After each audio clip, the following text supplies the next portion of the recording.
Hey there, cozy folks. Greetings. How you all doing on this lovely day? Hey there, Ivy Blade, Malkavian, Bioronium. Some solidly good jams. That was more of the Deadbolt OST by the wonderful Chris Christodolo. Also did the Risk of Rain soundtrack and Risk of Rain 2 soundtrack. FBI's Most Unwanted, thanks you so much for 29 months of smugness. Hey there, Fearless Iron, Rankster, Avox Silence, Die, ATP sold at 6-4 Ninja, Dead Teddy, X-Tech, and folks, Vandal Hurt. Hello. We've got some Spires to slay. Oh, that's right. We were doing Slay the Streamer yesterday. We had all sorts of chaotic fun with yesterday's stream. We did some Slay the Streamer, and then we did some community speedrun races with folks. I managed to actually win one for once by cheating with Grand Finale P-Box glitch. And it was OP. It was OP as heck.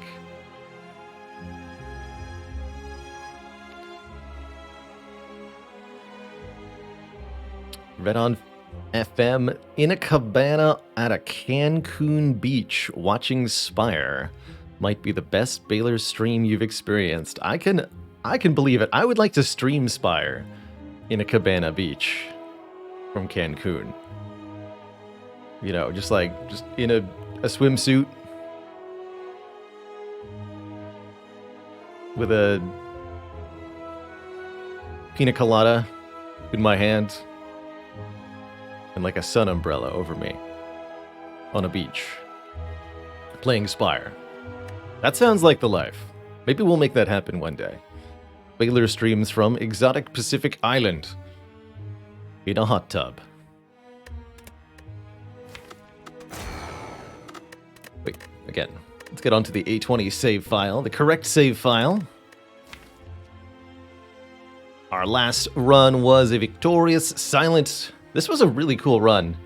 Hovering kite plus lots of discard. I've definitely been going discard interactions more often on silent. And so frequently does it result from the floor 1 dagger throw pick. It's a damage common that lets you more reliably pick up stuff like reflex, sneaky strike, or a hovering kite. And I really just kind of like it as an option. Even if you don't end up going towards discard as a synergy, simply the draw 1, discard 1 of dagger throw is nice and useful in the later game, letting you, discard a curse or a status card. It's such a nice little utility thing. And then, of course, all attack and while plans. Oh, right, the Caltrops? Oh, this was the Caltrops run. Oh, yes, we spiked the heart to death. What a beautiful fight. This was a really slow one. Very, very long combats as a result of not having much offensive presence. That was a really cool run. But now it's defect time. Tyler MTC, thank you so much for 26 moons of support.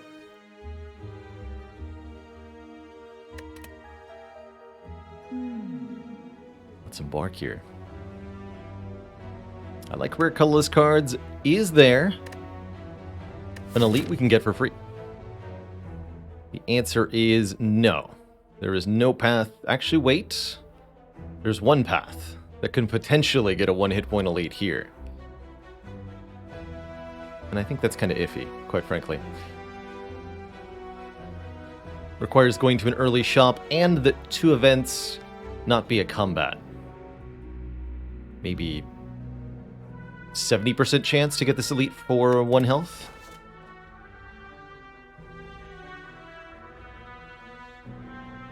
Can take his gold and not give a card. Oh, yeah.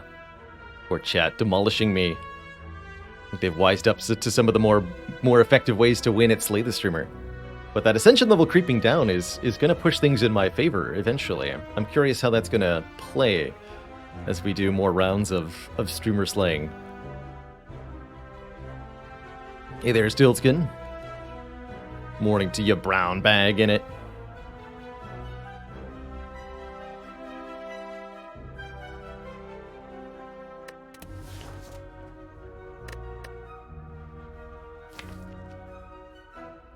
I often think of the Zap upgrade start as kind of mundane, but it's absolutely useful for the defect to have a zero-cost starting card. And definitely gives him a leg up damage-wise. What rare colorless cards could I see that I'd really like? Obviously, Apotheosis is incredible. Hand of Greed is wonderful. We're fighting the Guardian. Would I take the Bomb? I'm not sure.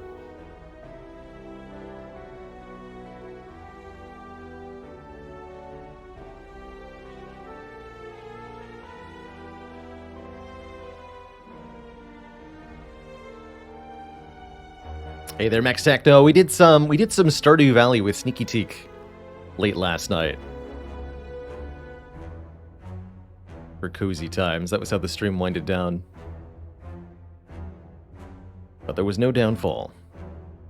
Perhaps that will be my downfall.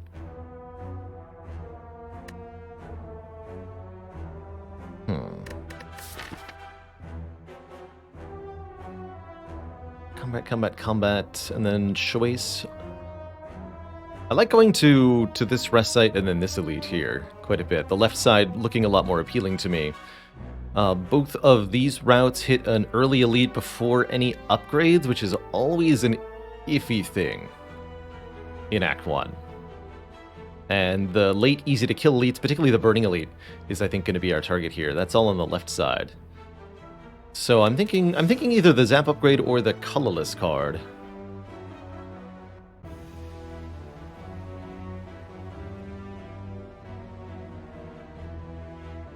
Choppy, stop it. Did you hear about the defect that was arrested? They were charged with battery.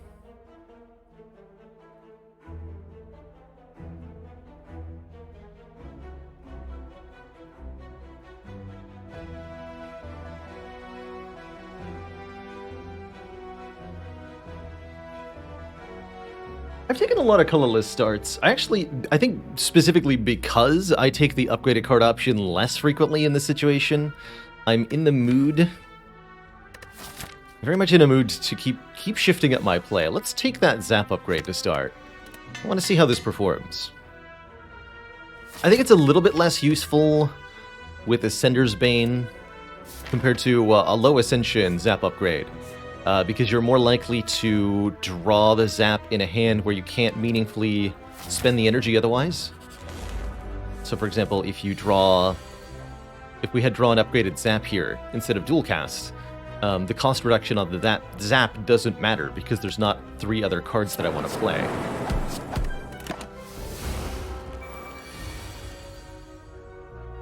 Here, however, it's excellent. And I'm going to play 2 defends and save 1 health, because we get that extra card play.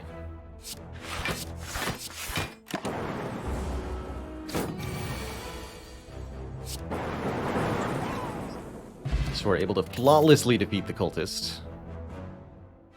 Interesting.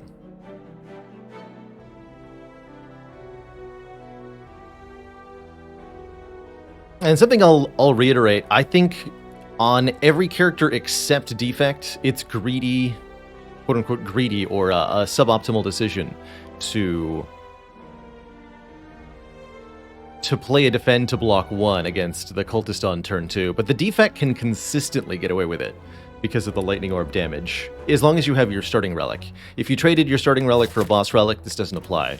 But as long as you have your Cracked Core, almost no matter what the draw order, Defect is allowed to block twice on turn 2. Unless you failed to do any damage on turn 1. That's the other option. Anywho. I think I'm very happy with the Melter here. Melter is excellent damage for 1 energy, particularly with an upgrade, which we can afford to give it. And it has the added bonus of busting through block. That's going to dramatically increase our damage output for the short term, which is going to help us get through these elites. And we'll find it pretty useful against the Guardian, too.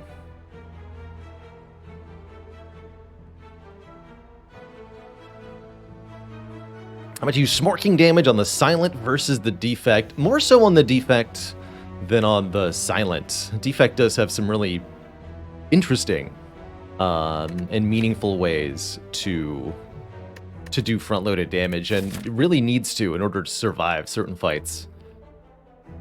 Not going to go to this early shop. We want card rewards. So here's an example of a hand where the Zap upgrade doesn't actually help us, because we can't meaningfully play these anyway. There's no advantage to the energy. That does mean we're going to take a bit of a bonk here. The full 10? Unless we somehow have a kill. I don't think so. Not quite. Ouch.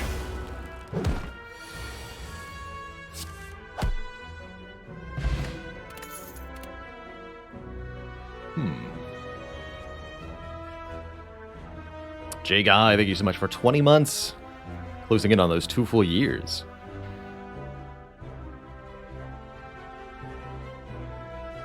Thought for sure I would pick up Barrage. With the upgraded Zap, I think that would have been reasonable, but I feel like you need a little bit more orb generation before that Barrage becomes appealing. Another way to look at it, Barrage does 12 damage if and only if all the orb slots are full, whereas the Melter does 10 damage guaranteed, at least for now. So it's a very minor trade-off in order to gain consistency, which I like. That said, a good way to fill up our orb slots here would be taking this Chaos and upgrading it. I also do not mind a Leap. We're fighting Guardian at the end of the act, right? Yes, we are. Guardian demands block consistency, and Leap is a very effective, if not very interesting, source of block. It's very effective, very efficient, excuse me, just like Melter is. It's a large number relative to the energy cost. Particularly if you invest in an upgrade here. 12 block for 1 is one of the best block cards that Spire has to offer.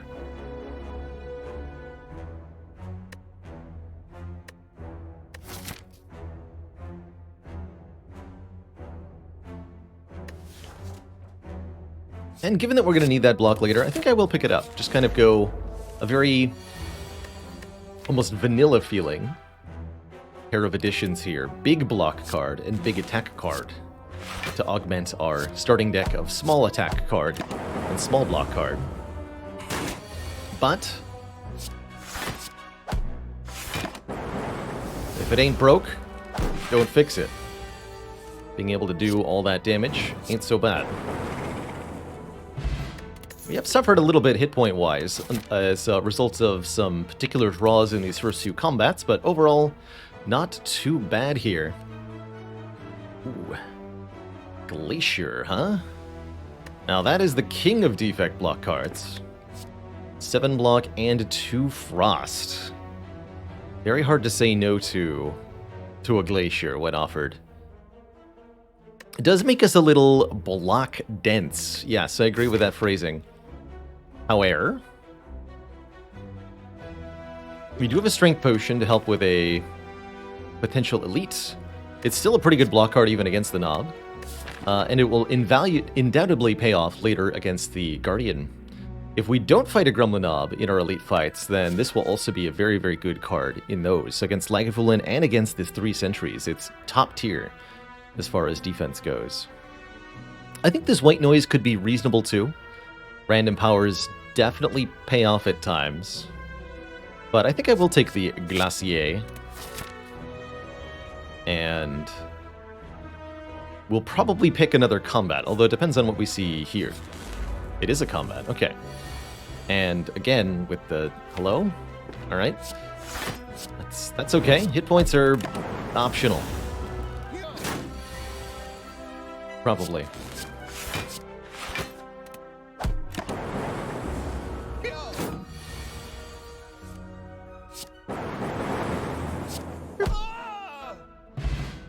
Okay, a Cultist Potion is even better offensively. Now I feel like we're set up for the elite. and ready, especially if I take a damage card. Sweeping Beam is my damage option. That's also a very basic vanilla defect card, and you know what? I like it, actually. Giving us an area card, and one that draws a card at that is not too bad here. Could also take the Claw. Do you think Claw is great with Frost? Just gives us another attack to throw at our enemies. I'll be taking the Beam. And I'll probably be upgrading the Beam, too. We're taking one event here, hopefully getting a heal. Yes. A banana.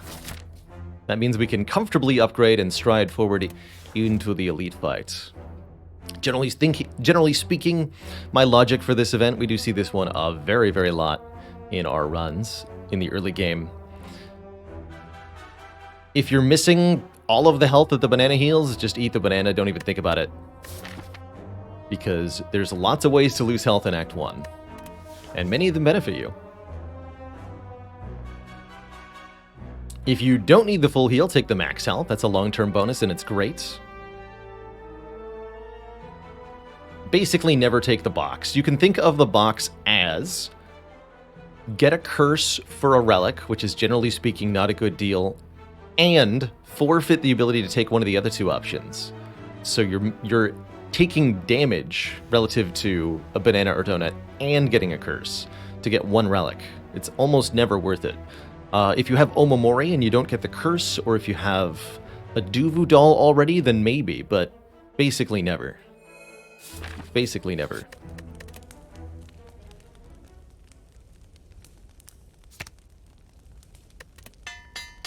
Get that beam upgraded. Very important. We are fighting the Lagavulin. It's a great fight for Cultist Potion. Happily.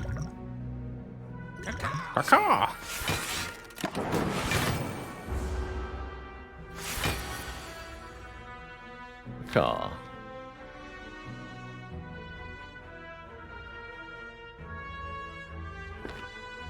I think I want this to be my first turn, so let's... I forfeit 1 point of strength, though, if I don't wait one more turn before waking. But this draw is too good, so... Wakey, wakey!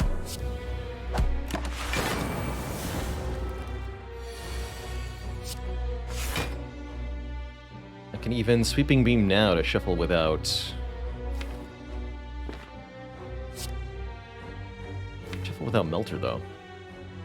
That's okay.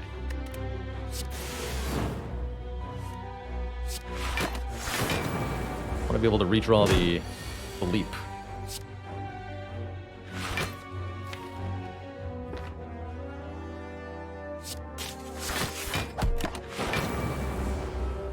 And even though we're getting our, we're getting debuffed periodically, the strength gain is more than outstripping it, so we're actually getting stronger and stronger over time. The minus dexterity is mildly annoying. Unfortunate draw there. I was hoping we'd see dual cast or leap at least, but this will have to do. Looks like I can get away with triple defend though. So we don't take that much on that turn. Wait. 10. No, we're one short actually. I would need to use the strength potion to kill here. Fascinating.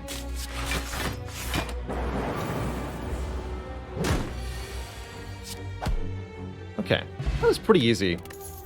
Maybe could have saved a couple of hit points more there. Very happy with the data disc as our first relic, giving us 1 point of focus immediately. And some intriguing options. Really intriguing options.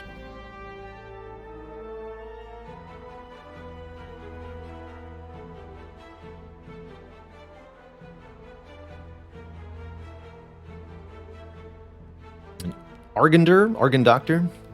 Apologies if I butchered your pronunciation there. Hello, welcome from the YouTube. Thank you so much for the sub.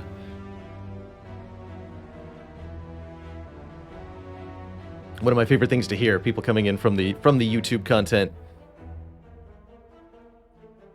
and supporting in some fashion. As they've been here a while already, it feels.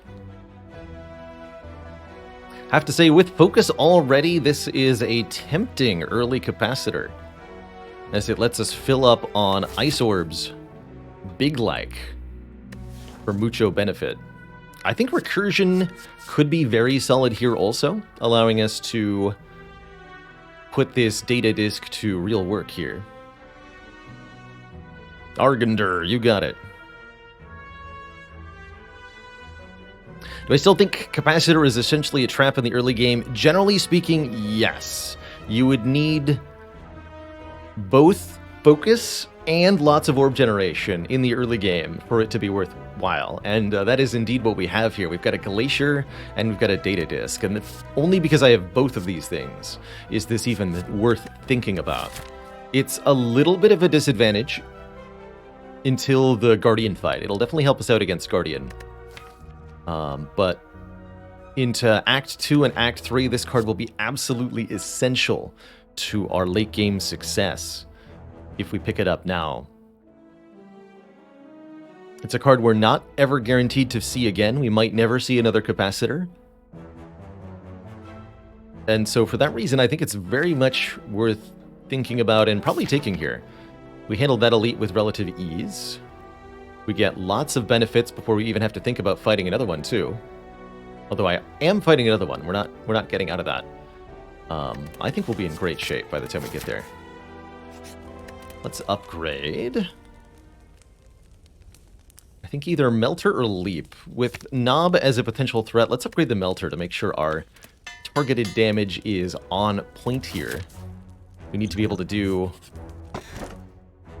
100 damage in 3 turns, essentially, to get through some of the more difficult fights in Act 2 and early and late Act 1. That's a good kind of goalpost to aim for as you're building your decks on any character in early Act 2. Can you do 100 damage in 3 turns? Currently, we're working on it. Courier is excellent here, giving us a discount at shops and restocking it. Defect in particular loves stores. So I'm very happy to see the Courier make an appearance here. Sweeping Beam is going to show up late, however, Glacier providing Primo block. So I'm not sure that I'm going to care too much. We do block 18 here. Lots more headed our way next turn with Weaken. We'll see what we can do. 2 Frost Orbs puts in quite a bit of work, don't you know? Okay, this is going to blap for 9, so if it hits this guy, it'll be a perfect kill. And if not, then somebody else is weakened and we can target them. Finish you. Incoming damage now 20. We're blocking 6. Perfect. Get him, orbs.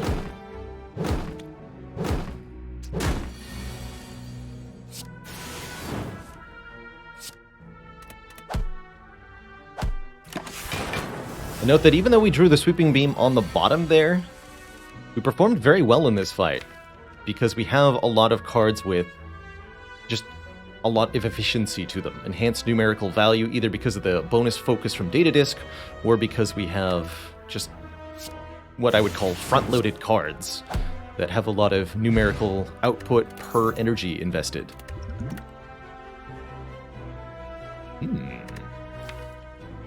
My.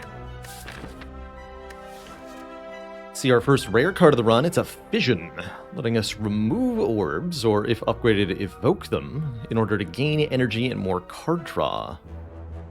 Fission can be very good if your orb generation is increased. Here I feel like it's a bit of a trap, because our generation, especially with Capacitor, we really have a hard time refilling those orb slots. Barrage is a lot more tempting with a Capacitor, that's for sure. I also quite like a Go for the Eyes. Just no nonsense, deal some damage, maybe apply Weaken.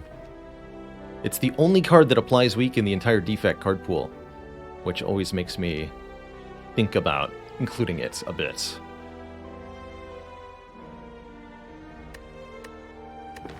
I could also very reasonably see you skipping here. Fission can absolutely still be used without an upgrade.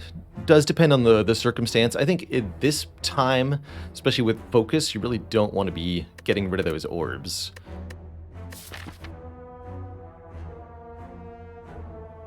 Guess my real question is, am I going to fight the Burning Elite, or do I go to the shop? That helps define my choice here.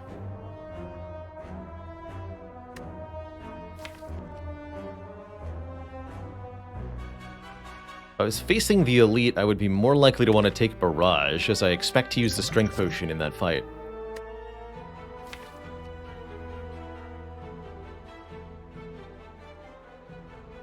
Courier is a reason both to go to the store, but also to avoid the shop, because with Courier, I can roll into a shop with 500, 600 gold in Act 2, and still actually meaningfully spend it all. One of the benefits of Courier's restocking is that you can visit less shops during your run, and that means that you are getting more beneficial floors. This is something that Hades really helped highlight to me when I was playing that game more often. Visiting a store means not getting the strength benefit that you'll get from visiting some other kind of node. And so in order for visiting the store to be worth it, you have to spend enough money at the shop to get rewards that exceed or meet what you would have gotten from the other node.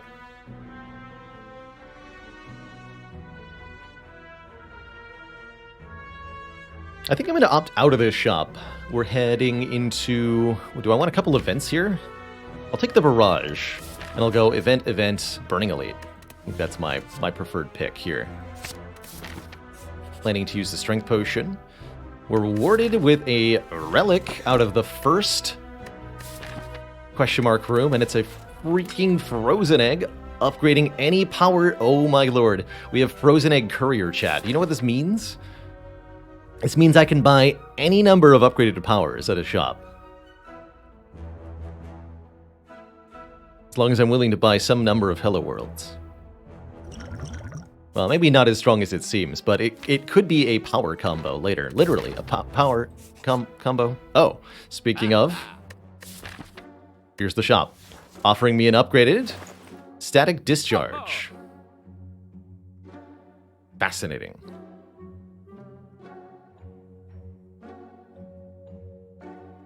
Oh, I love all the things in this store. Chemical X on defect is pretty powerful. Making X cost cards do 2 more. Yeah, what a silly path we ended up with. I like it. Recycle is here. I love that we got an on-sale hologram for only $21 redos. Let me do some quick maths here. Because I know what I want. Very quickly here.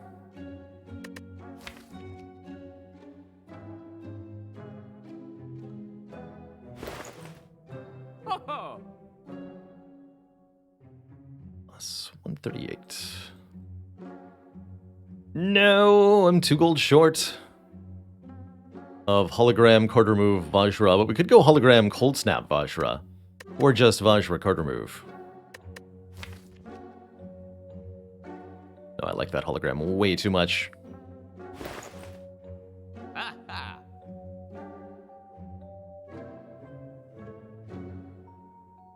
I really like taking 1 point of strength here. Making all of our physical attacks do 1 more point of damage really helps the Melter, the Barrage, and the Beam. And it's going to give this deck the front load it needs to really slap in Act 2. If I have a Vajra, then Cold Snap is probably worth paying for, quite frankly. Because it's +1 Focus Frost Orb with a Capacitor in the deck, and it does +1 damage as well. So I think I would pay for it, if I can't buy the removal, if I want the hologram. The other option to get, like I said, is hologram card remove. Or Vajra card remove, excuse me. Either way, I'm settled on Vajra. Behind it was the gold-plated cables. That's also a very good relic. Making the rightmost orb activate 1 more time. Buy those 2? I think I will. Yeah. There's another cheaper cold snap behind that one. I love it. So here is the deck. Pretty quote-unquote developed, I would describe this, for a late Act 1 deck. We've got several upgraded cards. We have a kind of core synergy we're working towards here, with bonus focus, bonus orb slot frost orbs, and an powerful barrage. From the Nub, hiding scared from this mighty defect here, has not decided to make an appearance today.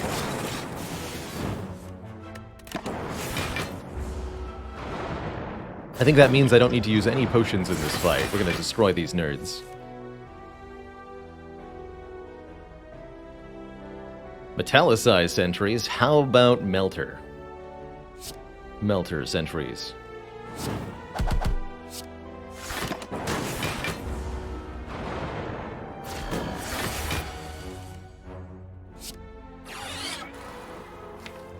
Focus this one down. And with 3 Frost Orbs, we can now only take 1 damage per turn at most.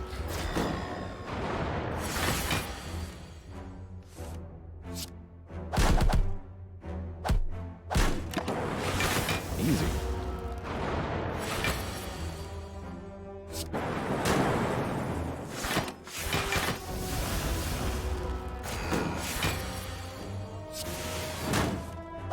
Well, that was an embarrassing fight for the sentries. Get a turnip, we're now immune to Frail, which makes me feel really nice about the leap for the late game. And for Act 2. Oh my goodness. Vision's back, but what about Loop Plus? Trigger the passive ability of your next orb 2 times. Essentially 2 more orb slots, but they don't need to be filled, because there's always going to be an orb. I mean, that seems like a no-brainer to me, personally. I think I might upgrade the barrage going into Guardian. It'll really start to slap. Who needs the cables when you've got a loop? The most difficult fight of Act 1, I often call this. Let's see how well they perform here.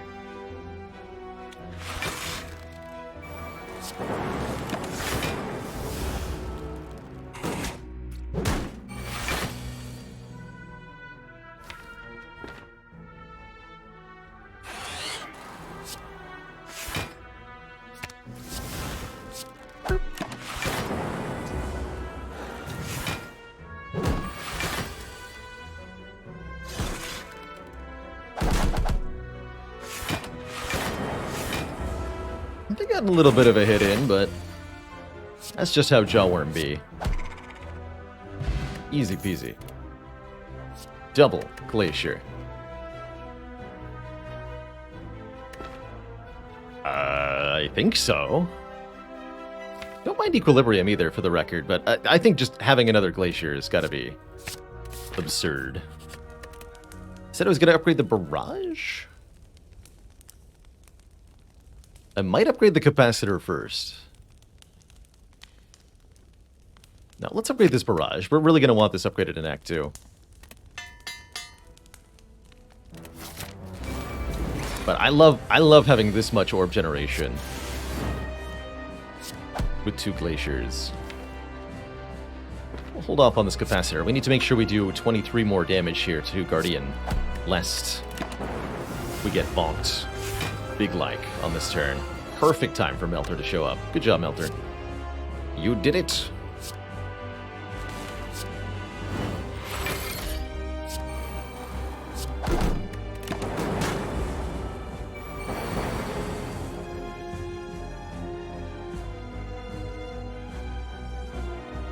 Hologram the Capacitor? That's kind of funny.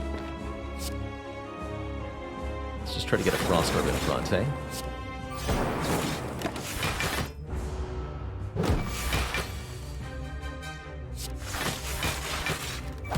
We're gaining now automatically 15 block per turn. It's going to be very hard for Guardian to do anything through that. Poor guy. This is now a deck that would take a Blizzard, for the record.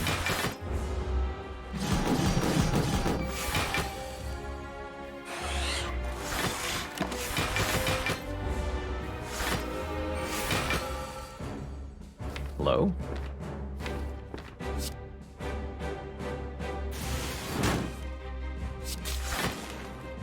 Ow.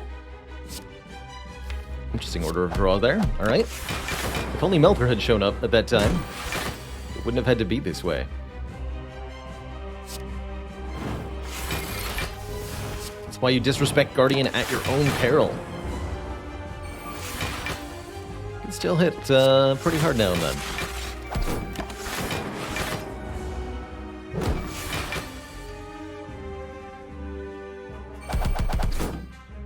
Very notably, only taking one hit back from Guardian's Thorns there, not 5 times. Good reminder on that interaction. Just one time. Per attack card, not per strike. Incarsus, thank you so much for that full year. GG.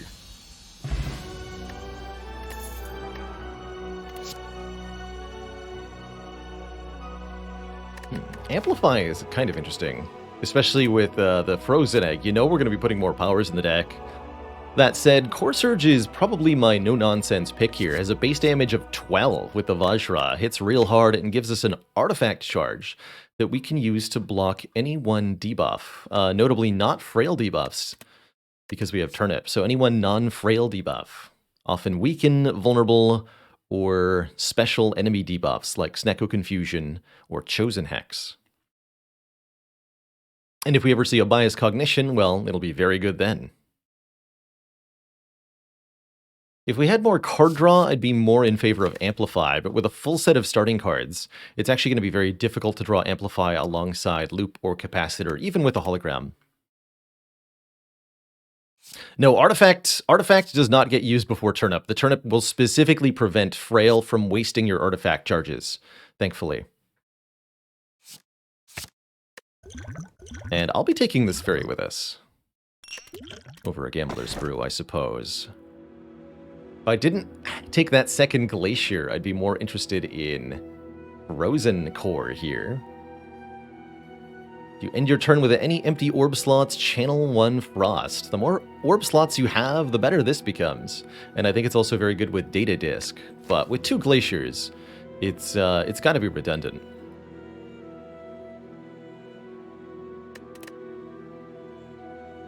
That means one of the big enablers for me personally with Coffee Dripper is a Fairy in a Bottle.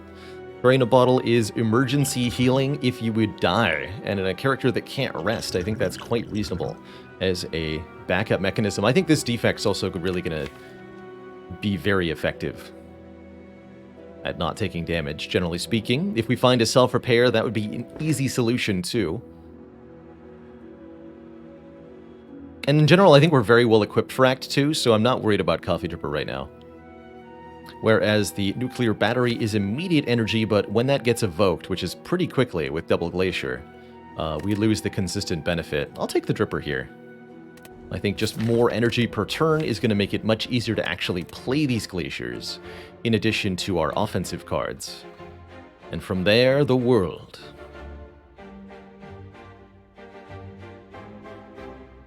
That said, what we shouldn't do is charge headlong into elite fights yet. We're not quite ready. I think something that could really help is cutting a couple of cards, maybe 1 strike and 1 defend. 2 strikes might be a little bit too defense heavy. And we can do that at these shops. We didn't pay for removal in Act 1, so our next removal is only 60 gold with Courier. So I can actually do that twice. Of course, we might end up buying a relic at the shop instead. Wouldn't that be a tragedy? Let's start here, though. Give us the option to go to the shop. And wouldn't you know it, it's a mighty fine turn 1. Thanks, Glacier. Blocking for 13. Hologram the Glacier, but I can't play it again. 3 block, though. And I guess I'll get Loop in play. Although it's tempting here to show off that you keep the artifact when Turnip blocks Frail.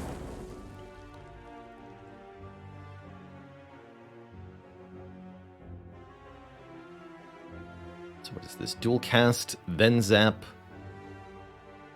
then barrage, defend, cold snap? Yes. We'll cast the lightning word.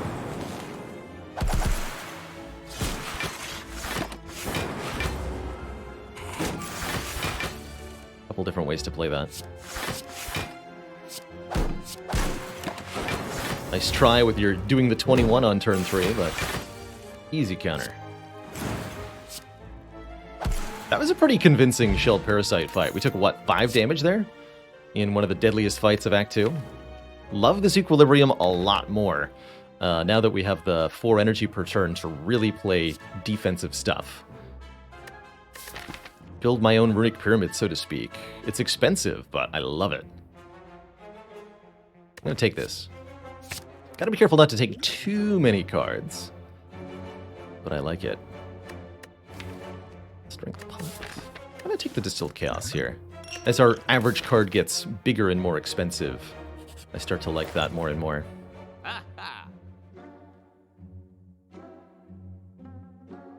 Ori is here, Cool-Headed is here, a second copy of Barrage is here. Lots of interesting things. Now, I came here with the express intent of removing a strike. It's very important we get these out of the deck. Otherwise, we're going to start to feel bloated. Sightly Size, thank you so much for 13 months.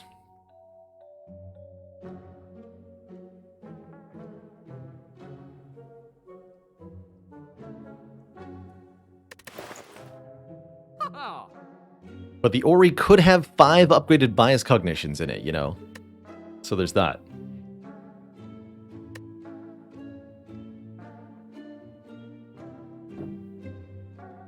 Just saying.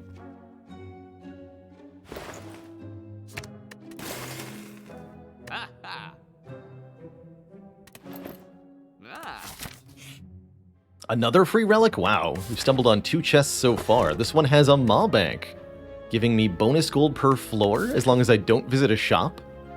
With Courier, that is cumulatively insanely good. As long as I avoid this upcoming shop. That's easily going to buy me a relic of my choosing later on, which I think is very, very powerful. What's up, buddy? Got any of them there melters?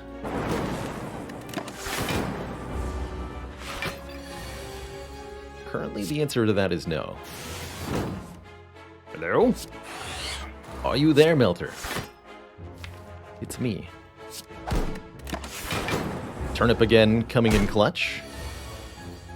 And then, destruction. Trivial fight, thanks to some of the cards we picked up. We wanted some area damage. We could take a Doom and Gloom here. Personally, I do not think that we need it. We have an upgraded Sweeping Beam, which actually does basically the same damage for 1 less energy. And the Dark Orb is rather difficult to evoke. Wouldn't call it useful. I don't need more block cards, certainly, either. We're skipping all of that. And we're not going to the shop. Snecko time. Will we be confused? Yes. Core Surge says, not today. Often see me put the Frost Orbs in front here on purpose with the Glaciers. That's just in case we draw the loop and put it in play.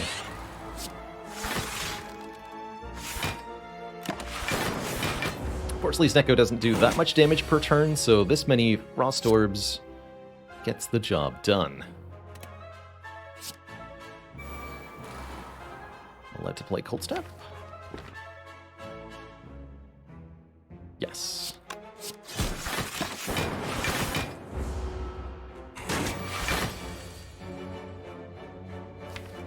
So Hologram can fetch anything from the discard pile at the current prices. I think I'll just play the Barrage.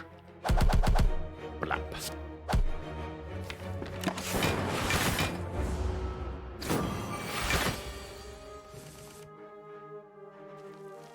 And then everything was 3 costs forever.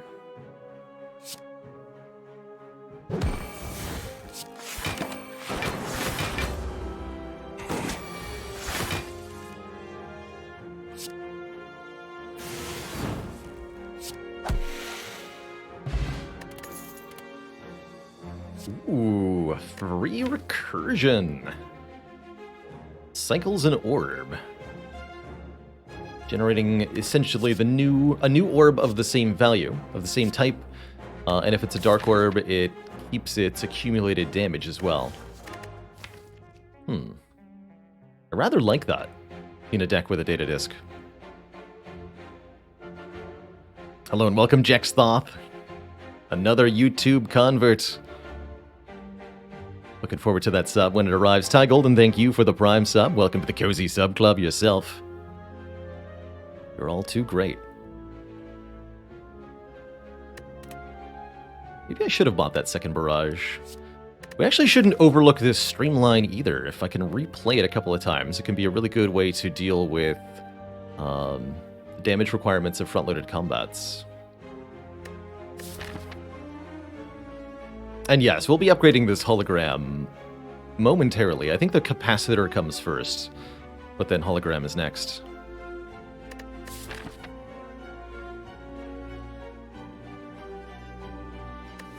Okay, let's try this recursion out. I'll be lured by the free upgrade on it.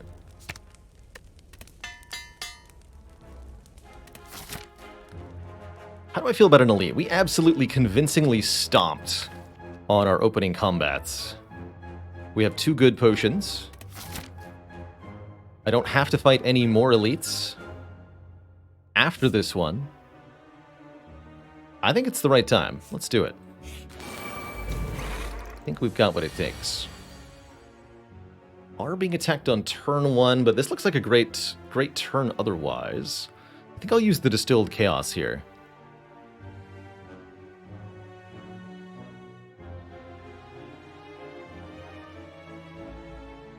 Generally speaking, though, Gremlin Leader attacking on turn 1 is going to be a good thing for us. This is probably hologram the Cold Snap, but we'll see what the Distilled Chaos hits. What I should do is fill the orb slots before playing Distilled Chaos, just in case we hit Barrage. Do it this way. Okay, not ideal, but acceptable. Not ideal, but acceptable. We'll take a little bit here, it looks like. We're going to Core Surge the Fat Gremlin, get the loop in play, and hologram what? Zap? Actually, at the moment, I want the Lightning Orb to get looped.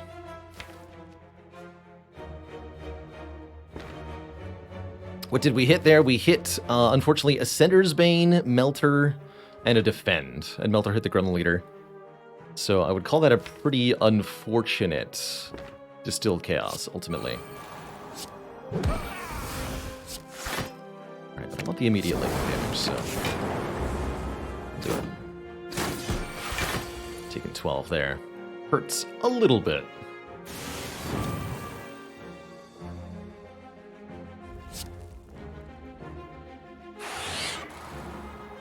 We want to get 2 more Frost Orbs down. We need this Barrage to hit hard next turn. Next turn looks like it could be nasty for us, though, as I'm unlikely to be able to kill Gremlins.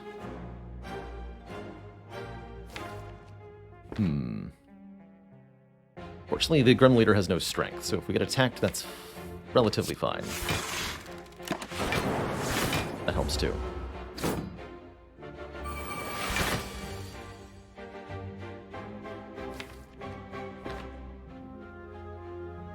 Understood. Okay, well, this is going to sting a little bit.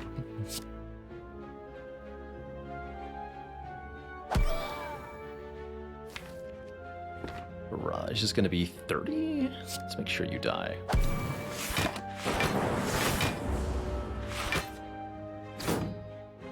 So, when Gremlin Leader buffs with multiple minions on the field, it's a guaranteed attack on the next turn. So this attack was guaranteed. Looks like we can block almost all of it, if not all of it here. Which is ideal, in fact. Make sure the Mad Gremlin dies. Yeah, I'd say that was actually pretty good.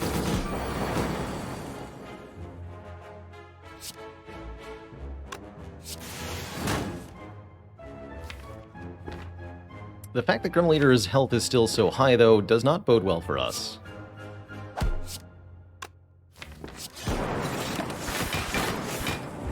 Looks like I really needed to play that Barrage on the leader. Surely our next Barrage will have to be played on Gremlin Leader here.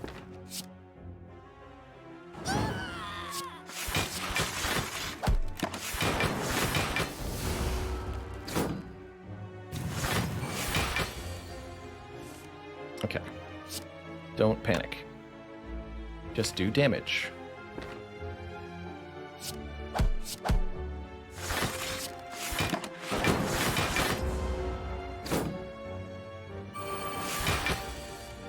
Okay, we have to kill the Grim Leader next turn. Otherwise, we're in terrifying trouble lands here. So, Barrage does how much damage? 7 times 6. It's gonna be lots. If we're weakened, I won't be weakened because of the artifact charge, actually. So we are allowed to play Melter here. If Barrage is not drawn, though, I'm in deep, deep, deep trouble.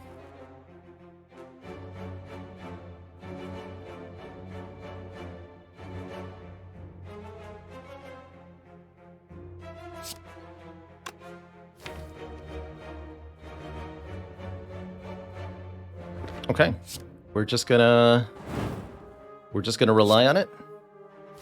It's gonna be fine. This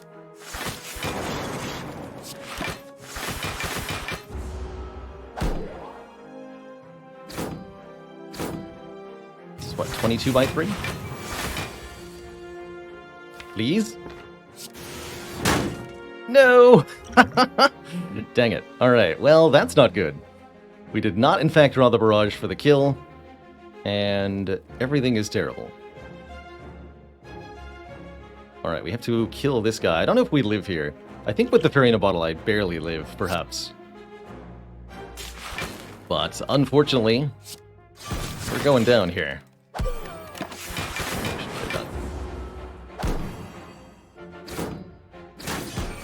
Alright, that wasn't too bad.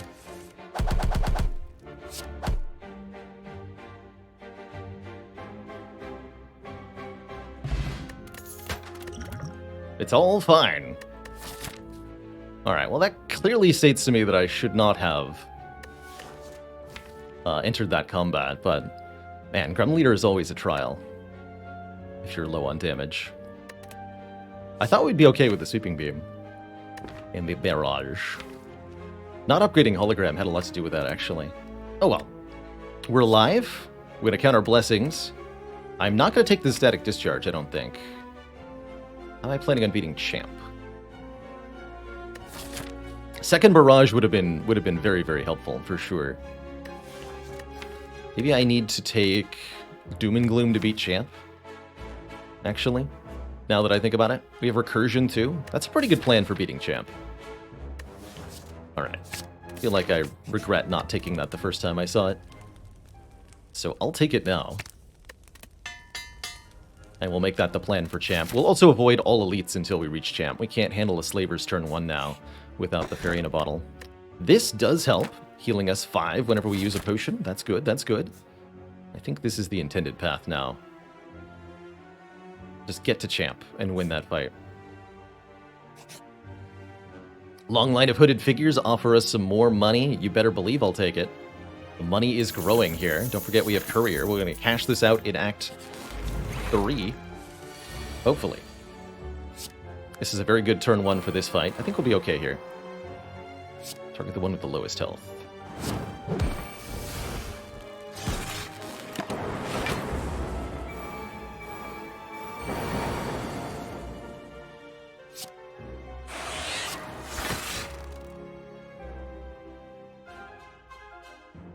I dual cast the Lightning Orb, that puts the Frost Orb for looping next turn, but we're only blocking 16, so I will take 2.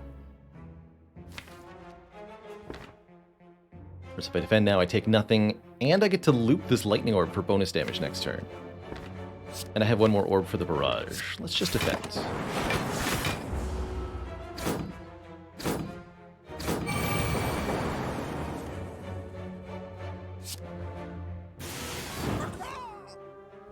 Beautiful.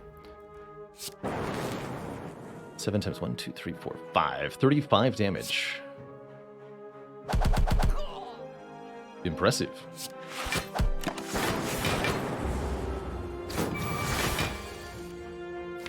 Not so difficult to fight for us, even with the Doom and Gloom not being drawn in time there. Another potion definitely helps us out. Could take a fusion, a sweeping beam, or a go for the eyes. I think probably none of the above. We just want to...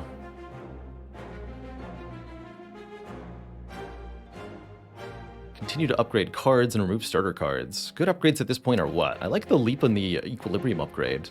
Could also upgrade the Glaciers, just so they're a bit more blocked when we play them. We could upgrade Dual Cast for energy efficiency too. That's okay. Or I could take one of these with the intent to upgrade. Take and upgrade this Go for the Eyes. Feels very nice, actually. I'm gonna do that.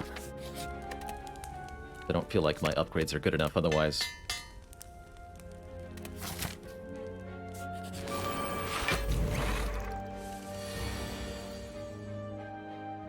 Normally a worrying turn 1 draw in this fight, but with Melter, I don't think it's going to matter much.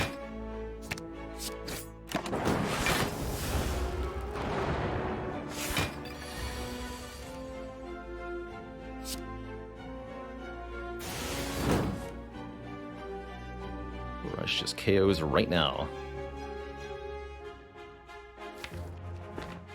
I think I want to do Glacier Loop. Does Glacier actually full block? Let's just verify. We get 13 plus 9 block, yes.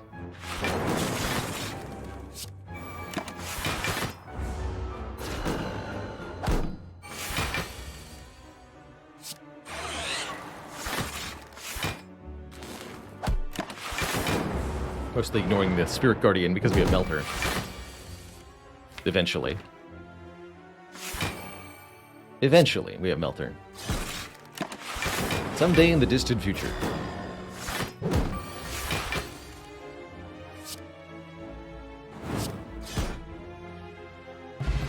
Definitely feeling the need for some more card draw in this. There's the Blizzard. Oh,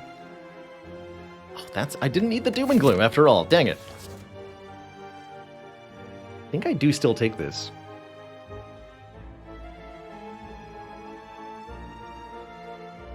Blizzard is a win con for our late game, not necessarily for champ. But it's a way to scale our damage over time in fights as we play more and more and more Frost Orbs. The Recursion in particular, making the Blizzard actually decent-ish here.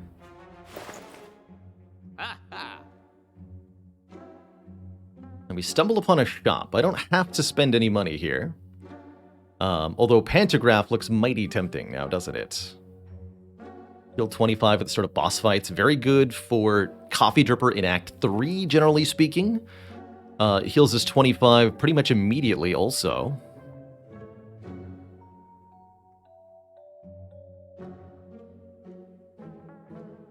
Membership card in Courier is a multiplicative discount, Pianist. 60% with both.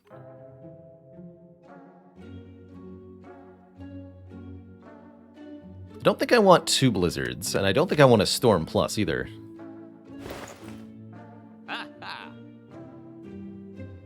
Feels like a very easy Pantograph. So Maulbank was ultimately 132 gold, which is very, very reasonable. That's exactly enough for the Clockwork Souvenir, which I'm actually not going to buy.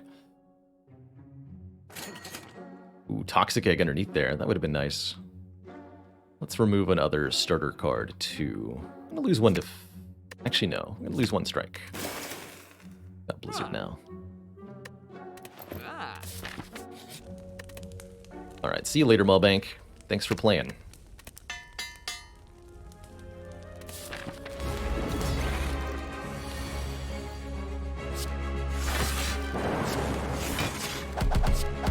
So, we want to slowly lower Champ's health to approximately half and channel as many Frost Orbs as we possibly can. That'll allow us to kill Champ with the Blizzard later in the fight. We'll also exhaust any cards that do exhaust.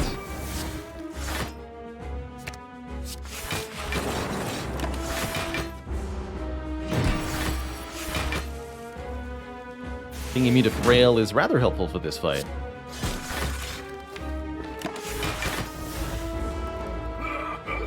I have a video for the 25 focus achievement. I do not. My quickest advice to you for that one is pick up a copy of Creative AI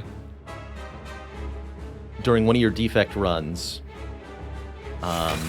in which you have no damage relics. So no Mercury Hourglass, no Bronze Scales or anything like that. And then get into a fight play the creative AI and just play all of the defragments you get without playing any storms or other damaging powers, and you will eventually reach 25 focus. Insert or consume is the easier way to get there too. Stone Calendar actually too fast for this fight.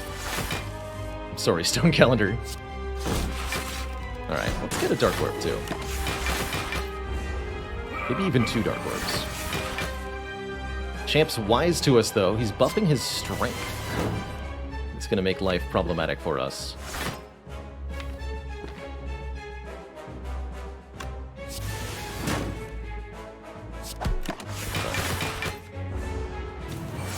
As his strength goes up, it's going to get more and more difficult to block him. Uh-oh, okay, he's really... Okay, we have to accelerate. Life is happening now.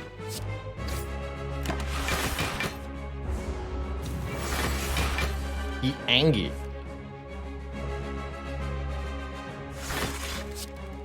One more.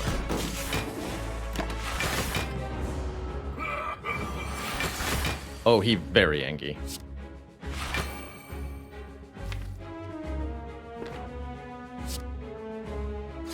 Get the orb in front. Cook it.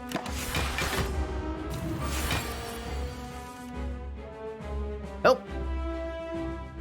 All right, it's go time.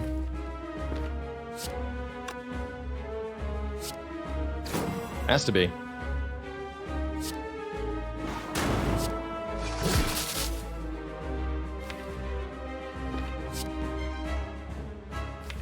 So he'll buff up next turn, and then he'll execute 2 turns from now. We have to kill him 2 turns from now. Liquid Memories might be involved here. I'll take the 5 damage, because it's either we kill him or we don't.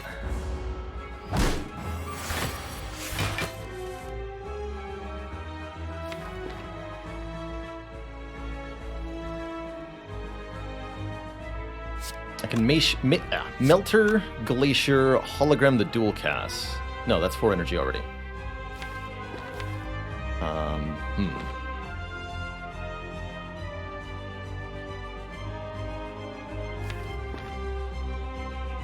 Guess I don't play the Melter then. Just Glacier, Hologram the dual cast. Dual cast this Dark Orb for 34/2. Upgrading dual cast would have helped right now. It's not enough damage, that's what I'm noting.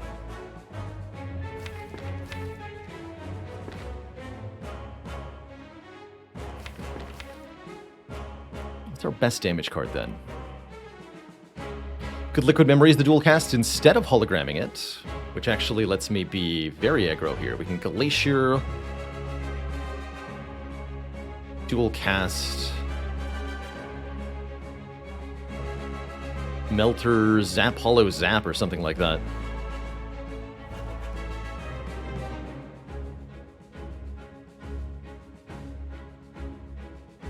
There might also be a way to do this without the Liquid Memories.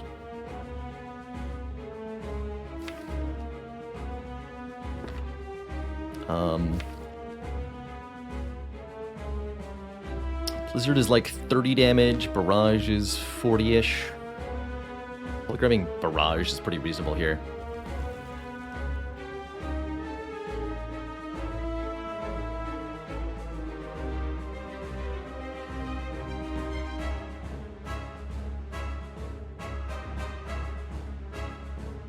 We could just play the Glacier, the Dark Orb on loop for next turn. Oh, I like this. Liquid Memories on Equilibrium. Play the Glacier, use the hologram to get the dual cast in hand. We loop this Dark Orb. That's the easiest way to assure the kill with the Liquid Memories, I think. Yes, get the Equilibrium and the dual cast into my hands. And retain. Build your own Runic Pyramid shenanigans.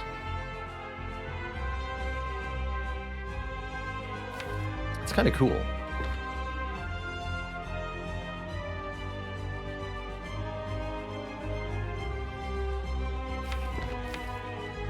Alright, I'll do that line. I am not seeing a way to kill him otherwise.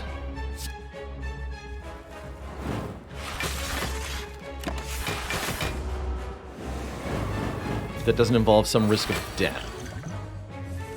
So I'll just take the easy win here.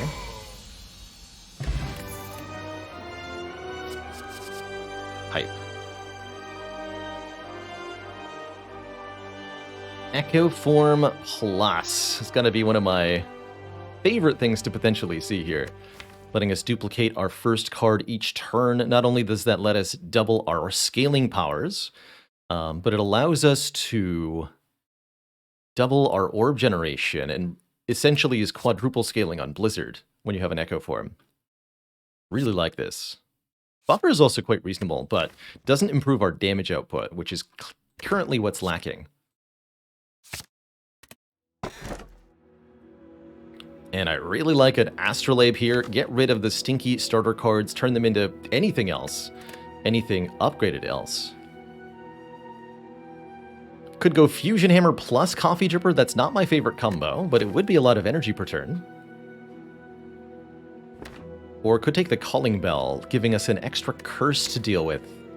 And 3 extra relics. Personally, I would like to remove the stinky starter cards and replace them with better cards. Hopefully better cards. With Astrolabe here. Definitely a lot of good things we could get. Don't fail me now, Astrolabe. And it didn't. Wow. Oh my goodness. Well, maybe not the Hello World Plus, but the Creative AI Plus and the Mirage Plus are both top tier here. I think really now giving us... Maybe I didn't get that Blizzard. I feel like we needed one of Blizzard or Doom and Gloom, but not both. I'll remove the Doom and Gloom, perhaps. Either way, I'm overall quite thrilled with that. Wouldn't underrate Hello World too severely. There are fights where the bonus card draw that it provides will be great. But we do need to worry about our energy. 4 energy per turn is not going to be enough at this point. So I'd like to find some energy-generating cards. And some card draw. We still don't have card draw at all. No skims, no cool-headeds, no nothing.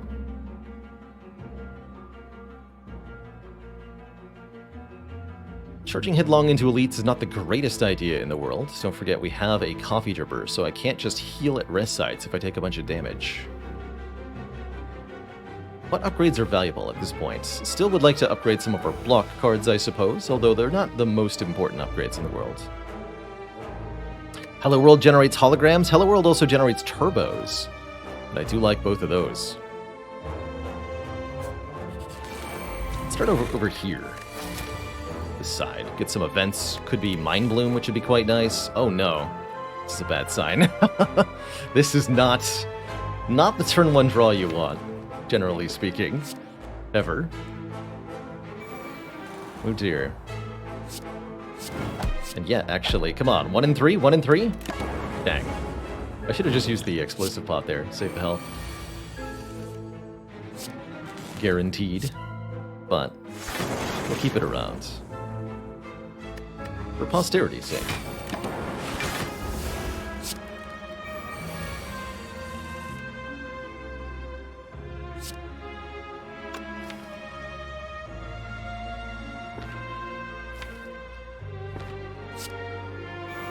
This is actually a great example of a fight where you could now, taking this deck in this moment... actually, no, we can't get to the focus because we have Stone Calendar. I was going to say, this would be a good time to highlight the technique for getting the focus achievement. If the Spiker had enough health to survive Stone Calendar, we could do it. But alas. Hey, Biascog is here. You show him, Biascog.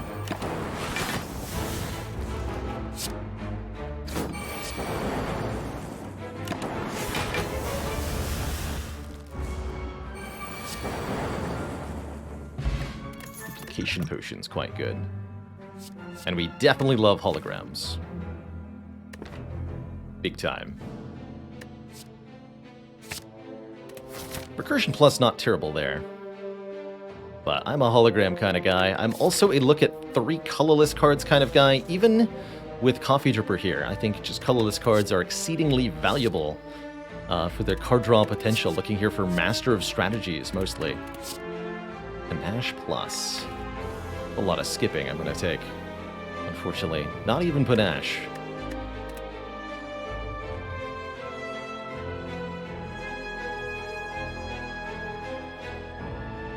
Hey there, Arthur AoE. Arthur says, been struggling with 820 defect, been getting to Act 4 pretty consistently, but I'm having trouble getting your, quote, machine online in terms of generating enough block quickly enough. A couple things that can help are cards like Boot Sequence for the 0-cost turn 1 block, gives you some opportunity to play powers on turn 1. Don't neglect Defect's big block cards, Equilibrium, you know, other than Glacier, of course, that's the obvious one. But don't discount Equilibrium, Leap, and Reinforced Body as really good block options, too. Yeah, these are all real stinkers, unfortunately. Fighting Time Eater? I don't want a Flash of Steel, then. Skip them all. And, of course, any kind of draw manipulation, like holograms, can really go a long way, too. Man, we got absolutely... This Hello World has got to go. The fact that it means we're only seeing 4 other cards on turn 1 is very painful.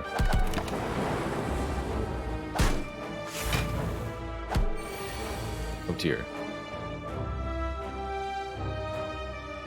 Well, that's horrifying. You're attacking me for 48? Gross.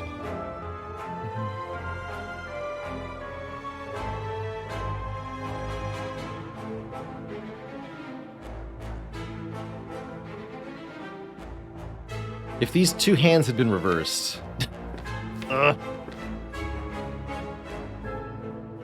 So we'll have to use at least 1 potion here. Unfortunately, I can't get a kill on anybody. Which means we just have to block as best we can, and I don't like that. Probably duping Glacier here. Glacier is more than 13 block. We get 13, 13, 14 from Leap Defend, or I can Equilibrium to hold on to some cards. But either way, we're absolutely getting destroyed here.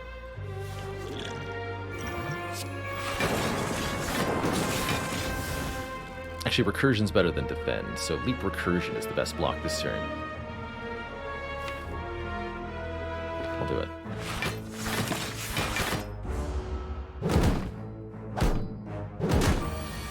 Whew, real spicy, like. Very rude.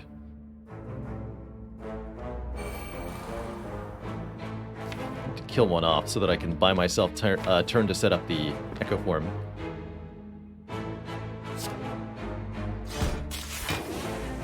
Let's do that like this.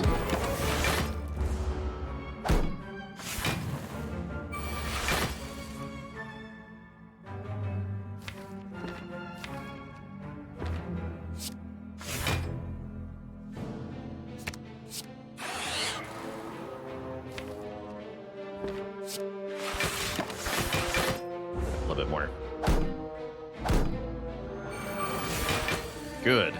There's our Echo Form turn.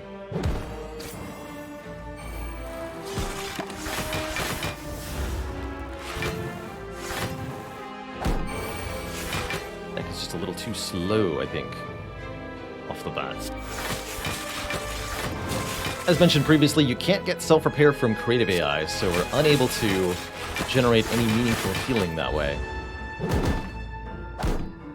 Unless we were to get a Birdface turn.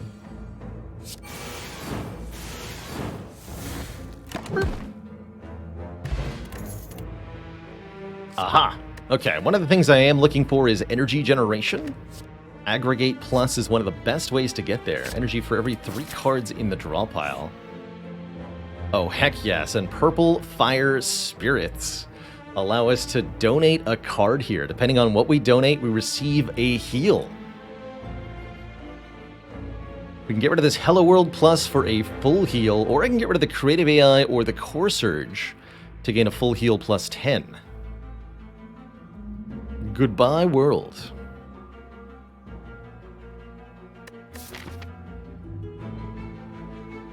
And then what, I dip into another shop here? I think it's worth considering. I don't want to lose creative AI. Maybe Core Surge, though. Considering getting the max health, and then simply removing the Hello World at the store. But we'll lose the Hello World, and we'll go to the store. Ooh, there's card draw. Heat Sinks Plus. Draw 2 cards whenever we play a power card. I like that. I like that a lot. More than I like a card removal. I like that. And a Defragment Plus is our first sign of actual real focus. I'll buy that as well. No chance for self-repair, but because we got the full heal from the spirits, I think we're going to be just fine.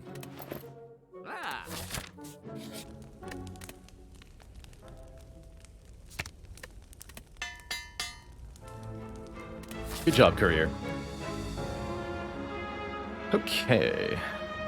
Upgrades don't seem like they're that important. I'm not sure I want to be taking more rest sites now.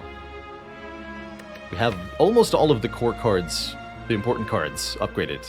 All the holograms are upgraded, all the powers are upgraded. So it's just a couple of block cards that would get further upgrades. I guess that's fine. Do have a Force Delete here. I'm not afraid. I am not afraid.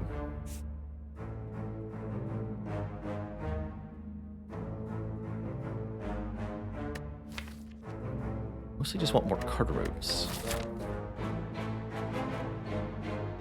Getting to these 2 events anyway? Okay. Take the extra upgrade line. 11 energy this turn. Come on, Heat Sinks. Yes. The power.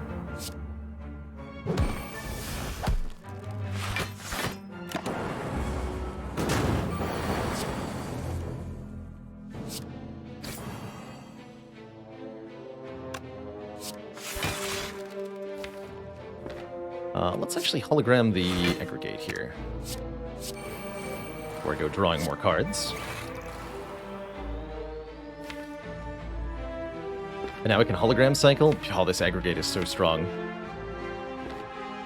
Rather transformative of our experience here compared to the previous fights.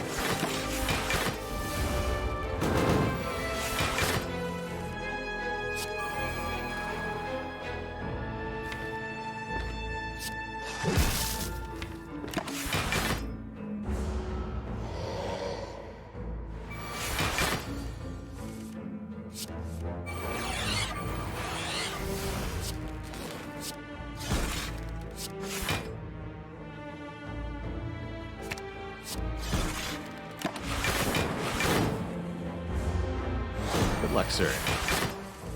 You're gonna need it.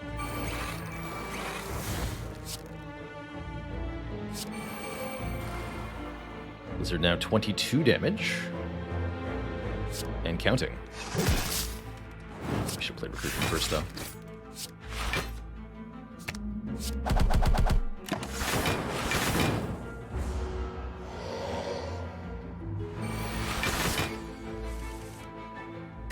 Double Echo is tempting. Boop.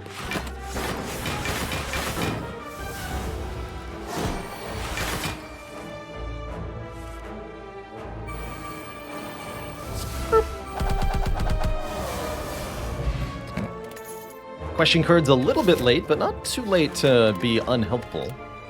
Giving us more options from card rewards.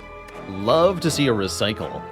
Recycle is another energy generating card, and it's a card that can remove cards from our deck mid-play, kind of refining and shrinking what we're doing. I can upgrade that very, very quickly as well to be a 0-cost Recycle Plus. That I'm going to take.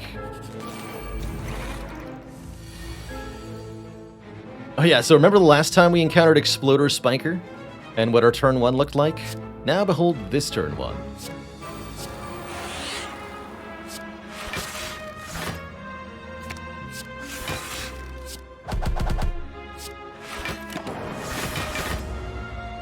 Much better, yeah?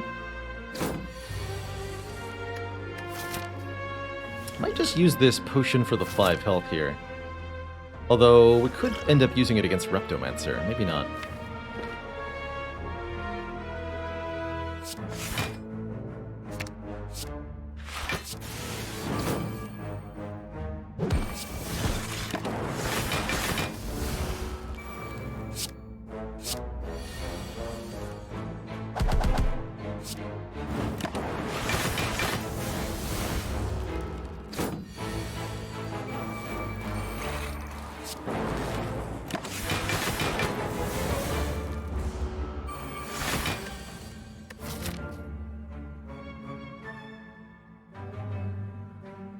Intended path is this.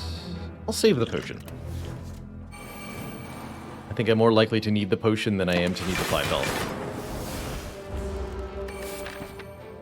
Although this is supposed to be a combat, right? That's right, because we had bonfire spirits here, so this should be a fight. Alright, I'll use it then.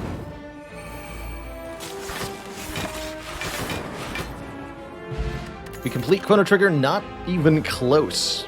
We'll be playing some more probably on the weekend this week. Heck yeah, I'll take one more loot. No, there's lots of Chrono Trigger to go. Wish I could take this mango, but blue key has to be the take here. Although we could get a random treasure chest, we're very unlikely to.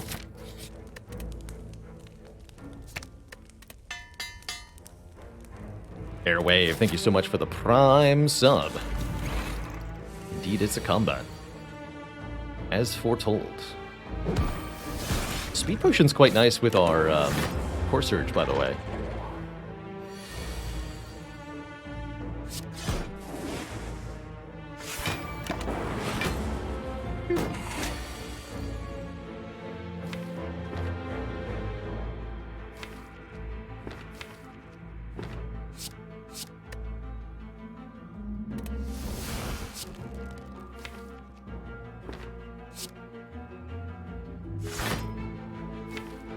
Can't decide if I want to hologram the equilibrium or just keep deleting starter cards here, so that the second cycle through is a lot less threatening. I think I want to have that dual cast available.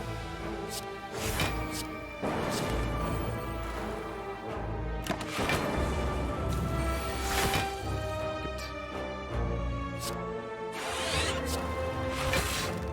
And here I'll hologram the recycle. Get rid of this defend so that I can play Melter. Little slow the first draw through with this particular order because all the powers are on the bottom.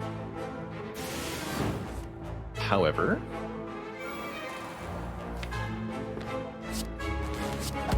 I don't think that's actually the worst thing ever.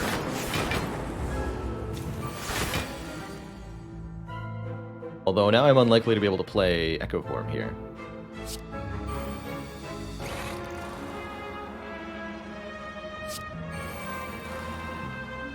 Hoping I would see aggregate.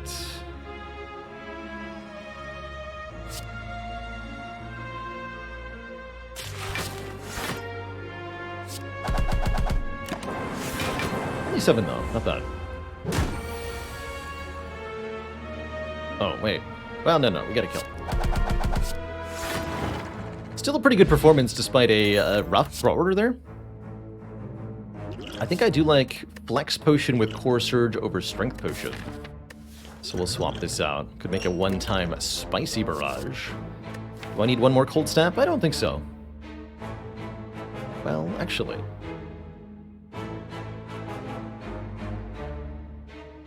Yeah, no, I don't think so. We have 2 holograms. That should be good enough.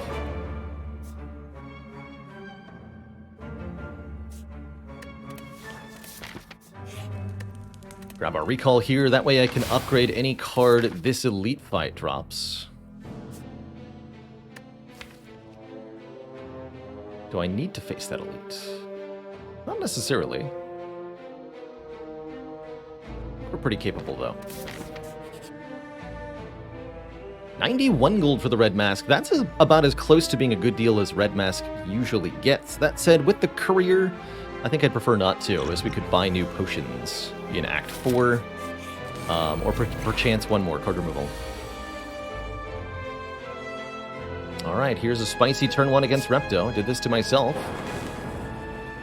How's it going to go for me? That's the question.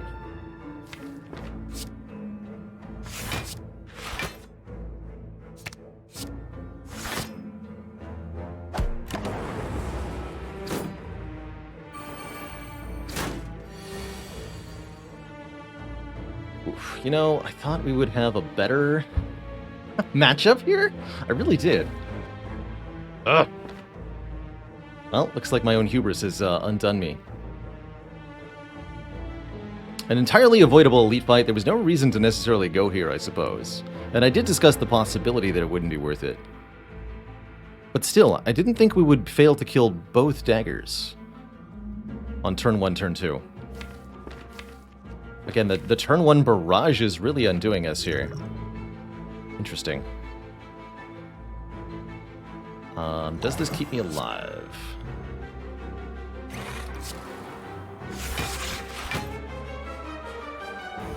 It's like 100?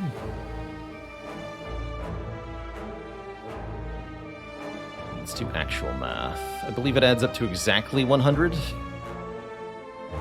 If you do all the numbers, we've got 60, 86, 96. Live on 1. I'll take it. Or is it 102? Oh no, it is 102. Dang.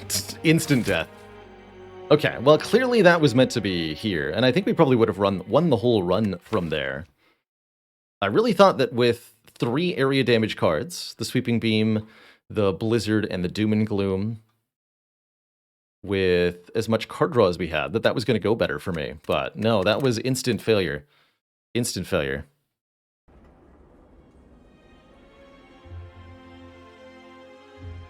Good reminder to be cautious of the Repto in Act 3.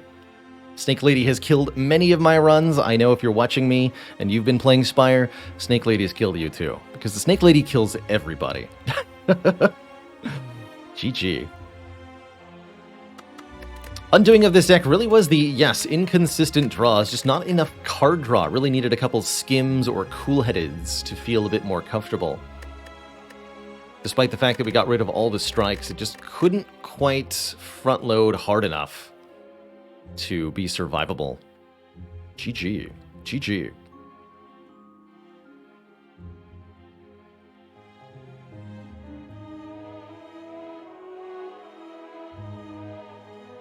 Alright, that means we're trying again on Defect. I'm actually okay with that outcome, because I do love playing robot runs. Let me update the loss command, though.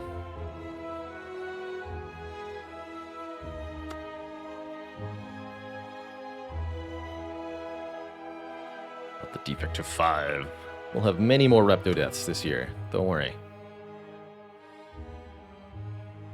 And I'm going to take a break before we try again, as well.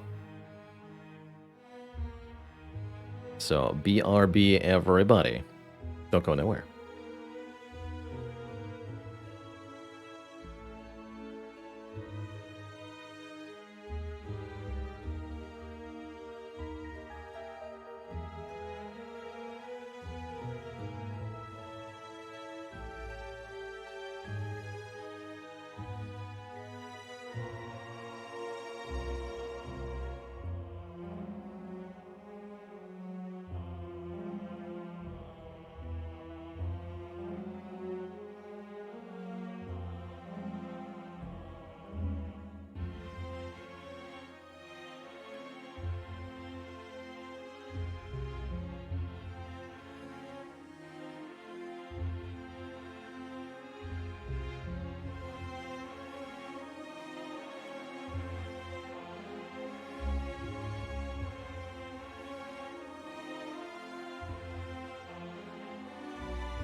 All right, folks, we're back.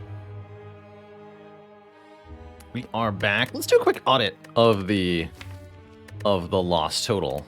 We can sort by losses here. Do it by character. And since the challenge started at the beginning of the year, it's easy enough to verify. So Ironclad has 1, 2, 3, 4, 5, 6, 7, 8. 8, indeed, on Ironclad. Silent. 1, 2, 3, 4, 5, 6, 7, 8, 9, 10, 11. 11 losses. Defect. 1, 2, 3, 4, 5. That one's from 2021, so 5 is correct for defect. And Watcher. 1, 2, 3, 4, 5, 6. 6 in 2022. So yes, they're all perfectly correct. Good. So far, the record stands at 40 wins, 27 losses. A lot of those losses were close, too. So I feel like this could have, in a different world, been something like 45-22. But either way, anything, given the way that I've been choosing to play this challenge, I'm definitely making choices I wouldn't have normally. For example, upgrading Zap at the start of that last run. I do have to wonder, what if I had taken a colorless card and we gotten a Master of Strategy? That would have been such a game changer for that run. I do feel like the Zap upgrade ended up relatively irrelevant by the late game. I also do feel like I learned something from this run. A good reminder that if your deck doesn't have a dedicated and consistent Reptomancer answer, you should not fight an elite you don't need to in Act 3. Holy moly. 100 damage in one turn.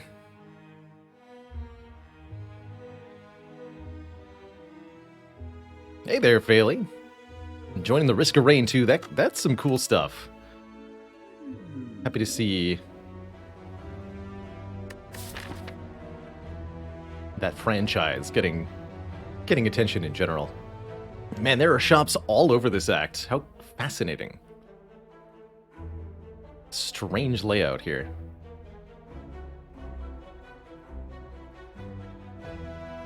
Guardian at the end, almost like a backwards act. Elites up front, shops and fires behind? Strange.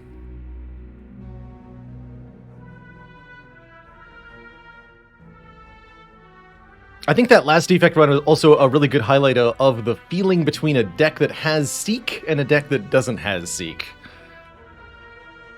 If we'd just been able to look for the cards that we needed, turn 1 or turn 2 of any of those fights, so much would have changed. Or a bag of preparation for more cards on turn 1, just that little extra oomph that defect needs. It can be very, very, very hard to get.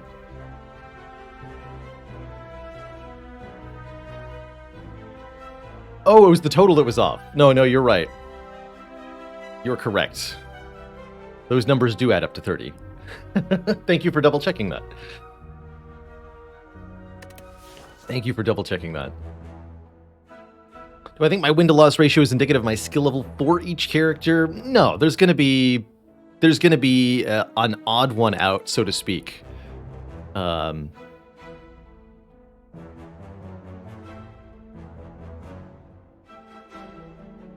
I think we're going to see more defect losses, quite frankly, as this challenge goes on. I think defect's going to pull ahead, but maybe I'll keep it up.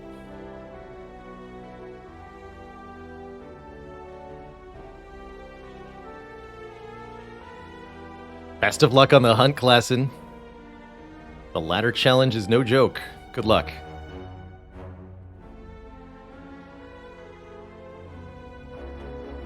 Man, 100 gold. I'm very tempted to take a random rare relic for how powerful that can be, but I'm having a hard time envisioning a path through this act that does not hit a store.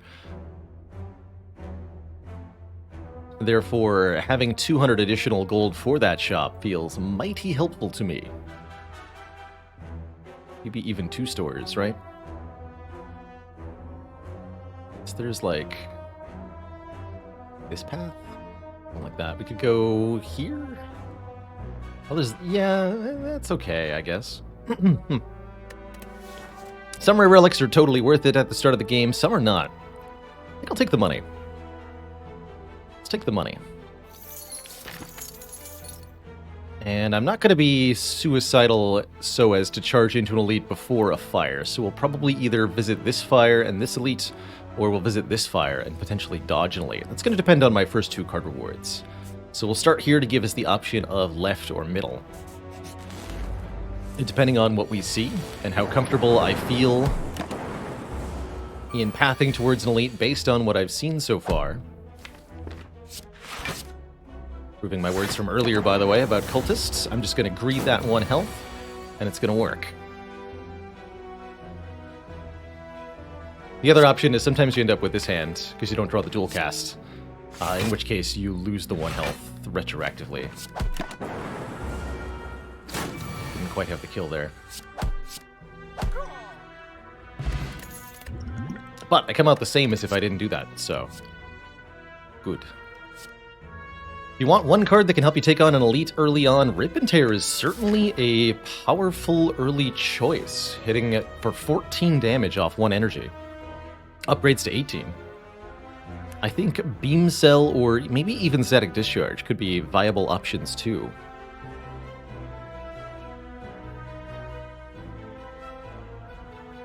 I think we have, what, 5 ladder wins to our name now? 5 rotating...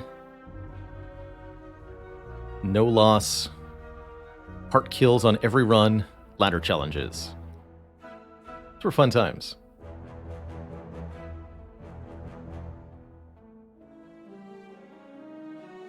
I almost never get offered Rip and Tear in an opportunity to take it. I'll pick this one up here. I think Rip and Tear is a very, very good first floor card because it just does so much damage. Just so much damage. 6 plus 7 is 13, so I'll strike once here, then play Rip and Tear. Good.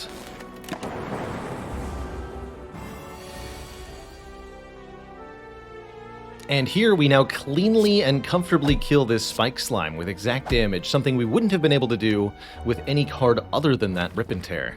That's kind of cool. Saved a few health there. Claw, Bullseye, Recycle. I could definitely be motivated to take an early Bullseye. Bullseye is great damage, and definitely leans me towards taking an early elite here. There's also Claw, not to be underestimated with its damage potential. Claw does not feel like a card that helps you beat your first elite, though, which is really what I'm looking for at the moment.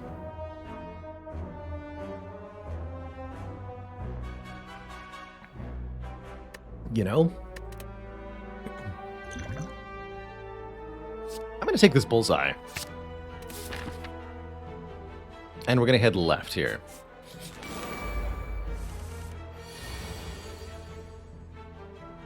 Bullseye. Bullseye is 2 turns of 50% more damage from orbs.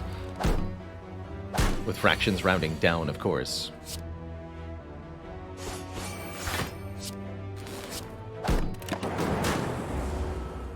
So 3 of a lightning orb goes to 4, but evoked lightning orbs do 12 with Bullseye, which is where the real power comes in.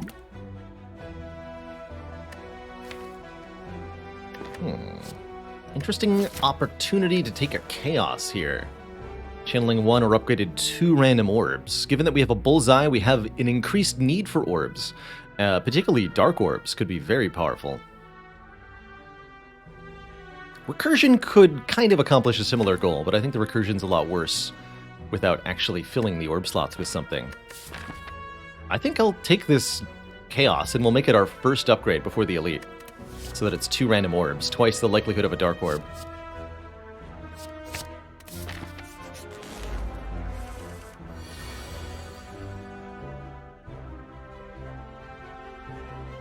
Ouch. Maybe this is where I rely on Snecko Oil. This is a shorter fight than the Elite fight. Snecko Oil draws 5 cards and then randomizes the cost of everything in hand. That can be very good, but it can also be very, very bad. Just to verify, how much damage is this? 16 plus 14 plus 6. So we have 36 damage. We're pretty close. But not able to kill this guy on turn 1. I think I'm going to risk it for the biscuit here. We're highly likely to see a block card, and with 10 random cost cards, we're likely to be able to play quite a few of them on average. What do we get? 0 cost defend. This is going to be the price they are for the rest of the fight. I'd say that did not work out for us too well overall. However, we did get to block this turn, so that's nice. Play one other card. Wow. Yikes. I'm going to make it the defend. We're going to rely on Bullseye to save me.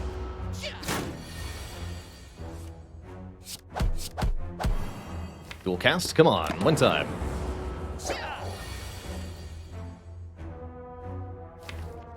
I accept this outcome. We get out of the fight, we only took 8 damage, which is less than I would have taken if I hadn't used that potion. And if we had done that exact same thing in the Lagavulin fight, we would be dead. So this is a decent outcome for me. Claw number 2. It's here. This is the sort of defect deck that I think quite appreciates a boot sequence, although I don't think it's very useful against Act 1 elites, problematically.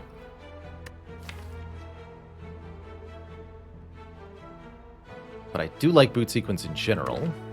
I could also see Streamline being a decent damage addition here. Although it feels a little awkward with Rip and Tear.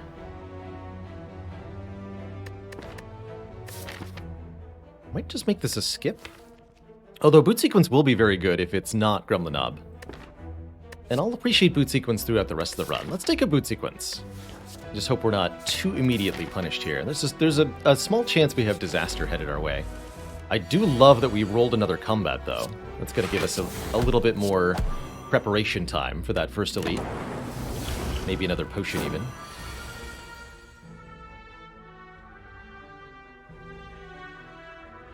That's a lethal hand at first glance here for me. Look at this. With Bullseye, this dual cast is 24 damage. And then Rip and Tear is another 10. That's 34 off only 2 energy. Dex damage output is significant. And a defrag makes it even more significant. There's also a Meteor Strike with a Distilled Chaos. Who knows what could happen? But we probably won't be able to play that otherwise. I'm very happy with a defrag here.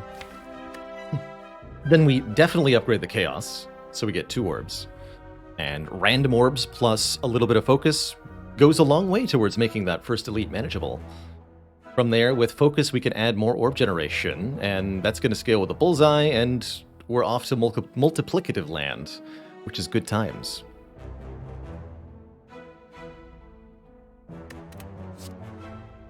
It's actually not the world's worst Steam barrier. No, it is, actually, because we are slightly worried about Gremlinob. I cannot tolerate such a choice. I think it does have to be Chaos for the upgrade. We could consider plus 4 damage on Rip and Tear. We could consider 3 damage and 1 more lock-on on Bullseye. I think I'd go lock-on Bullseye over Rip and Tear, upgrade-wise. And Defrag's upgrade is great too, but less so without the Orb Gen. So let's get the Chaos first and then the Defrag second. What do you got, Chaos? I should have taken the Meteor Strike. Chat was right all along.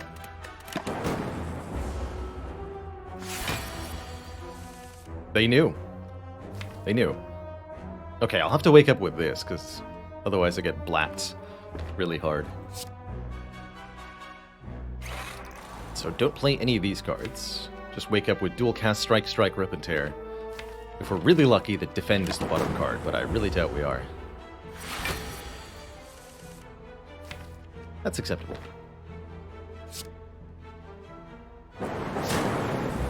Wake up. And I may use the Distilled Chaos next turn, depending on the amount of block I draw here. Ooh, that's pretty good, actually. And yet, I think I'll do it anyway.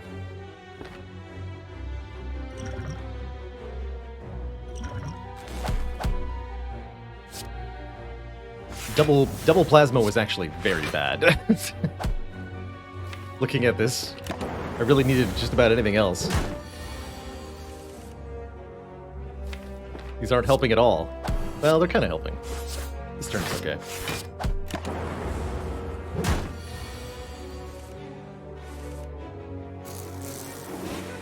Thank you.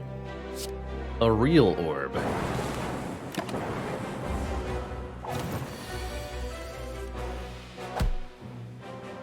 That wasn't too bad.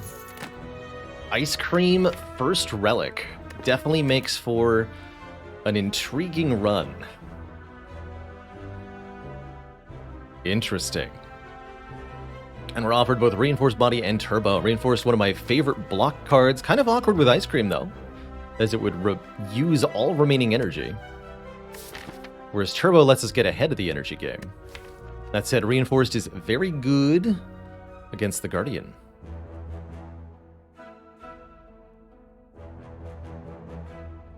I could have taken the Meteor Strike! Well, there's a run to replay for you. Yeah, Ice Cream Turbo Meteor Strike by floor 7. Pretty wild. And it would have even made the Lagavulin fight easy, because the Chaos generated 2 Plasma. That's so funny. We don't have a real block card yet. I'm going to grab this Reinforced. Might even upgrade it. Although not immediately. With Ice Cream, the value of upgrading Dual Cast and Zap is significantly increased.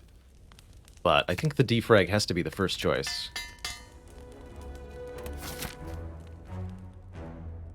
And it looks like I'm going to at least this store. We have 300 gold. Good. Sorry, we have 374 gold and another frozen egg. What's with these defect runs? Oh my goodness. Okay. Options.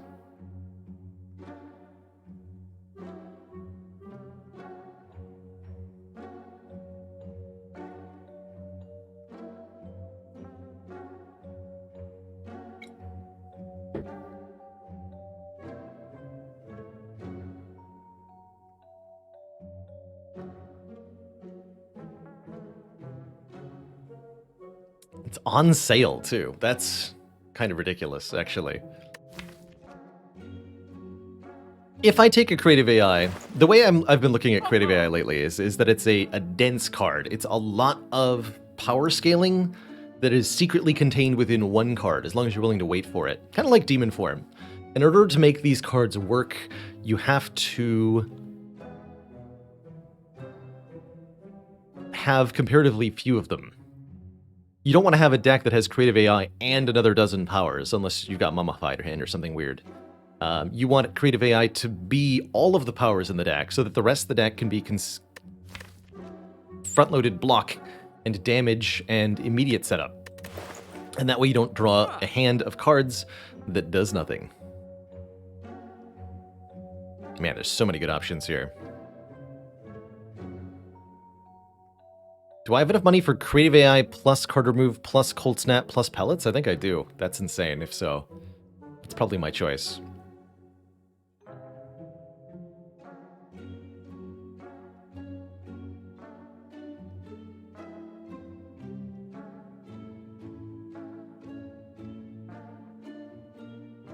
Orange Pellets allows us to remove debuffs from ourselves, which is extremely valuable with particularly the Bias Cognition power, which might be generated by the Creative AI even.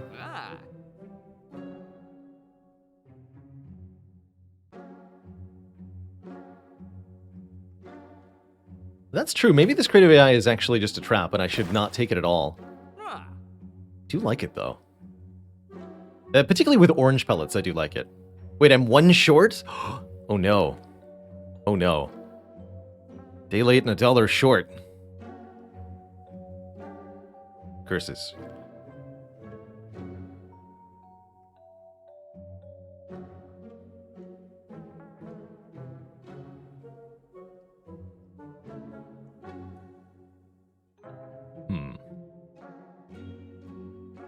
Well, I'm definitely going to take Orange Pellets. And I'm definitely going to remove, I think, a Defend card. First? No, we're fighting Guardian. I'll move a strike. Won't be a fool here. So that leaves me with 134. He's indeed one short of Creative AI plus Cold Snap. If I can only choose one, it's going to have to be the Cold Snap here. Can take a Creative AI from our boss, perhaps.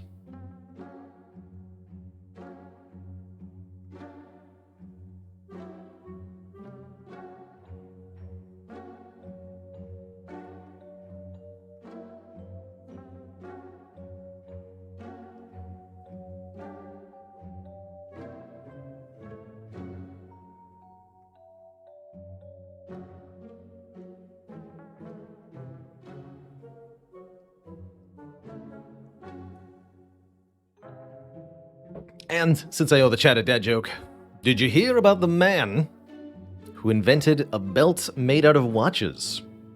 Everybody else thought it was a complete waste of time.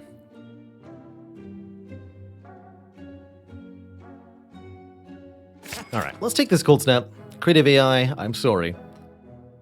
I could also take a potion here, potentially. Blessing of the Forge lets us upgrade a hand of cards. If I'm about to embark into a knob fight that I might not win, then Blessing of the Forge would be a very nice way to bail me out there with an upgrade on Bullseye and such. Nice little safety. Yeah, it's a good potion.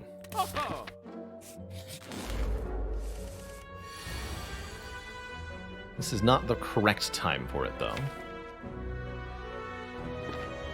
But we are fighting a knob. Do I ever bank any energy here? Don't think so.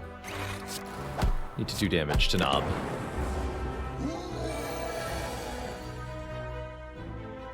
Here I do, though.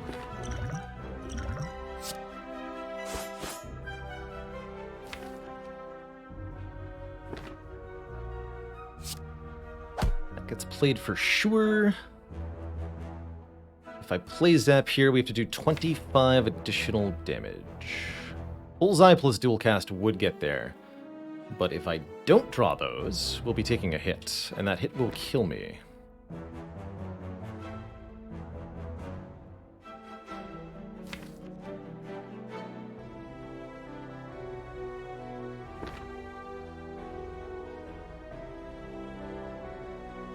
Whereas if I don't play any skills and don't enrage the knob at all, we take 8 damage this turn, 24 damage next turn, I always survive that. The way I'm looking at this, there's a chance that I die next turn if I play Zap. There is no chance that I die next turn if I don't play Zap. And I don't think Zap Reinforced works here. No power coming up, so I can't clear vulnerable or anything. Does Bullseye Dual Cast get there without Zap? Let's see, this evokes for 10, so the evoke will be 15 by 2. Yes, it does. He was correct to just play Reinforced? Didn't consider that. Looks like with this draw, it certainly was. Actually, no, excuse me, I needed the Cold Snap also for that to be a kill. Maybe that meant I was supposed to use the Thorns Potion? Well, either way, I'm glad I didn't. We get a very good relic here.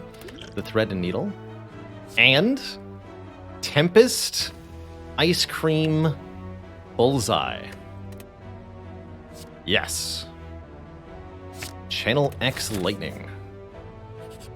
Don't mind if I do. And oh, I was looking for an excuse to go this way anyway. Letting me remove another starter card is wonderful.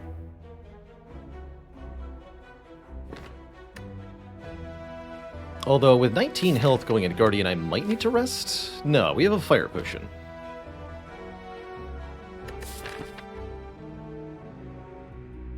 Or is it correct to go this way? Still. No. No. What's this? Tempted to upgrade the Bullseye now. We should definitely upgrade either the Zap or the Dual Cast to make those free.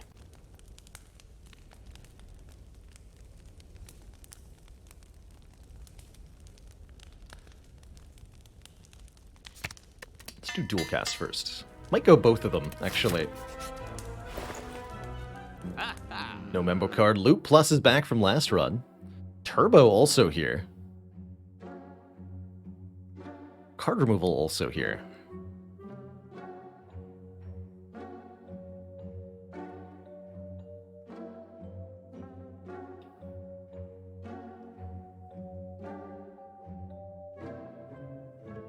Do like the random powers that White Noise can give. It's also pretty spicy on average.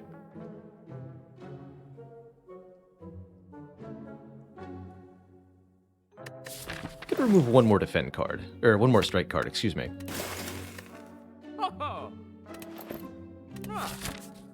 And we're gonna upgrade the zap also for this fight. So with both of these starter cards upgraded, we're gonna generate or be able to bank quite a bit more energy per deck cycle, essentially. That's the kind of idea behind it. I'd like to prevent myself from getting blapped here. We can use the fire potion if necessary, or I can apparently block most of it. Fascinating. We deal 14 off these two lightning orbs. That would hurt quite a lot. I'll use the fire potion. That's fine by me. Don't use this. I also get to bank 3 energy by not blocking. That's definitely worth it.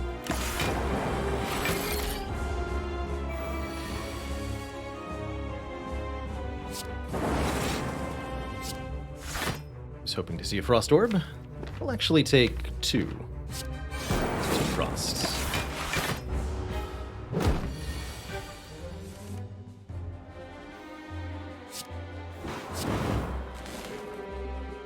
Four. Back for you, Tempest.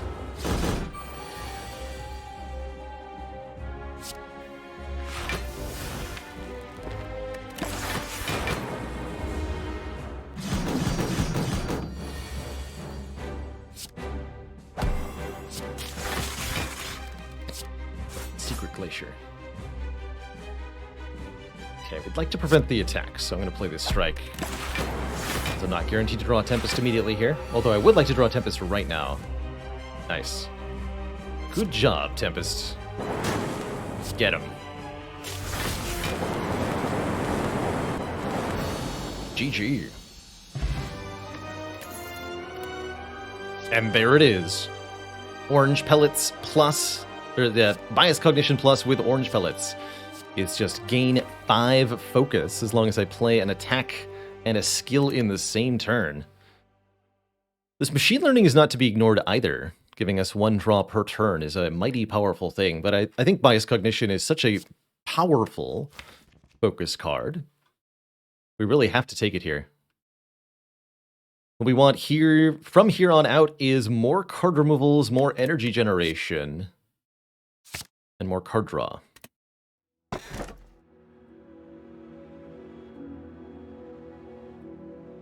Well, welly, well, well.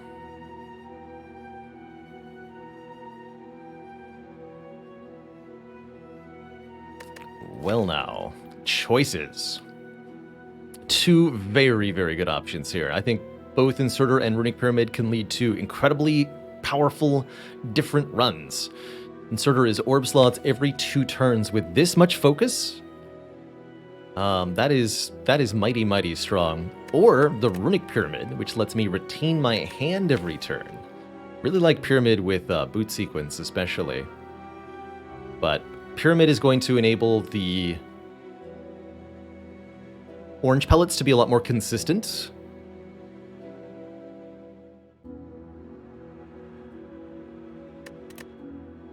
And is going to let me take energy generating cards that are a lot better.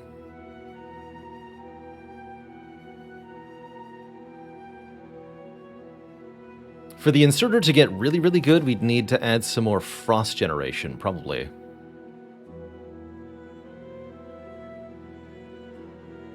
But I think we'll have the easiest and most consistent time from here with the Runic Pyramid. I'm taking this Pyramid, my friends.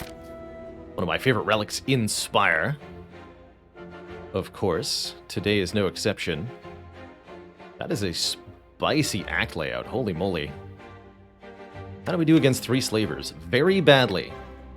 Very glaring weakness here, something I haven't talked about in this deck, but a problem that often arises on Defect. We have so much damage, but it's randomly targeted damage with Rip and Tear and Tempest. We cannot deal with multi-enemy fights, especially not Gremlin Leader. Although the 3 slavers is also quite damaging to me. So I propose that we avoid elites where possible here, skim up the side of the map, and try to get to the champ without dealing with too many elites. Maybe one here at the end of the act, but certainly do not go into this part. There's also a path through the middle. I didn't see that. Fire, shop, fire, this elite maybe. Interesting.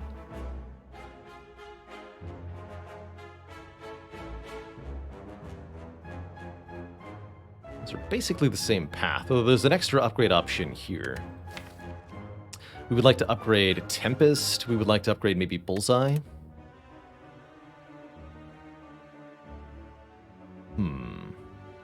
I do want to take some combats now. Being able to find upgraded powers would be quite reasonable. We also want to find energy generator cards like Aggregate or Turbo.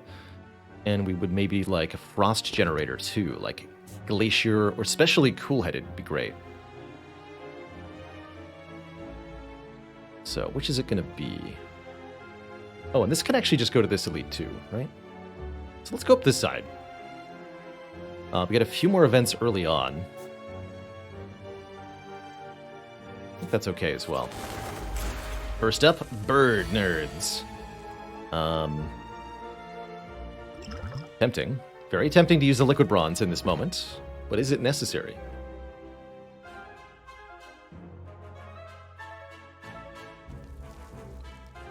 Could definitely save me some health next turn. Heck it, let's do it. Suffer, Bird Nerds.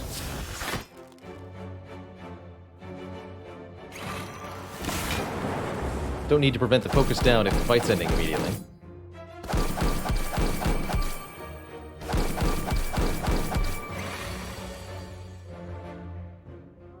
Yeah, I'm pretty happy I used the potion.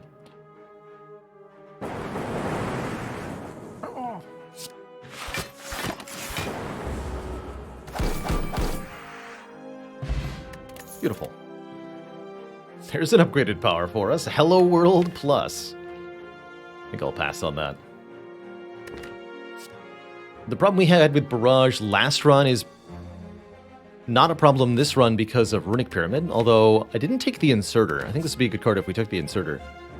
I think we'll take none of the above. Match and keep. 12 cards, match them to keep them. On Ascension 20, there are 2 sets of curses. 1 additional starter card, depends on your character which one that is. Should be dual cast, I think, for Defect. No, it's Zap. Zap. And then 1 common, 1 uncommon, 1 rare. So there is 1 rare card in this card award, as well as an uncommon. Otherwise, it's mostly Garbo. You'll usually see me click the top left, but they're all effectively equal. Let's go to the bottom. There's 1 Zap. So now I have a 1 in 11 chance to get another Zap added to the deck. There's no way to know where it is or isn't. Ball Lightning. Now we want to look at new cards. Injury. I shouldn't reveal a new card unless I want a 1 in whatever chance of having an injury added. There could even be 3 additional injuries on the field. There's the card we were looking for, though. That's the one I think we want to add to the deck. The Electrodynamics Plus. So, we have quite a few attempts to be able to find it, too. Top left. The card I didn't click on. I think it's in one of the 4 corners. That's my guess. I'm going to look here, here, and here.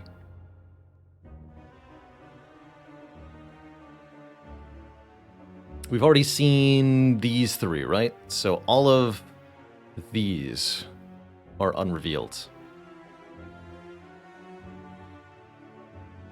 It's the top left. Normality. Okay, we know that there are not 4 injuries. That's good knowledge. What's here? Double energy. Not what I was looking for, but I'll take it. All right, last guess. Where is the Electrodynamics Plus?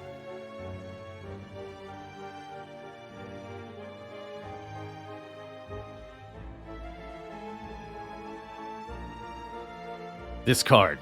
Middle right. That's what they're thinking. Right next to it. The symmetry is obvious.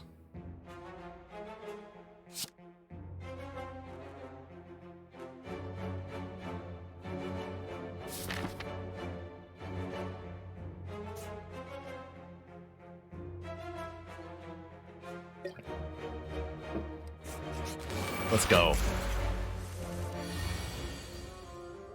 Beautiful. We have Ice Cream Pyramid, so I just, like, never play cards? That's right. No reason to play this strike, then. We can save the energy. This deck desperately wants an Art of War now.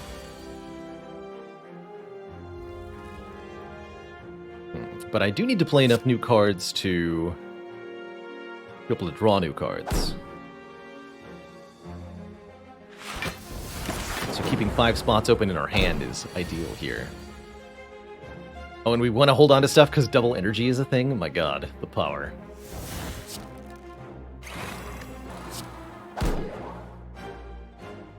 Debuffs are gone. And now, you are gone. You stinky, stinky sphere.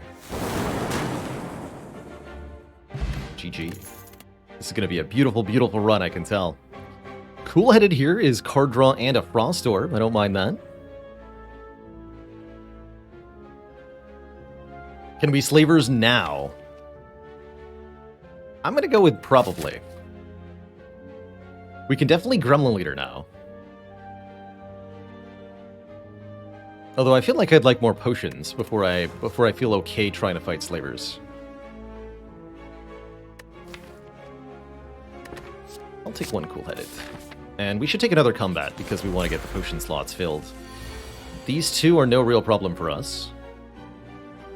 I have orange pellets, so I can immediately clear this debuff. In fact, I'm just going to end turn. Save the energy, play no cards. That's going to be our turn 1 surprisingly often, actually.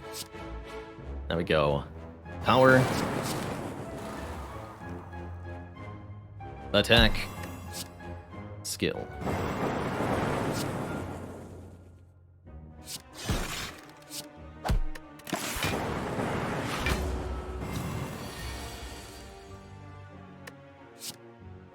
Power. Attack. Skill.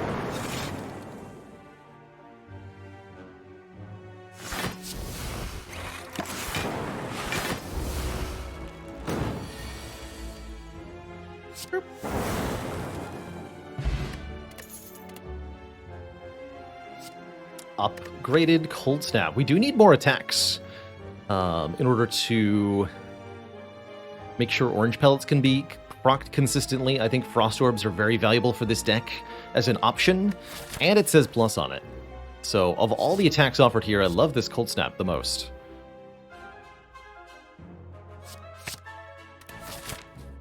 It's going to be my pick. Get a Merchant here. Interesting. Loop Plus is offered.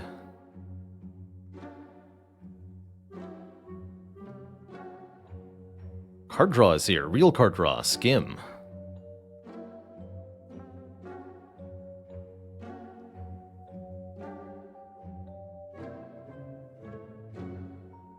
I'm not sure I really want anything here, actually. Like powers are okay, yes, but we don't want too many setup cards. I don't think I should be fighting this elite. So I'd like to go this way, which means I'd like to look at the contents of this shop. None of these potions really do it for me. Maybe Potion of Capacity for later, for much later. But for getting through one of these two elites, which is what I'd like to do, I don't think it's a good idea to go here. But we'll go up here, and we'll definitely try to fight one. So, do I buy Loot Plus on sale? I guess that's the only real question. It's pretty good. It's like more orb slots in a deck that actually really quite likes them. Yes, I will buy Loop Plus. Because I would take a capacitor. And we're going to upgrade double energy first and foremost. That's +2 energy when I play double energy. Cursed Tome. Necronomicon wouldn't help me. The other two are kind of interesting. We either get Nilri's Codex, 1 card added to our draw pile each turn, or we get the Enchiridion for a free random power on turn 1. This costs us 21 health to read the book. Honestly, I'm not sold here. I don't think the Nilri's is going to be that good. Well, it's pretty good. But I don't want to click through it all the time. And the 1 in 3 chance of bricking with the Necronomicon really makes me kind of uninterested. So I'm going to leave here. I'm not going to pay any health at all. We'll leave the tome where it is. Now I can buy Hello World Plus. At last. Is Doom and Gloom good enough here? I don't think it is. I don't think I want anything in this shop either. Maybe a blind? Blind is kind of cool.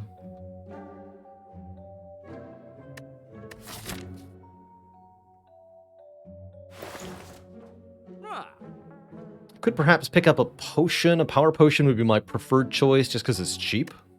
But I don't think any of them are that good. Much rather have something like a block potion, a fire potion, or a focus potion. I think I will take blind. Couple weak can be absolutely invaluable against the hearts.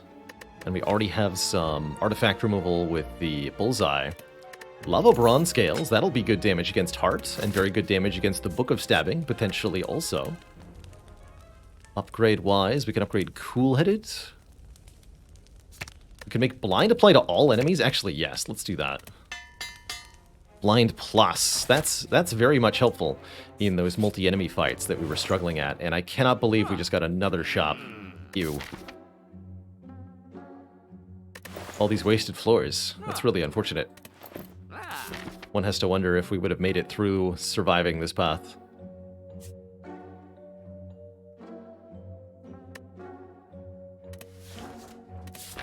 Oh well, let's take some more fights now. I think we're well equipped for them. And we'll be able to harvest their rewards pretty reasonably, question mark? Help. Keep the double energy for next turn. It's actually not that much damage.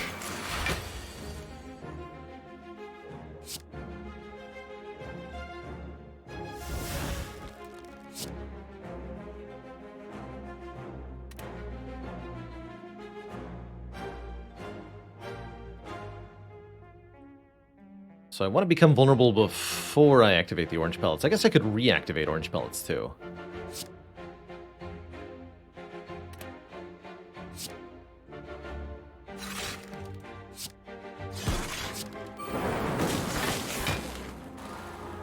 Let's do it this way, and then attack. Power skill again, which removes the vulnerable.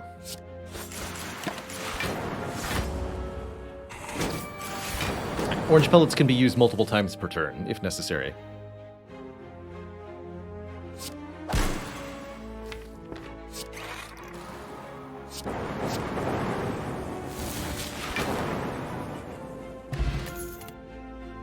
Another cold snap. This one's not upgraded.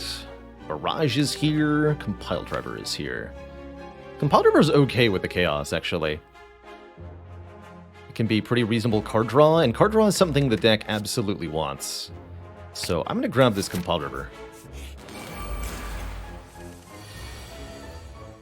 The most famous Canadian person, that's got to be Wayne Gretzky from my corner of Canada. It's Wayne Gretzky.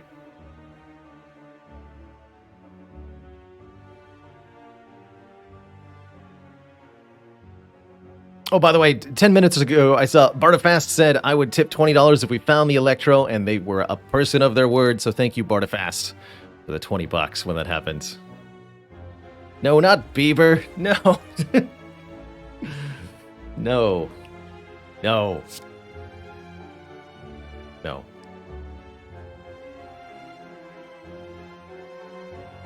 My hockey fan, not personally, but I am a descendant of hockey fans.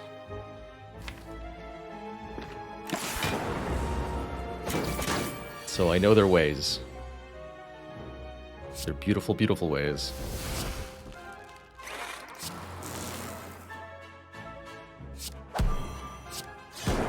Draw 3, already feeling pretty happy with this Compelled River.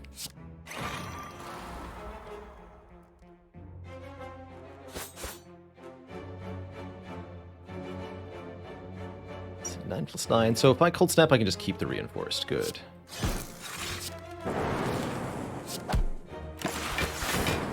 Excellent, excellent play. This deck is very strong now. Am I a maple syrup fan? Heck yeah, I put a little bit of maple syrup in my coffee each morning. It's my sweetener of choice. Do recommend. Another upgraded Cold Snap. I could actually get behind that.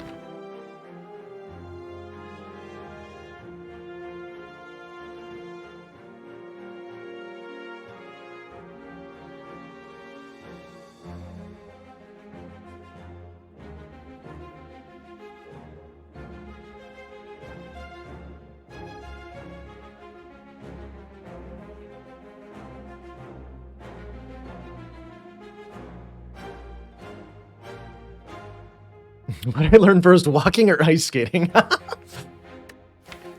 I definitely ice skated as a very young child, but I'm pretty sure I was walking first. Got some good skating and sledding memories as a very young lad. Hey there, Bird MQ. We were just talking about coffee. I thought you were talking about that for a second. Indeed, this relic setup is OP. OP.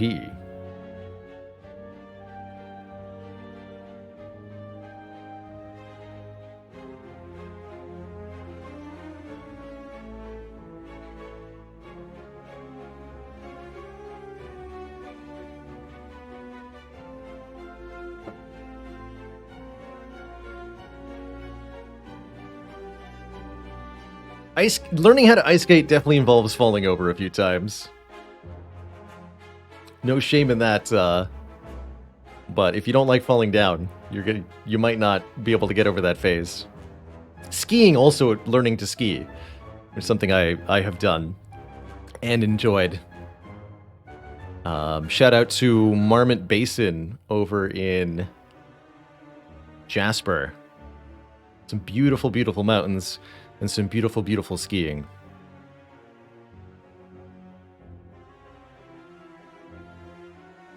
Sugar is a B tier sweetener, but maple syrup is A tier. Spoken like a true hoser.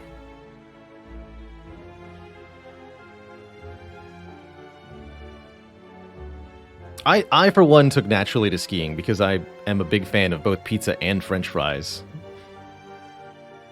So my hunger drove me forward.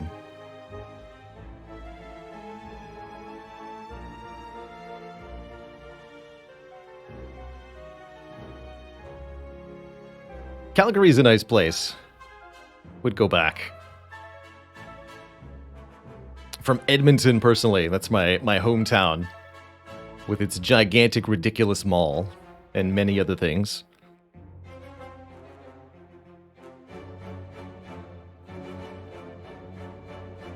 Which is why I answered Wayne Gretzky, also. That should probably help clarify it further.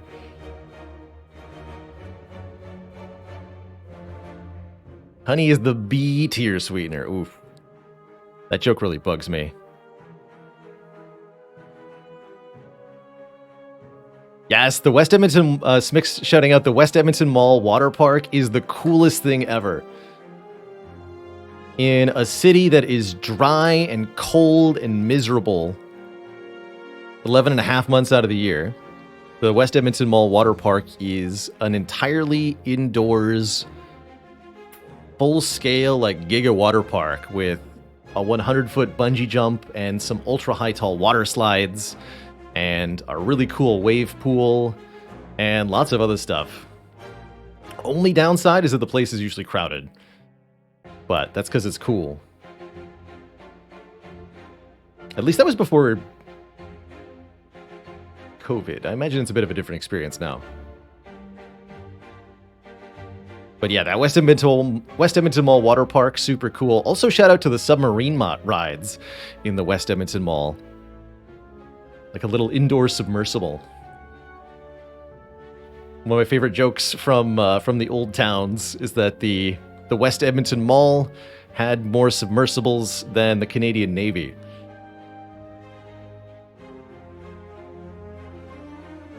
Which I think was technically true for a while. They removed the submarines? No. Well, the memory is ruined then. Tell me the fire-breathing dragon is still there.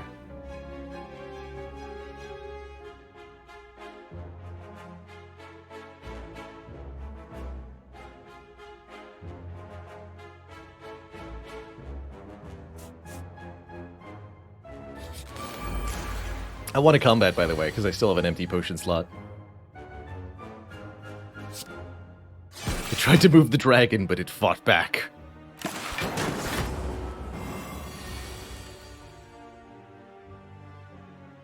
Dragon was part of the movie theater, previously known as Silver City. I don't know what it's called these days. I think it did rebranding. I can't remember for the life of me what it's supposed to be called now.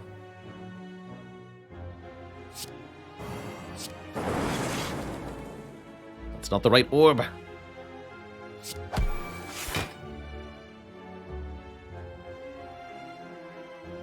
Apologies for missing that dad joke for Snaky Moses, appropriate with this enemy here on screen. What is a snake's favorite school subject? History.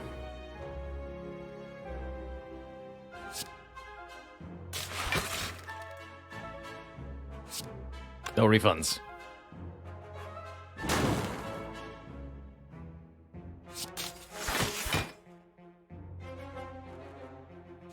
Look at the bullseye, too. Get him, Bronze Scales. You got it.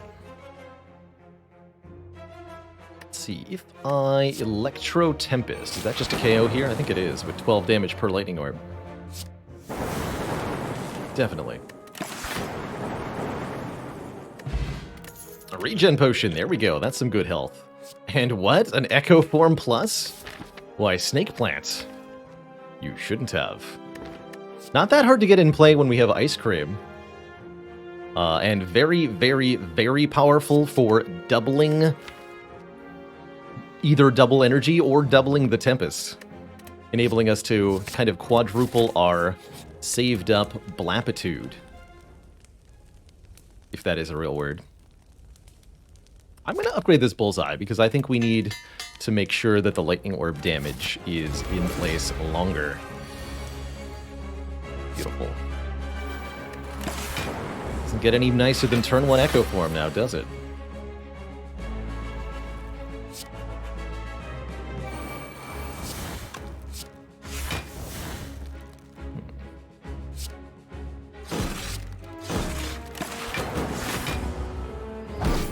There's a lot of different ways we can kill Champ. It's not going to be hard, let's just say that.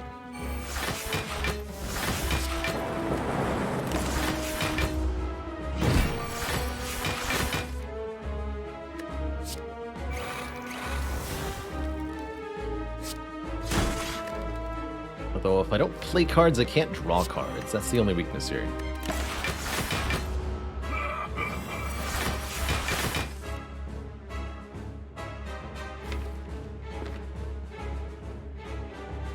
Alright, we'll just wait a minute here.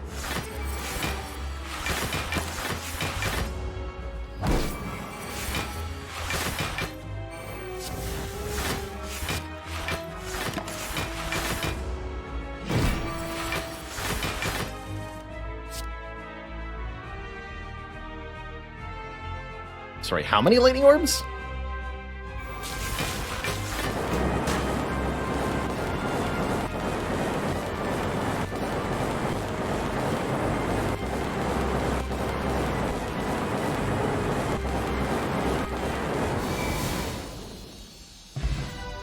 Wait, there was one more cast of that coming up. Dang it. Didn't live. Core Surge, who the heck needs it? We have ice cream. We have orange pellets, rather. We don't need artifact. Seek seems great, though. Allowing us to get our Echo Form down earlier, potence. Find the Bias Cog. That was the big card we were missing last run.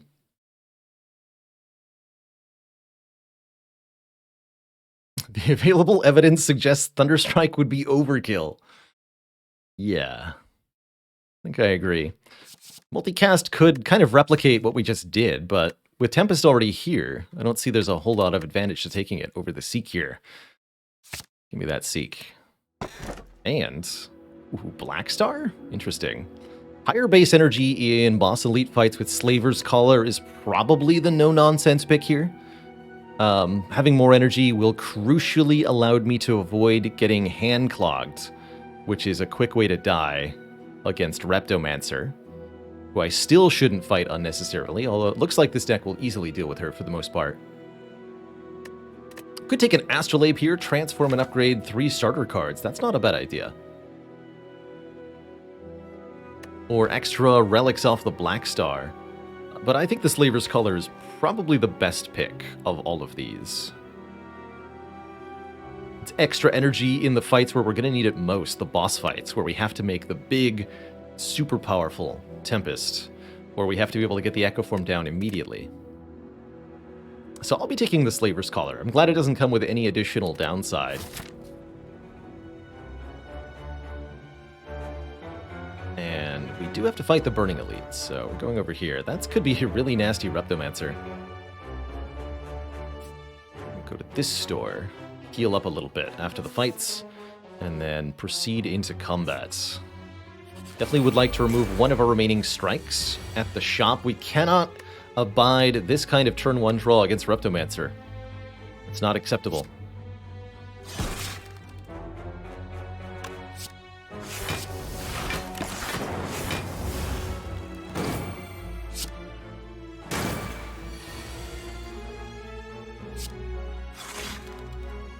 Get him. Good. Kind of good, anyway.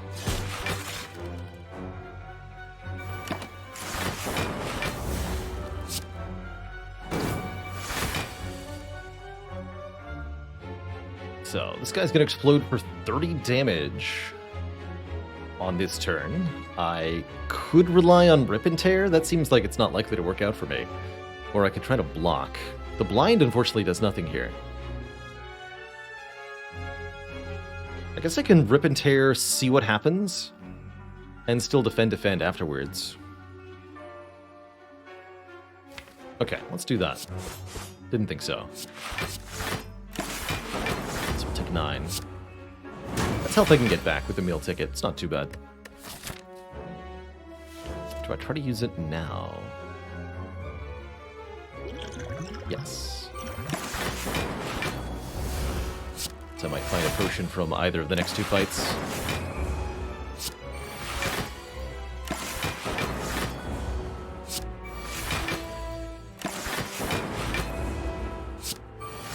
End turn a whole bunch of times here. This enemy is very, very passive, as you can see.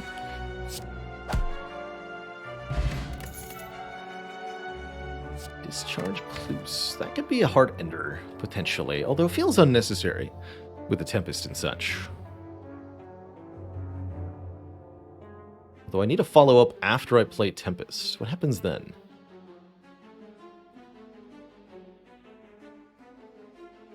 Got pretty good answers. Skip it all. Alright, Electrodynamics, I'd like to see you in my office immediately.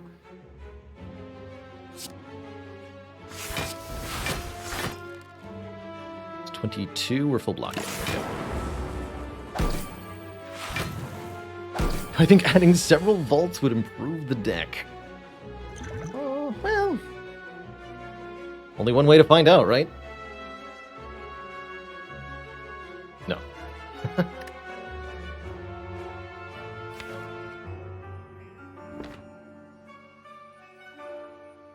This looks like a bit of an uncomfortable turn. I don't think I can do 52 damage to any of them. I guess I'll Cold Snap Compel River on the weakest one here. Well, that did not improve my situation much. Alright. Blind. By Electro Dual Cast, is that enough? We do 8 plus 8 plus 8. No, not without the Focus Potion.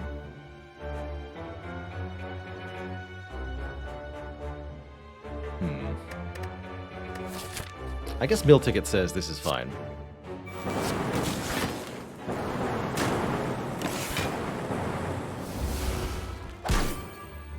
We're taking exactly 15 after all. That just seems optimal.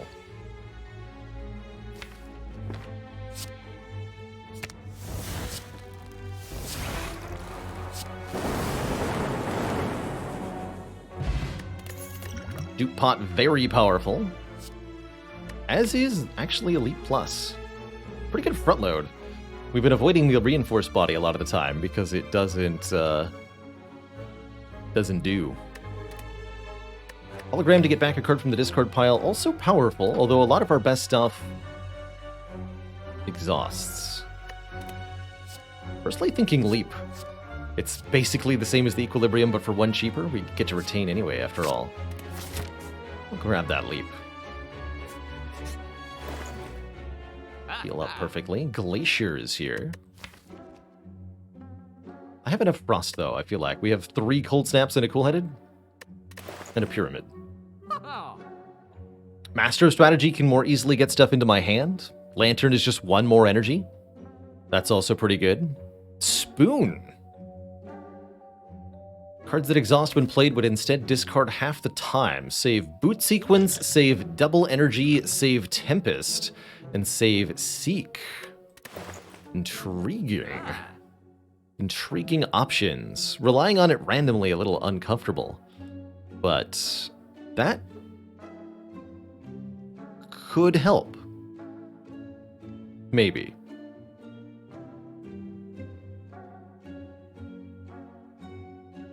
But I think personally I'd most prefer to remove another card here. Specifically these Stinky Strikes. Every strike we draw is Repto killing us on turn 2. Essentially. Do we ever buy a Fire Pot specifically for that concern here? I don't think so. Not with these potions, which are pretty spectacular.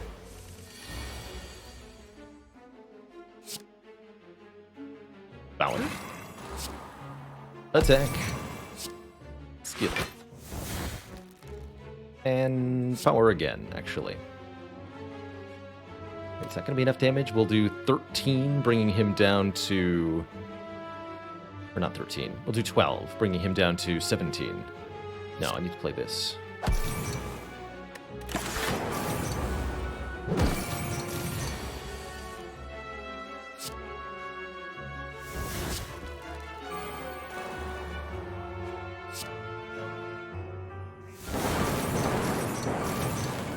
Transient requires us to have a consistent numerical output. Escalating by 10 each turn, which is pretty difficult to keep up with. Let's see, this turn we're going to do 12, 12, 12. He's already taking nothing, so I can just save energy here if I want. Although I'd like to play 1 defend, just make room in hand here.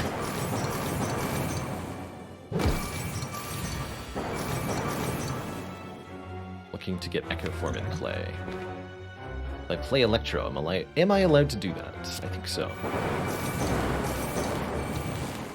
Yes, because he'll take another 24.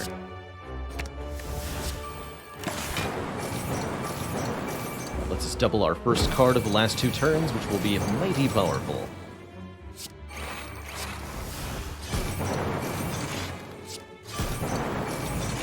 Beautiful.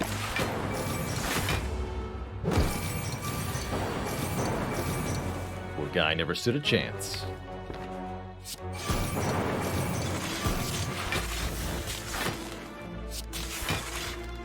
Get him. Hey, I did see that comment, Heligonian, even though I didn't give a verbal response to it. It's been very cool to see the community continue to evolve, in no small part over the past year, thanks to the YouTube. And I'm just grateful that folks continue to filter on in day after day to this same cozy content and enable me to make this as my full-time job, make these video game streams. It is my dream job, very much my dream life that I'm living here. And the 1,000+ folks that tune in every day make it possible. You keep watching, I'll keep streaming. I plan on just being here. It's tempting to make big and grandiose plans about what to do with the content, where to go. My plan, quite frankly, just keep streaming, keep being cozy, keep making sure that I have a good time here on camera, so that everybody else at home does too. That's the goal. Indignant Possum, thank you so much for the Prime sub. Thanks for the cozy sip club. I miss the cozy chair sometimes too. Visually. Less so in terms of actually. Here's a word of advice. Don't let strangers become emotionally attached to your furniture choices. Because someday you will have to make different choices. Is it hard to avoid burnout, says Tombstone? I think so. I think it takes deliberate effort to avoid burnout. And if you... Never name your chair. For one day you will have to take that chair out behind a shed. Put it down. No. I think that if you don't take steps to deliberately avoid burnout, then it's very easy to, especially in this particular line of work, to push yourself too hard, because everything about streaming is created to kind of reinforce that exponential growth, being live all the time, constantly grinding the same very difficult or very high interest content that gets the big clicks. And if you do too much of that, it will consume your soul. So there has to be a deliberate balance. There has to be a deliberate amount of restraints. Or, you know, if you stream 80 hours a week for too long, you won't be able to do it at one point. You have to stop.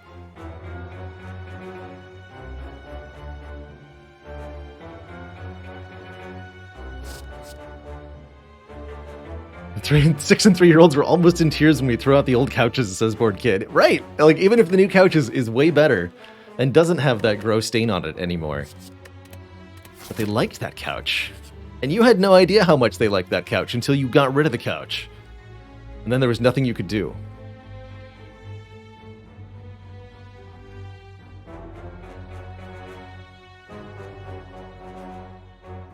I'd say we currently average about 35 hours of live content per week. We used to have a 6-day-a-week schedule long ago, but shorter streams on average. Then I made a push for longer streams, less days, and I've kind of gradually scaled back the amount of hours on a given day, just a little bit. Especially as other aspects of the stream have started to take up time. I do have to spend time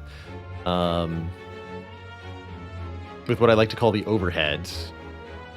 Investing in the YouTube video, planning out future content, checking out potential games. If I'm going to be playing a game other than Spire, I have to make sure it works on my system and that OBS captures it properly. Trying to acquire new art assets can be a real challenge as well.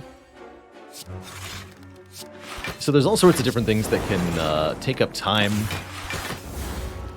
or resources off stream. But all told, I probably hold myself to somewhere in the realm of 40 to 60 hours of my human life spent on the work project. And I try to keep a reasonable work-life balance. I think it's very, very possible and easy to overwork oneself big time, especially in a culture that promotes and rewards such overwork, while kind of brushing under the rug all of the harmful effects of doing so.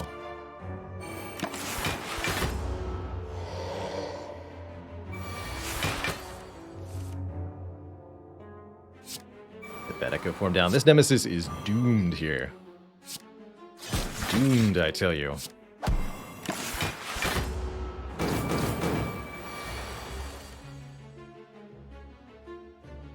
What's the play here? Guess I have to double reinforce to block this. That's a little awkward. Suppose I could have doubled Rip and Tear or something first. Doesn't matter though. We do this. Double energy twice. Dual cast this orb. Tempest for Bajillion. Dead. +1 strength, also back from last run. Core Surge makes another attempt, but it shall not be here. Actually, what about this Ball Lightning? We need a way to deal damage to the heart after the big Tempest. And I think being able to generate some more Lightning Orbs with the deck is a really good idea. This Ball Lightning has a base damage of 11, +1 Lightning Orb. That's pretty spicy.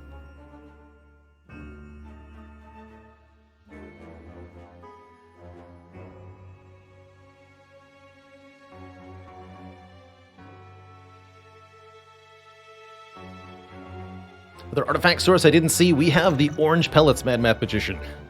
So we don't need any stinky artifact. And Rickon's still here from the XCOM days, my lord.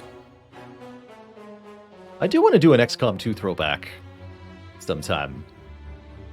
I think I would do an XCOM 2 Legendary, but without Iron Man playthrough. And I would try to reload as little as possible, but not 0 times. I think I'd enjoy that more than restarting a campaign.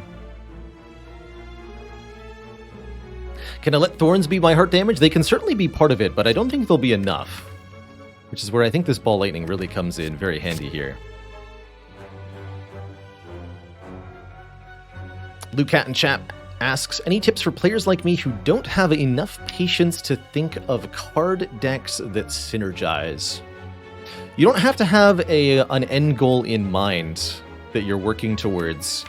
I think the only thing you really need to be able to recognize are cards that synergize with cards that you already have. So, in Spire, it's very important to build your deck just one card at a time, because you're playing it one card at a time. So a simple progression of adding cards to the deck that improve your damage immediately, you know, some attacks that get upgraded, and then looking for other cards that interact with whatever you've picked up. So for example, on Defect, you know, you pick up a Ball Lightning or a Cold Snap as your first card, it becomes then easy to recognize that Focus will make the orbs generated by those attacks stronger, and you pick up the Defragment when you see it. At any given moment, you only have to look at the options that are in front of you and how they work with what you already have. So you're not having to worry about, you know, all of the different possibilities of where can I go from here? What am I trying to build towards? All that.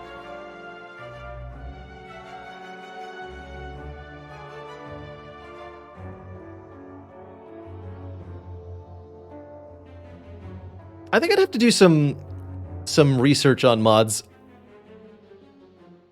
I have some difficulty, BN Maya, when it comes to streaming a modded version of a game, especially a heavily modded version of a game.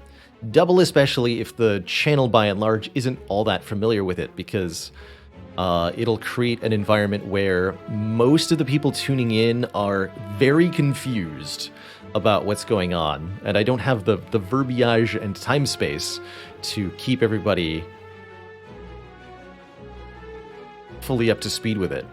We can create any number of chat commands and informative titles and all that, but at the end of the day, most people would, I think, be pretty confused by that.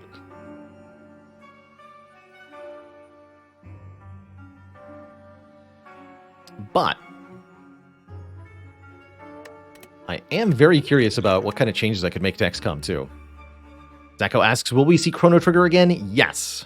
Yes, likely on Saturday, if not Friday, which is tomorrow. But yes, we'll see at least one more session this week. That I can promise. Alright, we got our green key. Let's upgrade Seek now. Make that 2 cards. Very important. well, maybe not lacking verbiage, but rather lacking WPM, words per minute. I can only say so many words in a given stream, and it won't be enough. Kazmaster, thank you so much for 14. Here's the Repto we were kind of afraid of. Will it go better than last time? Signs point to please yes, help. Am I willing to pop this focus potion right now? For the slight edge it's going to give me. This is probably the most difficult fight we're going to face all run. I'll do it. Give me the advantage. That way there's a 1 in whatever chance we get a kill here, actually. No duck. No luck, excuse me. Duck.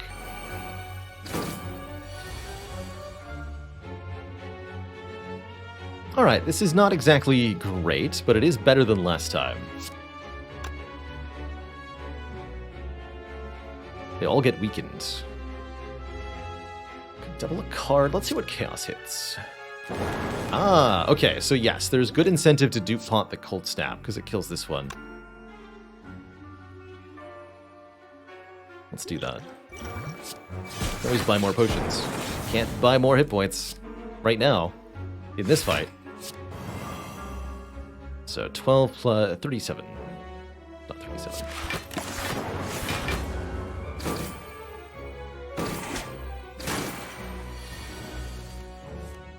Wonderful. It appears we've survived the worst of it.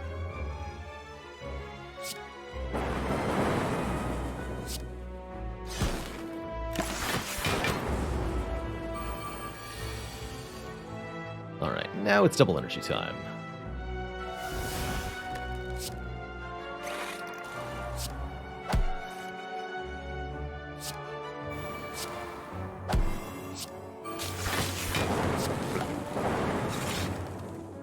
Beautiful. 23... okay. Major blab.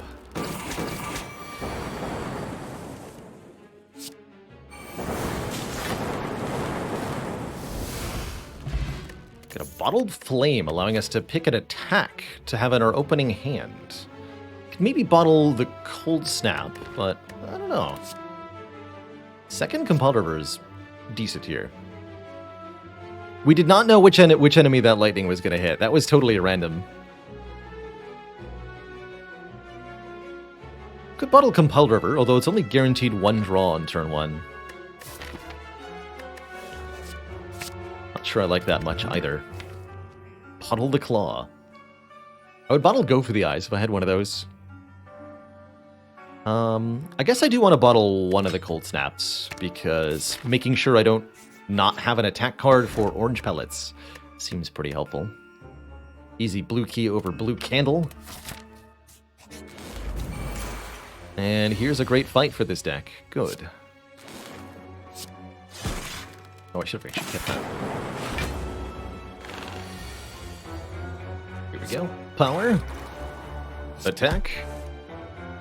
Skill. Can actually remove the Constrict debuff, leaving only the base 25 damage of this foe.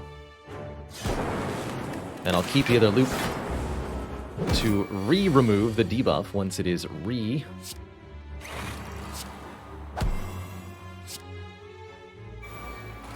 double removed.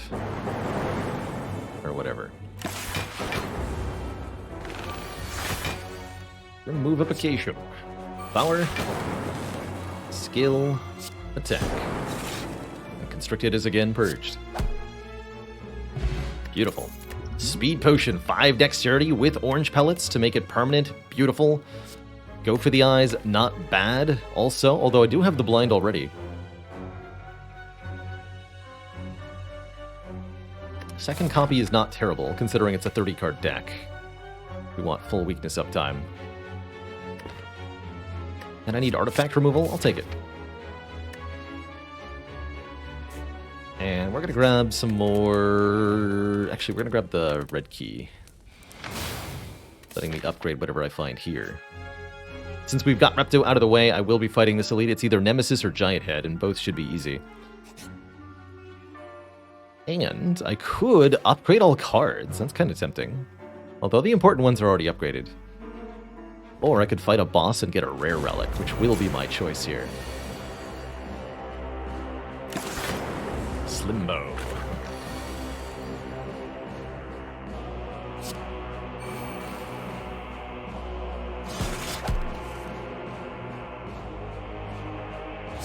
Let's see here. Get a Plasma Orb, good. Get Echo Form, double energy into my hands. And commence the shenanigans. Bye-bye. Or heal one and get a curse. I guess that was our third option, technically. Stone Calendar from the Slime Boss. I guess that could technically contribute to our damage plan. And I love a hologram plus here, letting us get a card from the discard pile. Could be Blind, could be Go for the Eyes, could be Reinforced Body. Not actually as many good holo targets in this deck as in some others, but it's pretty good. And I think I like the Energy Potion with the Ice Cream more than I like the Swift Potion at the moment. The Four Amigos.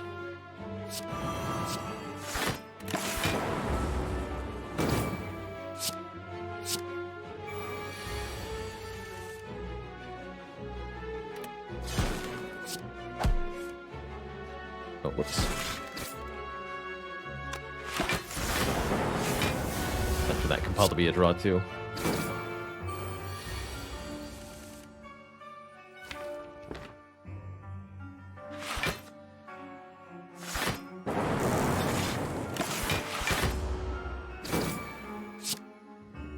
Actually, just let Stone Calendar win this fight for me. That sounds entertaining. Get him, Stone Calendar.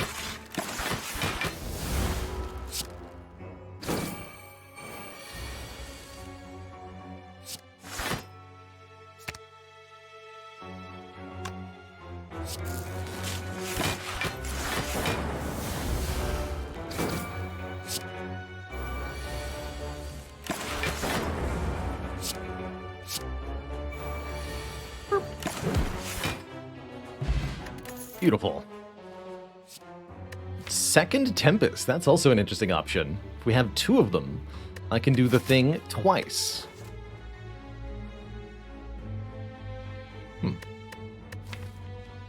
Although I only have the one double energy, so... But still, it's great with Echo Form. I'll take a second one. No giant head for us to practice on, unfortunately. Only Nemesis today.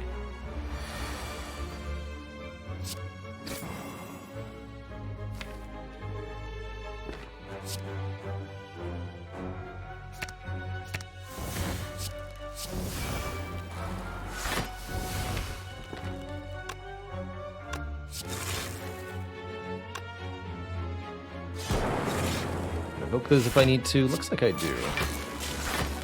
534. Perfect.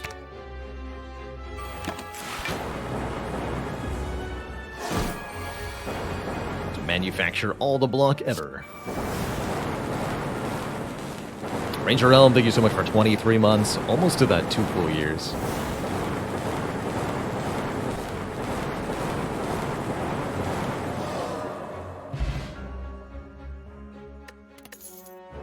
That's right, Abyss Walker. The Echo Form doubles the first use of the Tempest. So if you have 8 energy when you play Tempest and Echo Form, you will have 2 Tempests for 8 orbs. And it's a lot of damage. No need for those. Alright, one last upgrade before the boss. What's it going to be? Probably the Cool-Headed for the card draw. But I guess we could also maybe make an argument for Reinforced Body or Boot Sequence, because it's our block card we're guaranteed to play. But I think I'll take the card draw.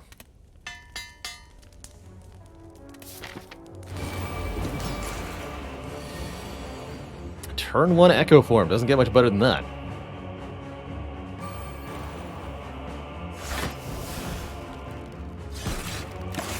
Take a little bit of damage to our Bodega here. Just as in other fights, the goal for this deck, make a really big Electrodynamics Tempest with Echo Form. Double defrag, cold snap, electro? Or is it better to go double cold snap, defrag, electro? 7x3 versus 9x2. Technically, I do better with double cold snap, but it's not a big enough difference. Do it this way.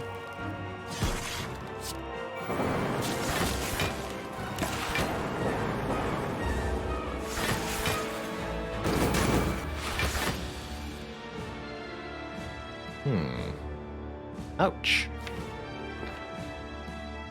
Double Tempest is not enough to kill here, I don't imagine. We would do 12 times 8? Not close enough. That's worrying.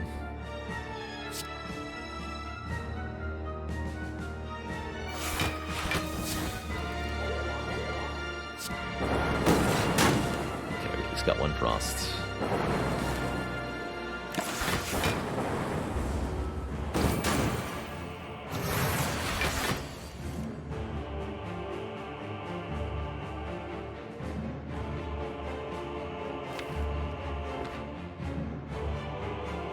Double Tempest still not enough to kill here.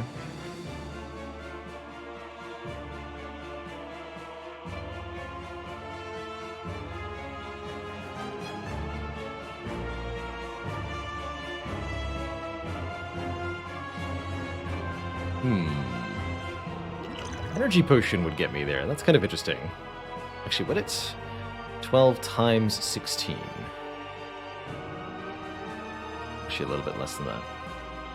192. That would kill.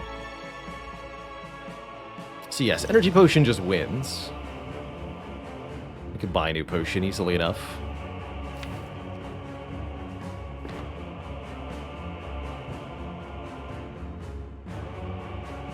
Alright. Sold on that.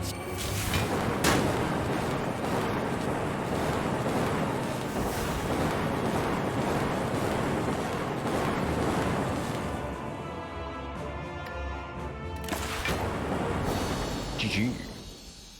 37 health should be enough to beat whomever this is. Time Eater is definitely the easier option of the two. So, I'm very happy to see Time Eater here. Every time we play 12 cards, Time Eater will forcibly end our turn like a rude person.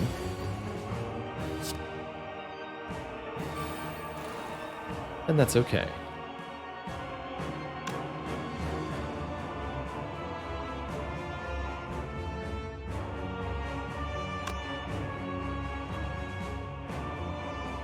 Room in hand here. Play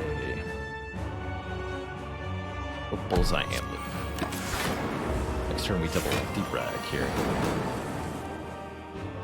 Actually no, double Bias Cog. Power, power, attack. Skill.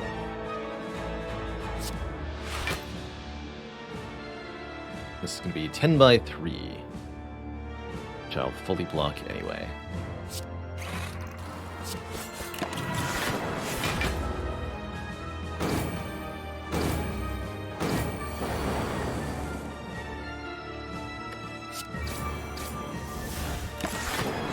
Now we just wait a little bit. And this fight solves itself.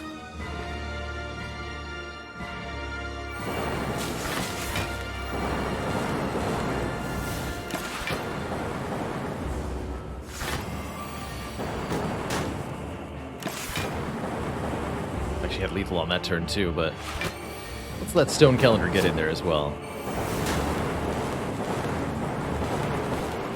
GG.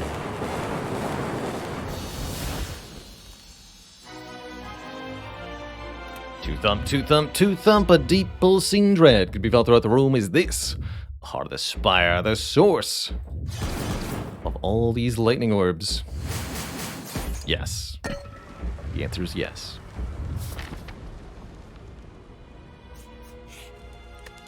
We're healed up back to full thanks to the meal ticket, so we easily upgrade here. I think I will finally upgrade Reinforced. This card might be very useful against Heart with the Speed Potion. Oh, somebody was saying more orb slots would help. How about a capacitor plus, or just 3 free orb slots at the start of combat with a runic capacitor?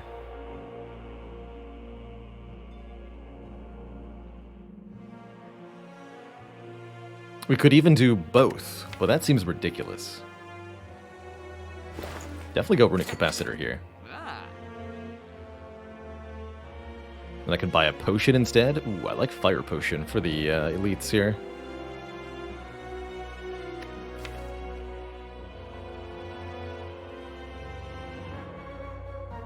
Actually, really don't like this capacitor very much. Go fire pot.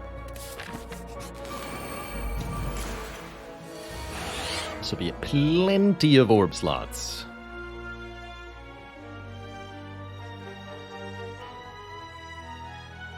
Next turn might be interesting. We have 2 burns put on top, so I get 3 other cards. That's probably going to hurt a lot. That's my guess.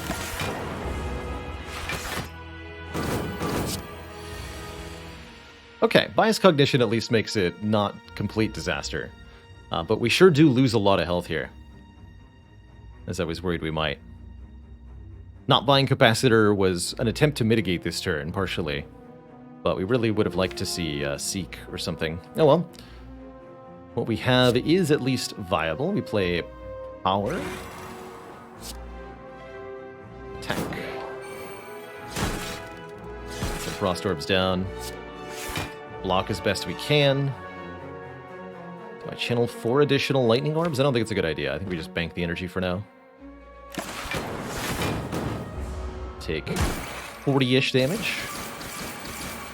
It does bode a little badly for the heart fight.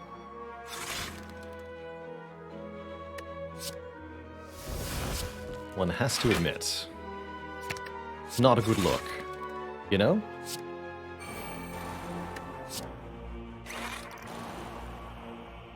Can actually turn around with the fire potion. That might be the use here. We're blocking 32.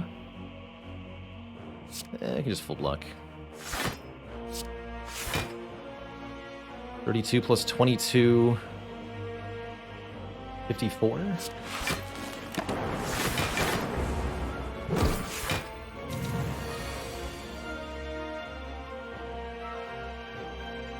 Here, I'll just double cold snap.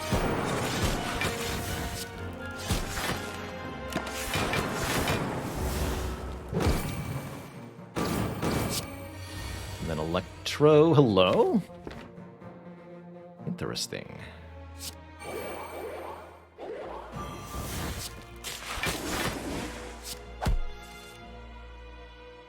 No sign of Electro yet.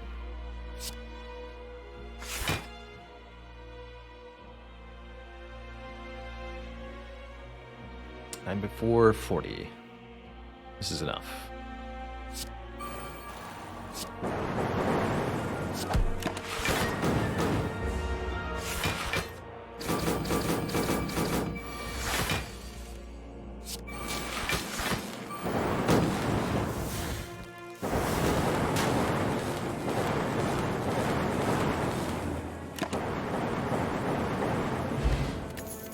.27 health for the heart fight and a second echo form. All right. Here goes.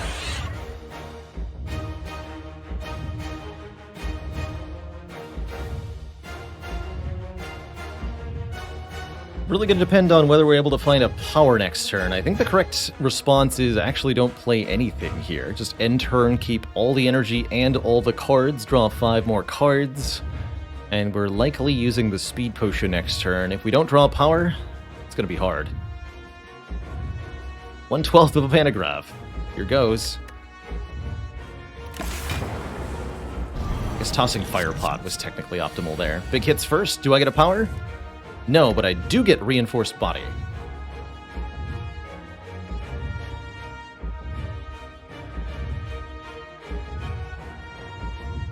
And I'm very glad I upgraded it.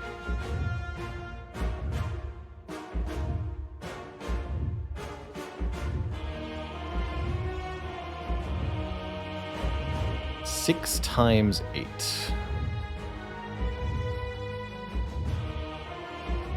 It's only 48. It's not going to block without the speed potion. But I don't get to orange pellets this turn, which means we lose the speed potion buff for the rest of the fight. Makes me want to Cold Snap Compile Driver. I guess knowing that, we have to use the speed potion this turn no matter what. So let's start there. We use the speed potion. Boot sequence, Cold Snap Compile. What happens?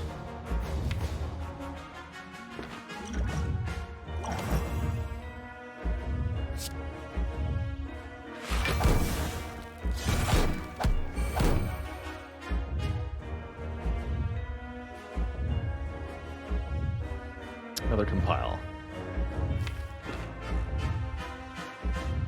So, Reinforced Body, currently 60 block, will just barely block everything if I play it now. Or I can keep digging, but take damage.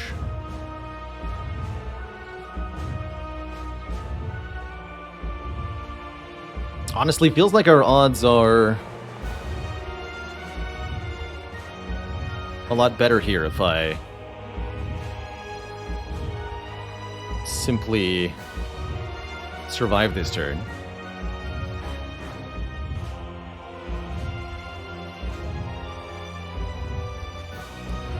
If we play the leap, we get another card to play, but then I don't have leap next turn. I'm not sure I like that.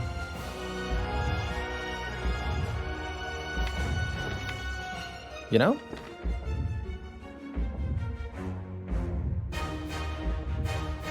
Although I could just hologram the Reinforced Body.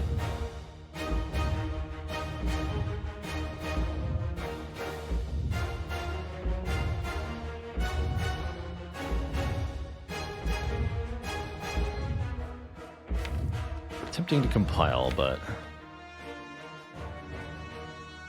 this is where Frozen Eye would be really nice. This way. Exact block. Would have drawn the Echo Form.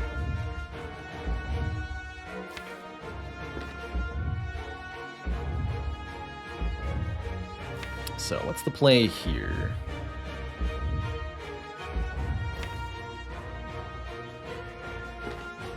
None of our weak cards showed up either.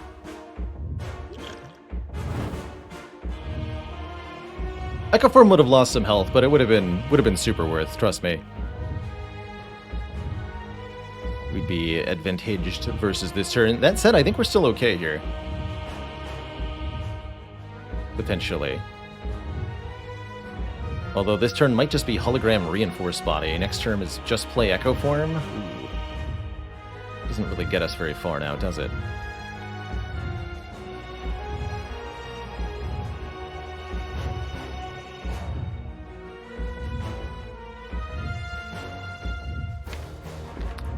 There's also Defrag Hologram Cold Snap. Then I can play a Defend card.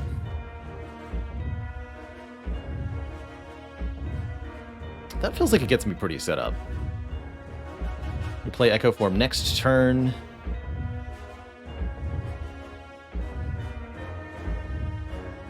We'll take some damage, go down into single digits.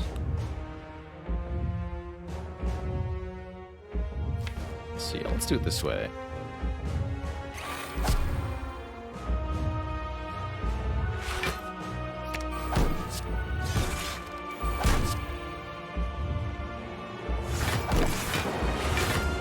Take 15.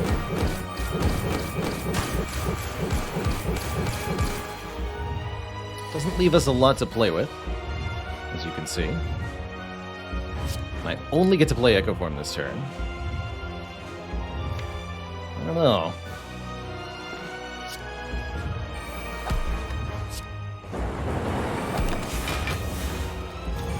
We might be dead here. I definitely don't see a way to block this.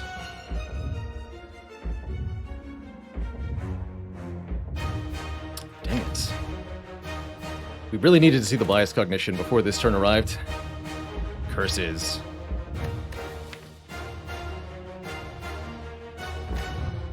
Ultimately clogged by the very compiled rivers I thought to use for card draw. This double energy was on the bottom again. Dang it.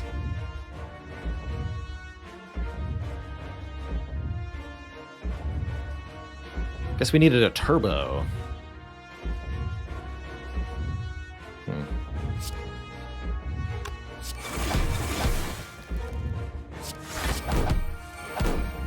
There you are. But now you're too late. Foolish.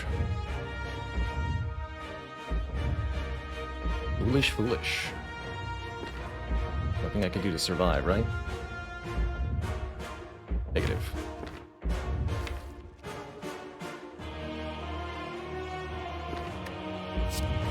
Take double energy, you got it. GG. GG.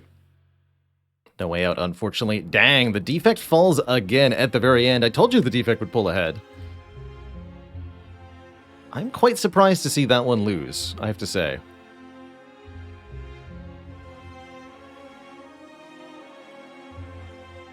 But we couldn't do with a upside down draw order in both the Heart fight and the Spire and Shield fight.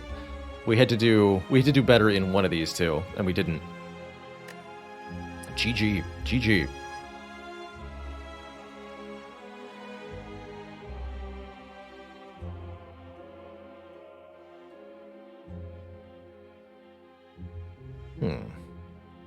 Do I want to play a third defect run? No, I think I'll play some Monster Train. And we'll set the Spire down for today. And 2 late Act 3 loot losses. Brutal. Choo-choo. Switch things up. Monster Train, my second favorite deck building game of all time.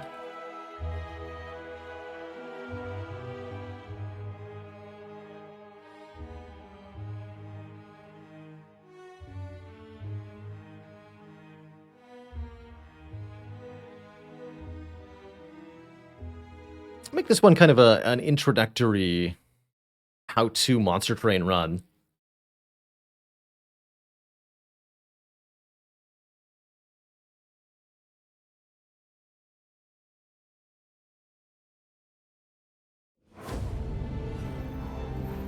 Hell, our home.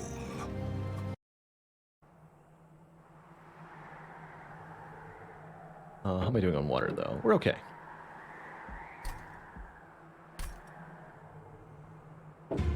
Oh, let's specify that I'm doing C25. Random. So, Monster Train. It's another deck-building roguelite card game, not so different from Slay the Spire here. In Monster Train, there are 6 clans, kind of similar to the characters. You start with both a primary and an allied clan, so you have two characters kind of mixed together per run. This run is Stygian plus Hellhorn, which puts a big emphasis on spells, particularly with our champ Tethys Titansbane, who is all about supporting a spell-heavy playstyle, often with, the Conduit version. Tethys can make damage spells on his floor cost less, with almost every spell in the deck being a damage spell, both torches and frozen lances here. That makes the Conduit version of Tethys very powerful. Basically, all of our spells will be free on his floor. Her floor, excuse me. I also like the Chillwind version, applying Frostbite to the attacked units. But this is a Conduit pick, if you ask me. We also got 2 Welder Helpers, apply armor 20. That's kind of interesting to go with Tethys. Fascinating. Jimmy Lee bought us PC specifically to play Monster Train, and then Monster Train is now on Switch. Uh-oh. Then what do you do with the PC? I think I like Conduit here. Conduit can really work with incant-heavy playstyles. 3 magic power? Yo! That's actually huge here. Normally, I'm not a big fan of Tempered Talisman. 3 magic power means numbers on spell cards are 3 higher, and those with the attuned keyword get 5 times the benefit, so plus 15 on these Titan's Gratitudes. Notably turning Torch into a very powerful damage spell, and I think giving us the oomph we're going to need to get through this first combat. I'll also take the extra money here, so I have more options. Spikes? No problem. For each combat in Monster Train, you're offered a trial. Take a penalty of some kind in order to get a bonus, in this case 75 gold, if we're willing to give every enemy 3 spikes, 3 damage back when they are attacked. And I think we're okay with that because of all of our damage spells here. We just have to make sure Tethys doesn't hurt herself too much. I think I'll put Tethys on the top floor here, giving us time to harangue enemies as they ascend and avoid their spikes.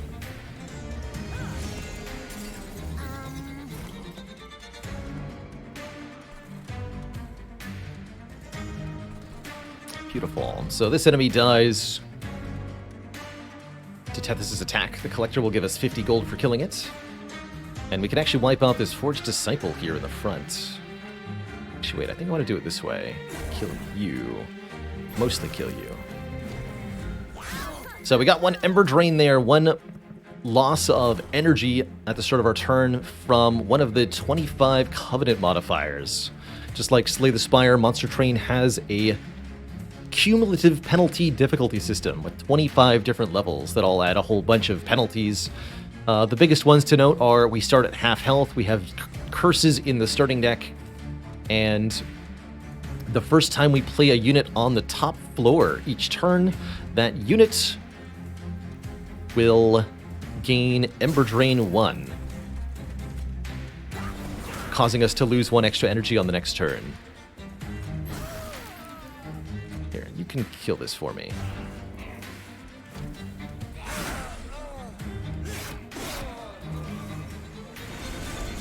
Is our boss. So we could, for example, use the Welder Helper here to give Tethys some more armor, and then I can actually kill this Welder Helper, the one with the Ember Drain, so that I don't lose Ember next turn. I have 3 energy to spend here.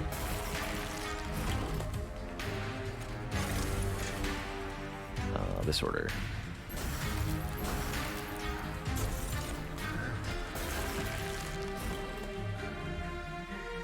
Alright, and despite everything, this is not enough to win. Let's buy Tethys a couple more turns of damage. Or is it better to put the Train Steward behind Tethys?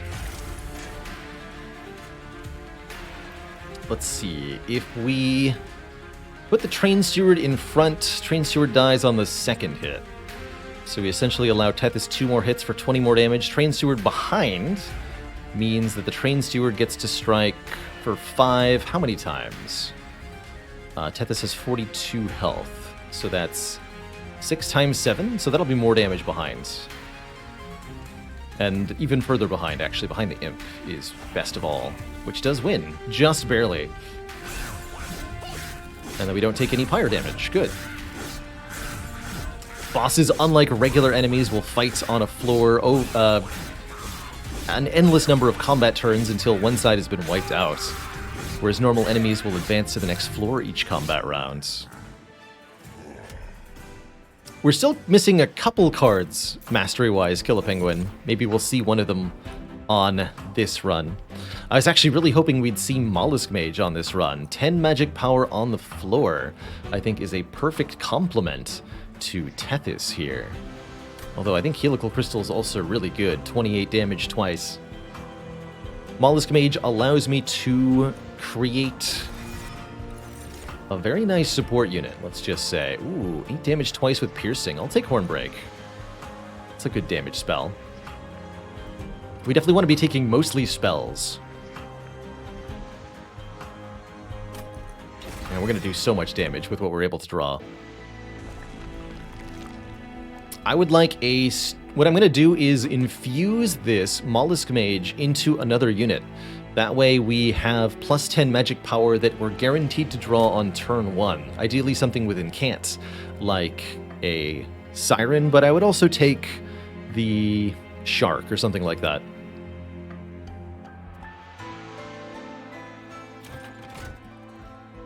Quite a few cards have been buffed over the course of Monster Train's history here. Can't gain Rage. Interesting.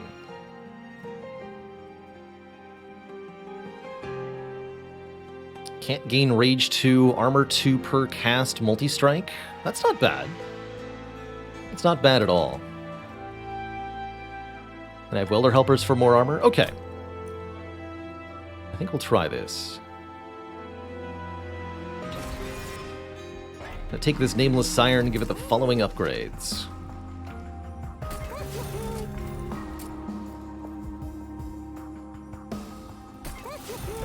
Strike 1. Can I make 2 of those? Because that'd be even better. Yes, I can duplicate that. Okay, that's the winning plan then. And using the Divine Temple, this is a DLC-only building here, and a DLC-only mechanic, the Engage Pact. Each unit in Monster Train has an essence. That's a set of properties that it can add to another unit if merged together, although you pay a price of Pact Shards, 25 Pact Shards to do this. What we get is one unit that's like 2 units at the same time. This Siren is now slightly higher base stats, and she has the property of the Mollusk Mage that gives 10 power to spells played on the same floor. Oh, my cursor's invisible. That's right, I know why, too. There. Good catch, folks.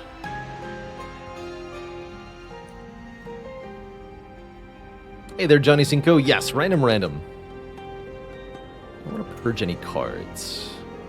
No, I actually quite like Frenzied Swarm, too.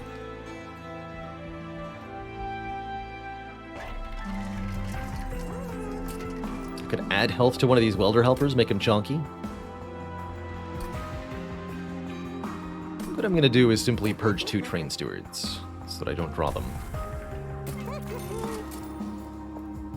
Stewards are stinky.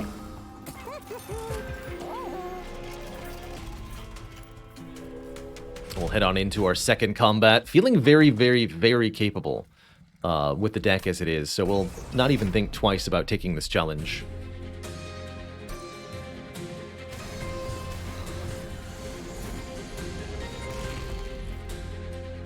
We're always guaranteed to see the Nameless Siren on turn 1 here, because of the priority draw system that Monster Train employs.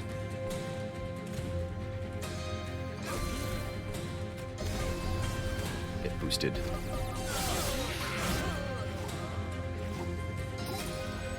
And this deck is going to look to scale its survivability with these Sirens, while also launching a bevy of offensive cards at anyone and everyone who dare.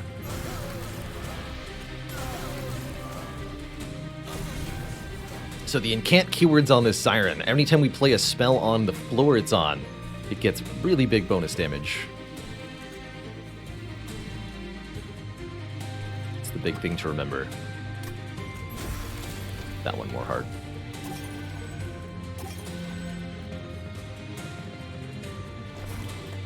And that's right. So enemies come in on the bottom floor of the train. They move up by 1 floor each combat turn, every time that I draw a new set of cards. Their goal is the last shard of the pyre at top.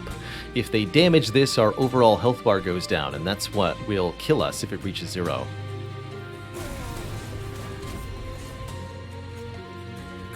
Have some armor, lady. And kill the one with Ember Gray.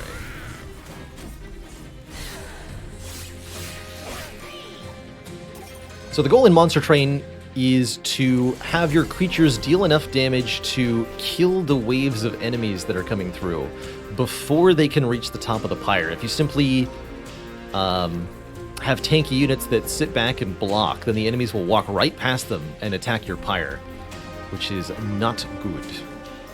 Not good at all.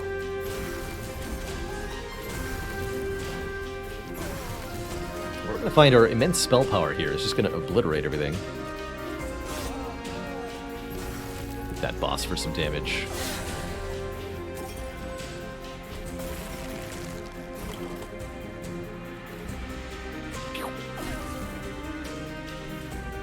I'll put 2 stewards down just to slow this boss down a little bit. And we'll play these here to give the Siren more rage and more armor. Each stack of rage is plus 2 damage, but it decays by 1 per turn.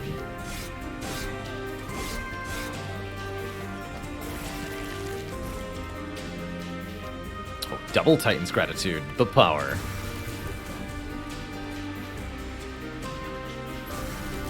Stun him. GG.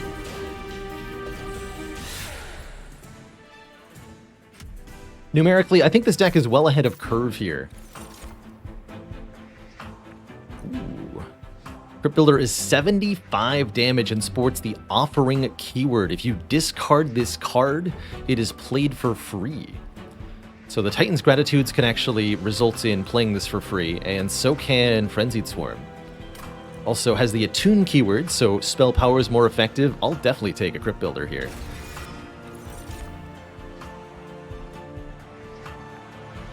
Discard, discard. Hidden Passage lets me ascend units. That could result in floor overstacking, but I don't think we need it. These I'm going to skip.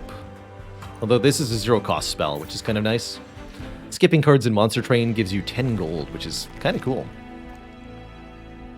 What I'm going to do is just make a second Nameless Siren. I think that's going to be our ideal floor.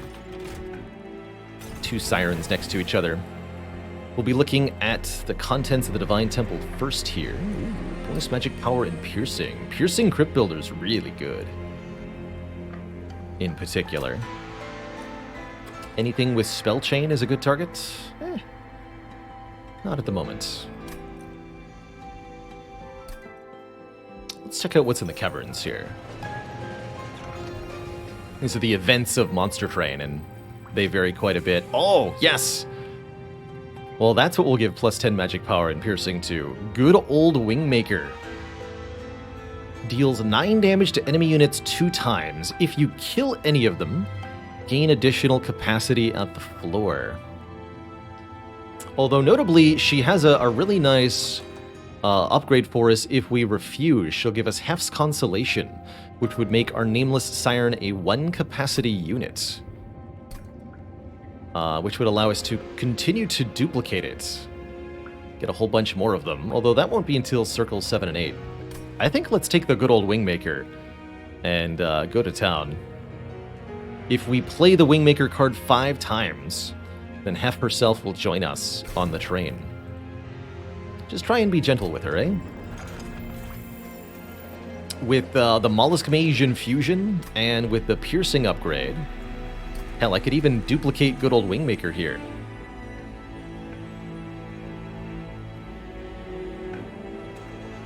Yes, you do get a very powerful upgrade if you refuse. It's a unit upgrade that gives plus 10 damage and minus 1 capacity, which is extremely valuable in some circumstances, and sometimes a lot better than the good old Wingmaker card. But I want this Wingmaker. It occurs to me that with Tethys Titan's Bane, I might be able to do something really silly. You know what? Let's do it. I have an idea. Make this Spell Chain, which is a lot of shards. Then, duplicate it. Then, fight Telos.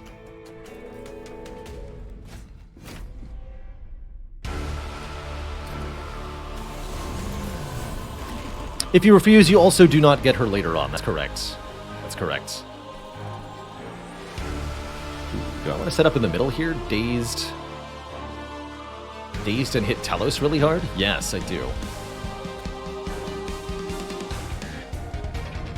Welcome. This also avoids the annoyance of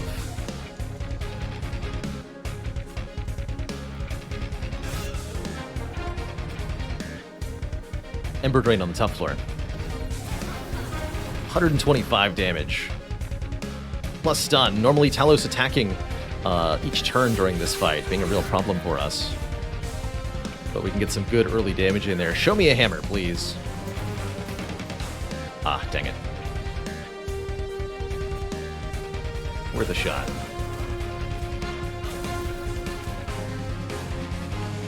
Just have these guys die uselessly.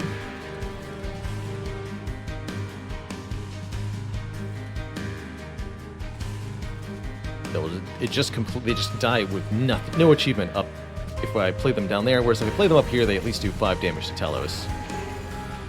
3 damage? Even worse. That's just sad. Alright, Wingmaker. There you are. 29 damage to enemy units 2 times. And for each unit killed, gain 1 capacity on the floor. And then make a new copy, which is still discounted by Tethys here.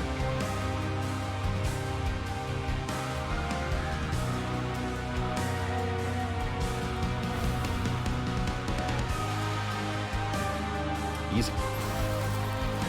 Oh, and I should have played the other cards up top there for a little bit more incant bonuses. That would have been a great time to draw the other good old Wingmaker, but okay, I accept, I accept.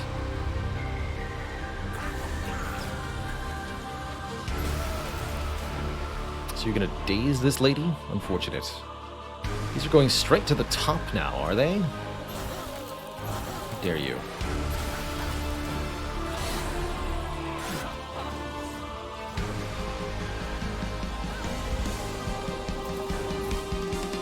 Now, let's not be hasty.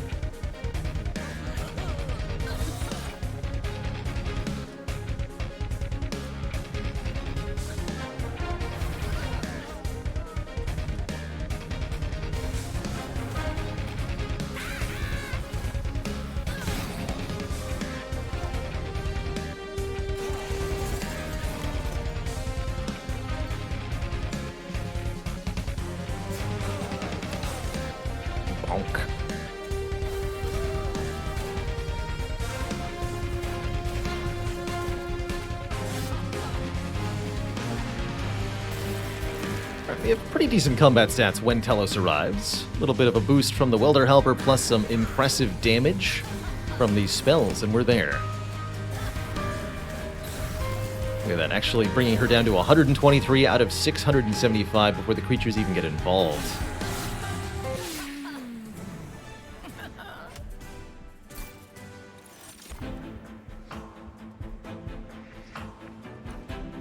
Alright, as much as I like Reinforce and Spike of the Stygian, we still need to Divine Master Impalate, so I'm going to be taking Impalate. This is a 1-cost, deal 30 plus 3 damage. That's not bad. It's like a super-powered Frozen Lance. I think the Reinforce would be pretty cool with the Siren's armor generation and the Welder Helpers. But we have to master this card, so I'm taking it. There's a potential armor. Lad, Incant Armor 2. That could sit in front of the Siren, happily. Not even necessarily required, but somewhat appreciated.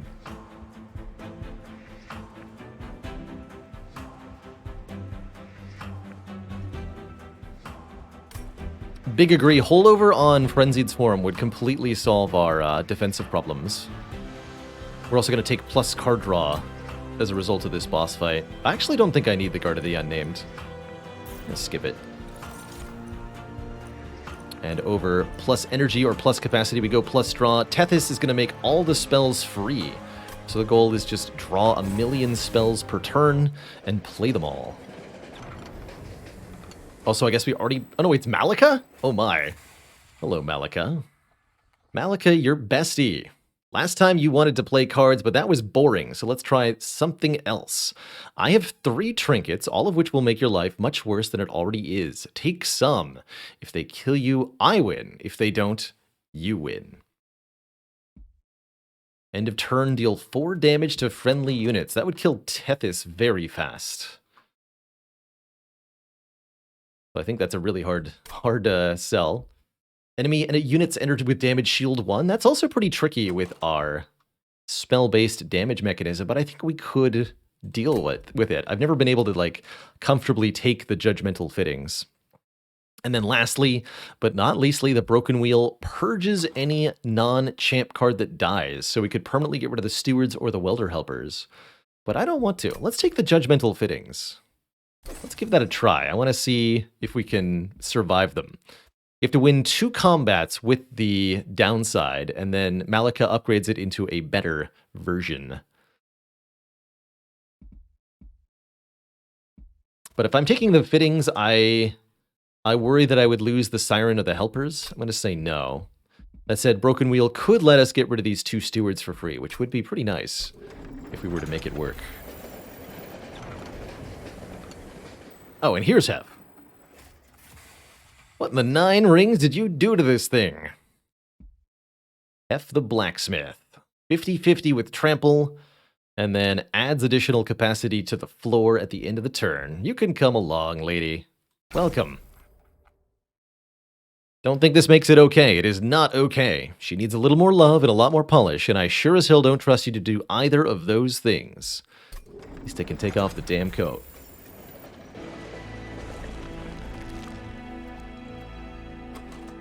Hef has 1 upgrade slot. We could visit the Merchant of Steel to try to do that. I very much like the Remove 2 offered by Unstable Vortex, but what about going to the Merchant of Magic? That's a really nice Merchant of Trinkets.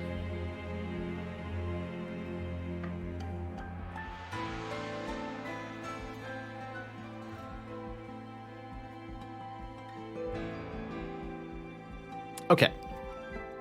We'll go to the Merchant of Magic later, I guess. Sure.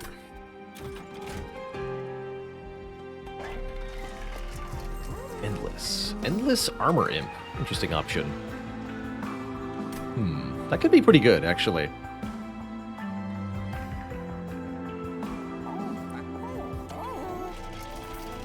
Could give Hef just some more health.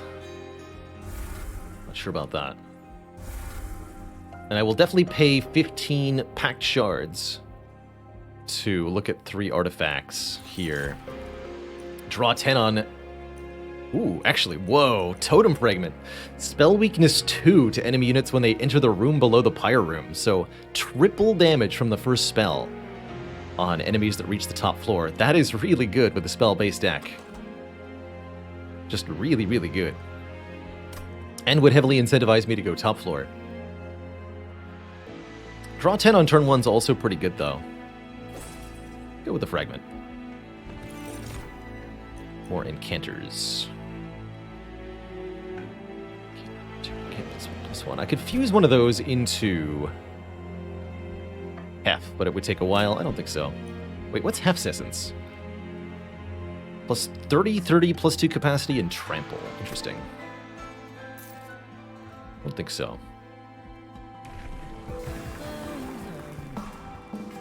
Could make Tethys apply spell weakness. I'm just going to make the spell cost reduction bigger so that spells are definitely free on Tethys' floor. I think I am going to go with 1 Endless Armor Imp here. Make her multi-strike? We'll just give her more health.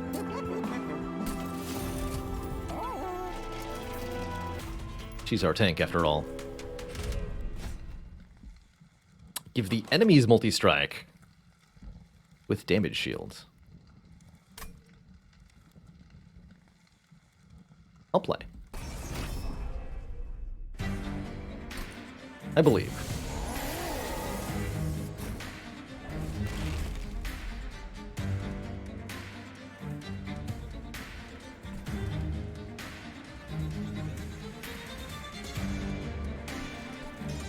Can't play them all here. That's a bit of a problem.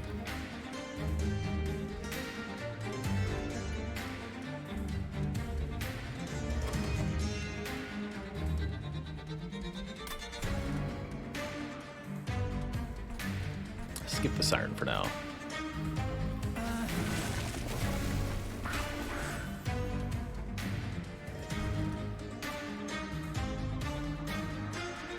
Gratitude has a chance to play the Crypt Builder. Spell shield 1 and damage shield 1? Oh dear. I understand. Some Dominic, thank you so much for 4 months. This is why we have piercing spells.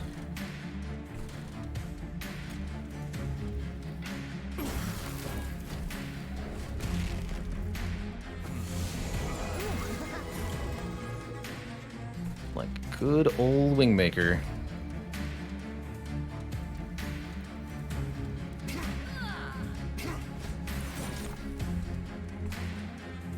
Let's let that one cycle. So I have more copies of it. And we'll remove your remaining damage shields. Good luck to us.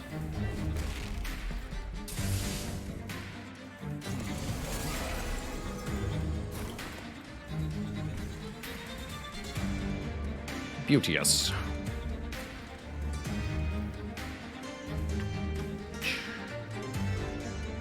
So he takes triple damage from the first spell. I want to use good old Wingmaker here, probably. I can play the copy up top. Yeah, that just kills him. Here, play you and immediately kill you. And let's just piercing kill somebody here. Or I can remove your damage shield. Let's just piercing kill you.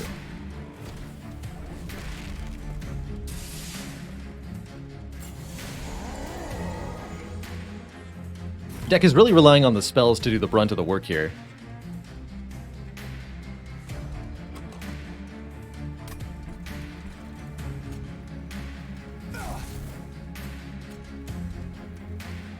Oh, we don't get the bonus spell power of the Siren. I completely forgot that they were contributing that.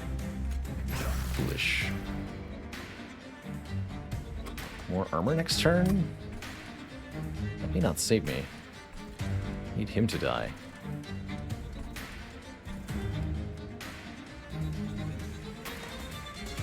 Let's just get these in play.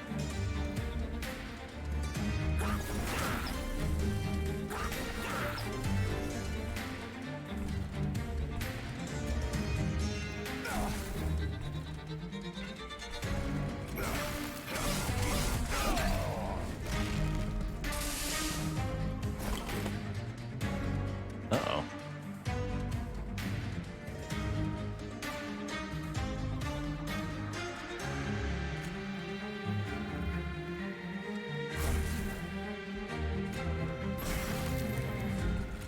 Oops. Okay, that'll at least do considerable damage to this guy, but the Pyre will take some hits there. I don't like it.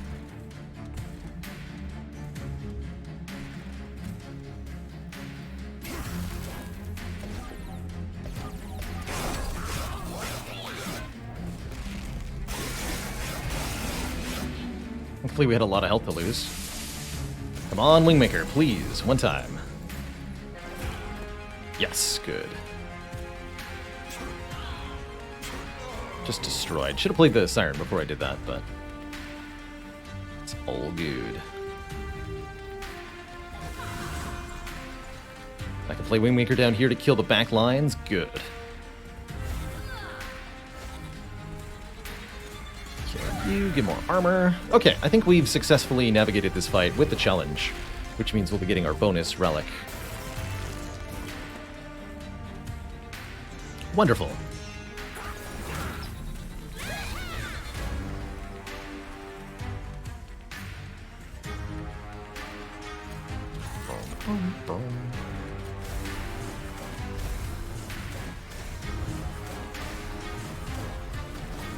We're drawing here.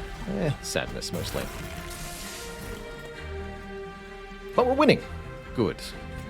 Well, it's more accurately half is winning.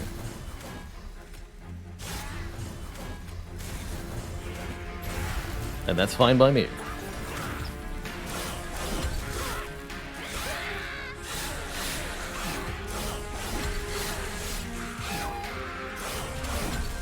GG.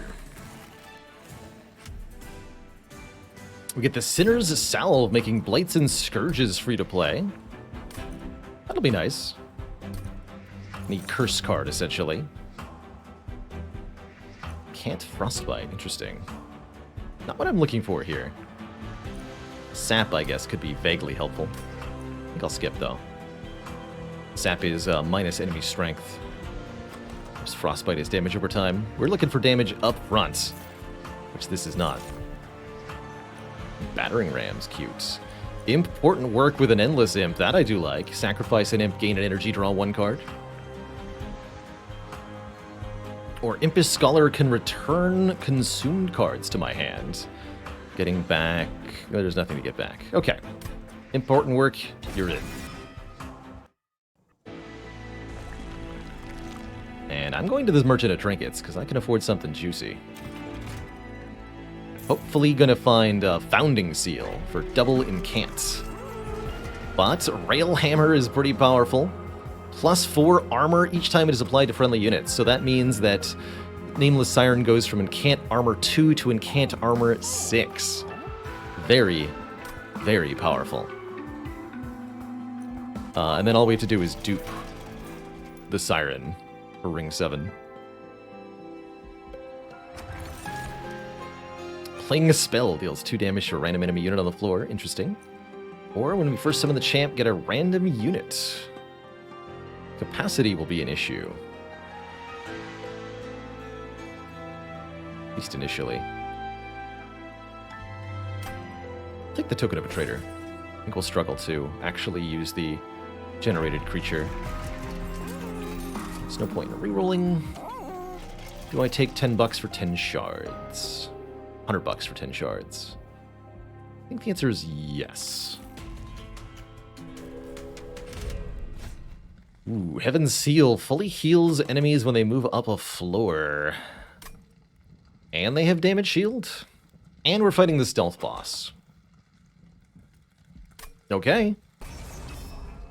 I'll mess with that.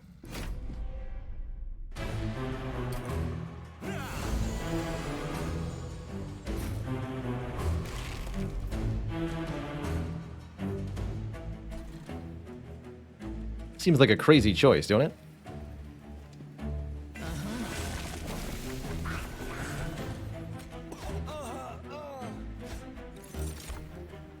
Blood. Keep that one too.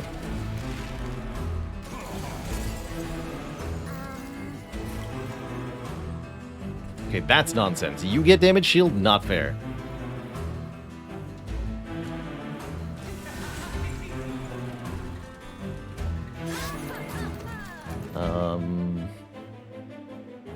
These are 15? Yeah, no way. Okay.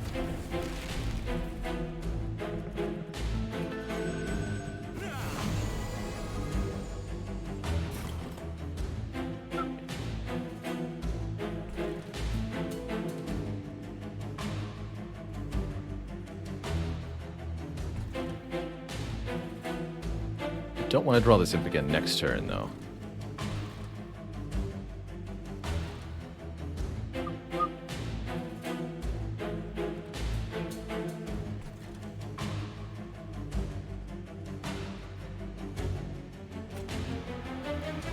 Give me minus energy, though? I'm okay with that.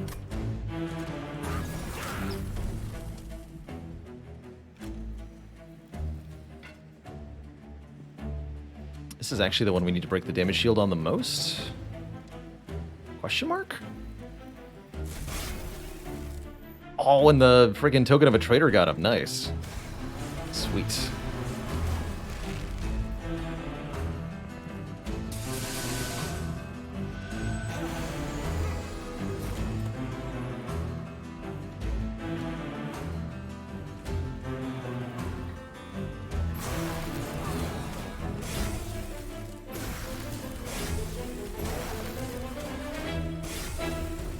No problem.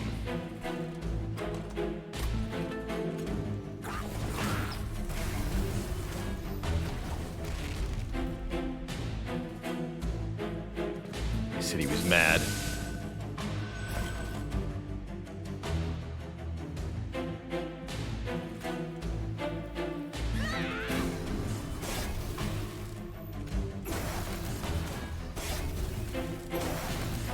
Wow, I didn't realize Token of a Traitor was going to make the judgmental fittings so much less deadly to me.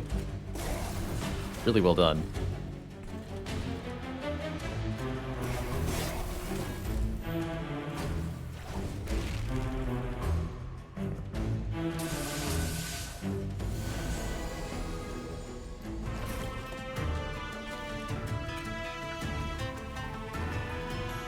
Actually, don't want to instantly kill them all. Actually, I'll play that down here.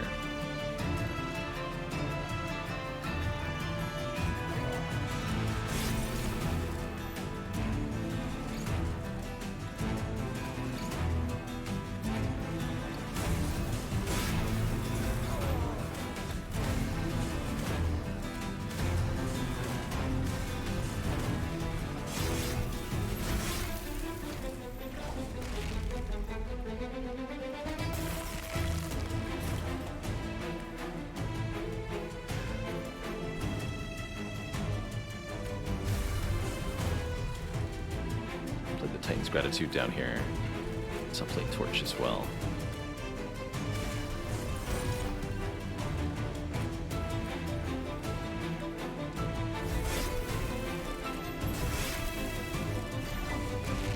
Could have torched the Imp there? That might have been a good idea. But I'm just looking to kill now.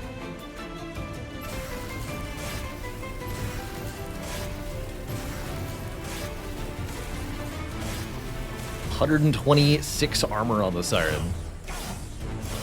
This boss has the stealth properties, so you have to kind of wait a certain number of turns before they become vulnerable. This deck wasn't too bad at all. So how's that? We took Heaven's Seal plus Damage Shield 1 into the stealth boss fight. And we come out with armor 9 on all of our units for free. Sweet advantage there. Spell weakness applying card, yes.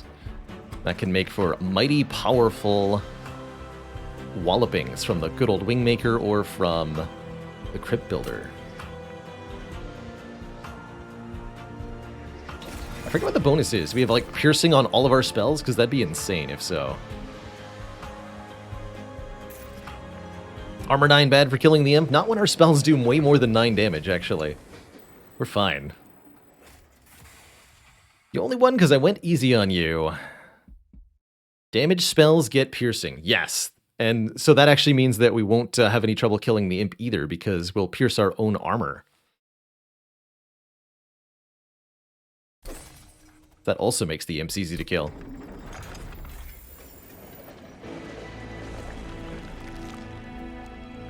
And this is the Merchant of Magic I'm going to. There's no longer any need for Merchant of Steel with both units fully upgraded. I wonder if that means I want to fuse the two Imps together. It's your essence. Armor 10 and apply armor 10 to friendly units. Plural. That might be worth it, actually. There's Holdover. Lots of good things for Holdover to be on. Holdover on important work with the Endless Imp is pretty hype, actually. Or Holdover on Frenzied Swarm to prevent enemies from attacking, period. But I actually think the important work is going to be the proper Holdover target here.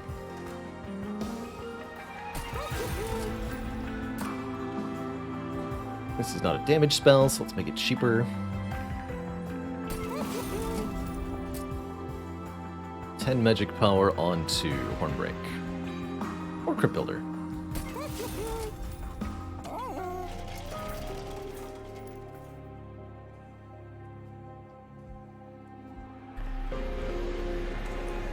Storm Chain.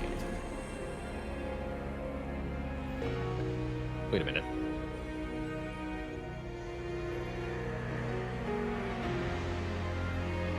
I think this works the way I want it to, right?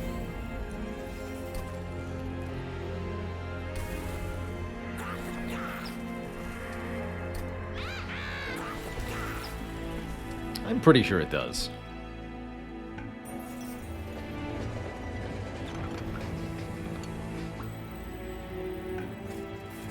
And we get to build our own card. Add more armor. Armor plus buff? I want to do damage and armor.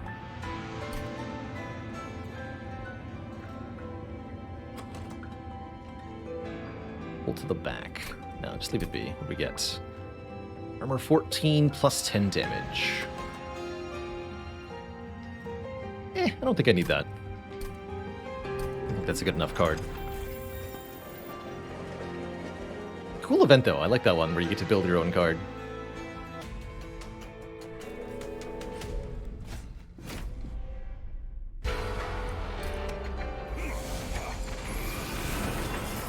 What I didn't consider was the energy cost of playing the imp twice. It's a slight issue.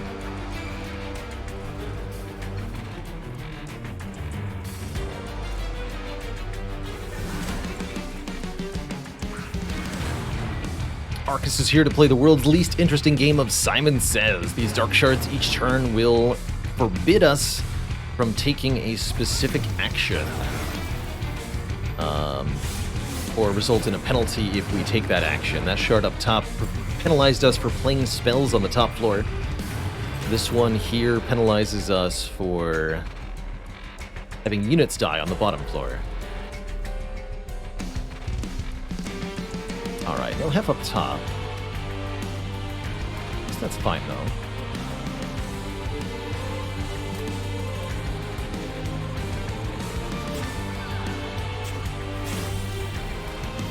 Just ignore her for now.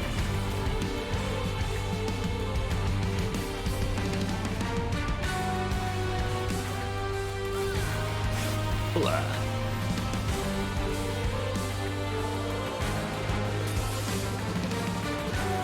Have some armor, you crazy siren.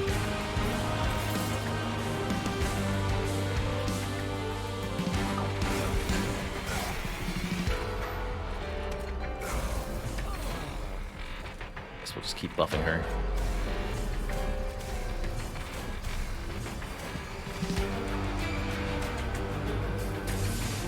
Cracked helmet.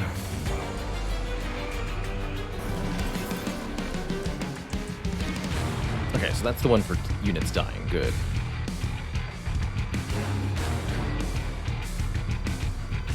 Pew pew.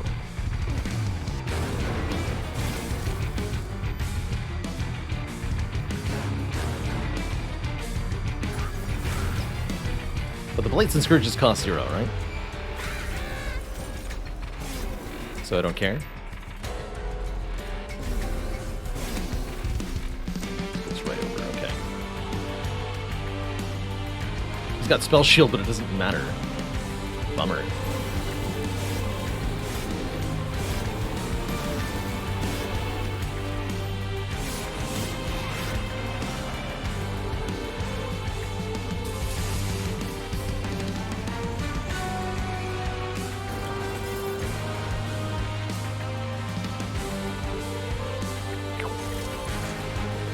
Some spell weakness. Arcus. Oh shoot, I just made all those spells more expensive. Right. Well, I did that to myself.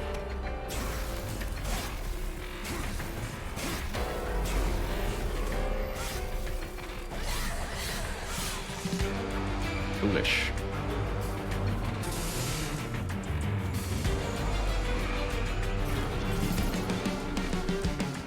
That still doesn't fit up top. For shame.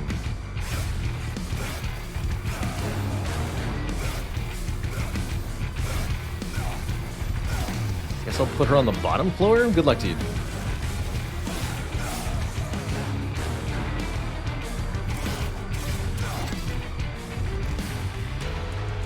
She'll be fine. I guess killing the imp would have made room, too. This will also make room. Oh dear. My spells, though. I don't want them to be too expensive.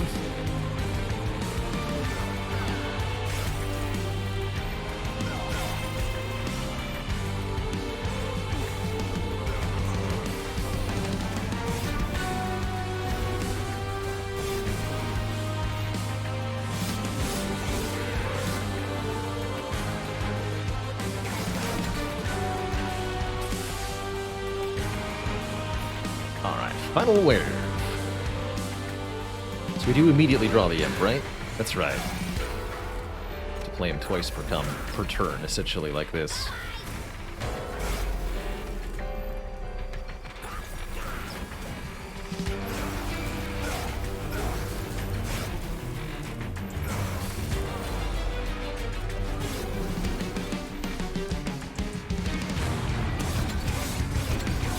$42 damage? What? Wow. That is a spicy Arcus. Holy moly, he hits hard. 42 damage, you say?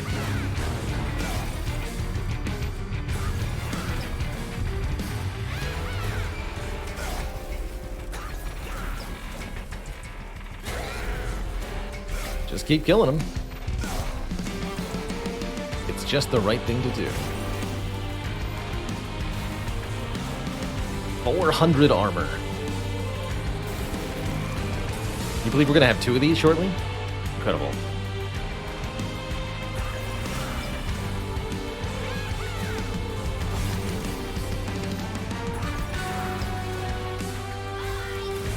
Bye-bye. 100 plus armor on Tethys even. Wow. That's crazy. GG. Incredible.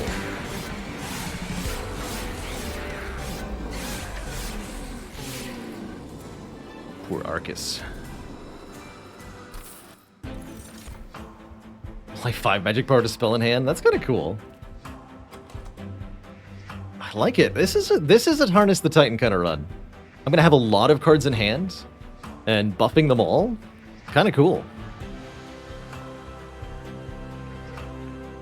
Alley of the Ancients is a nice one-time armor boost. I guess Last Stand could double the rage on the Siren, but eh. Take a Harness the Titan. Sounds fun. Now we take more card draw each turn. We're also now going to duplicate Siren.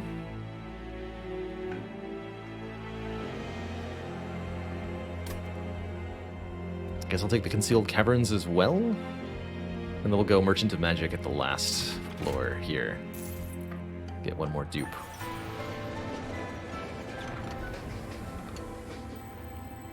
Oh my. Do you take anything? A Railforger's Hammer, 1 capacity on every floor. History of the World, 3 capacity on a random floor. Or Frozen Nostalgia, -1 capacity on each floor, but 15 additional magic power. It's going to be a tight fit if we take that, but holy moly, the magic power will be absurd damage-wise, with these spells just obliterating everything.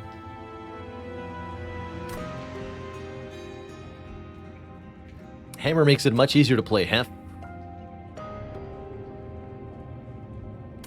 Kind of like History of the World, letting me choosing for us which floor we deploy on. But man, would Locket really kick this into next gear, huh? Problem is the capacity is going to be really tight. I think I'll choose... Let's go History of the World.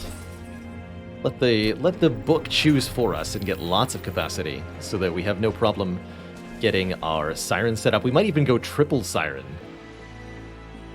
as a result of history here.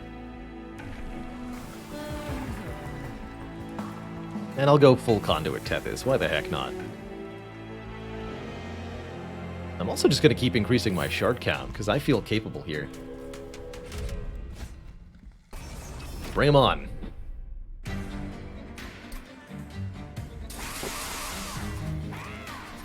Oh, these guys are mean, though. Middle floor is the one with bonus capacity here.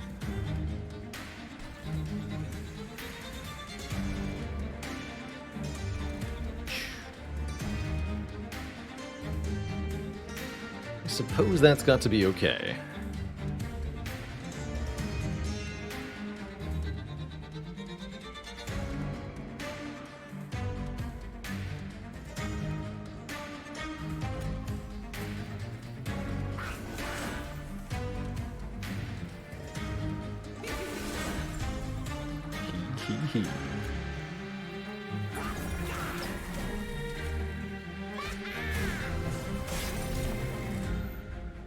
1 energy back, too.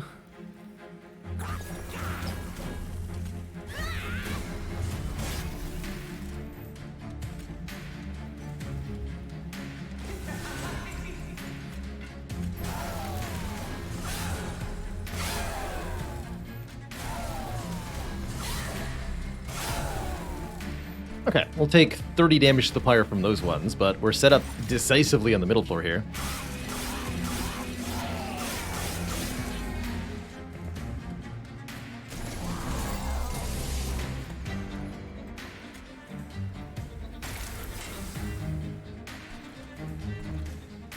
Here, you can stop that. Get him, Hef.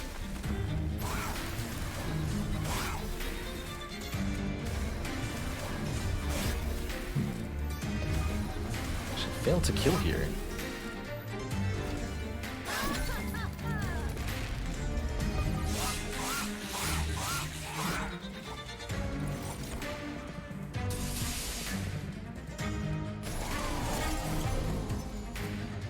There's good old Wingmaker.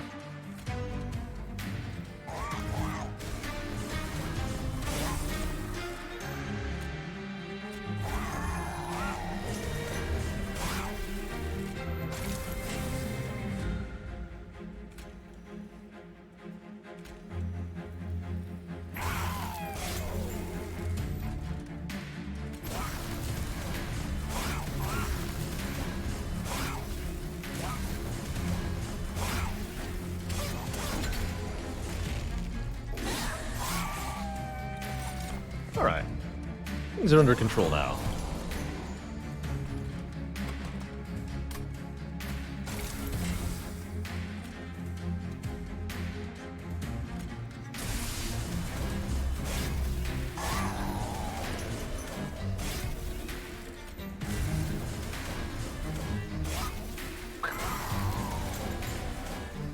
Destroyed.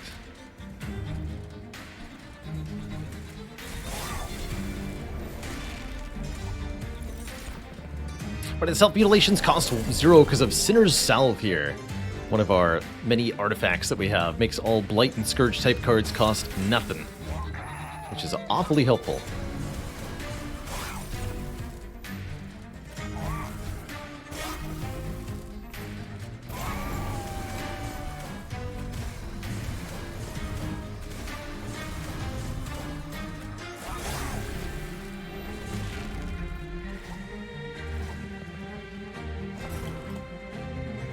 Beautiful.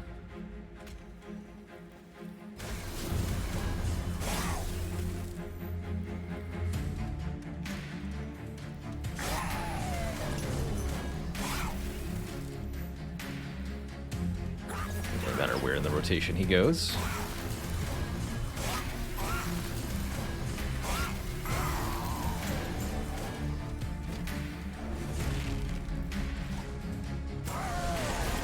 Just imagine if this run finds Founding Seal from here. It could still happen.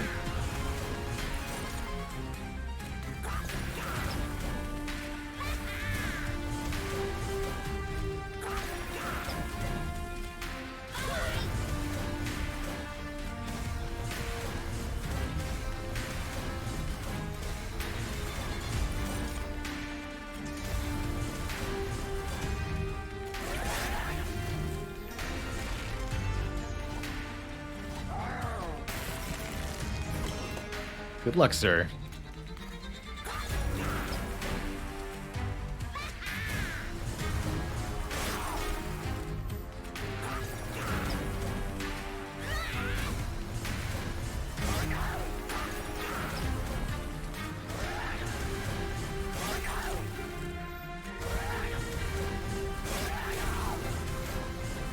Full power. 500 armor again, jeez. Get him.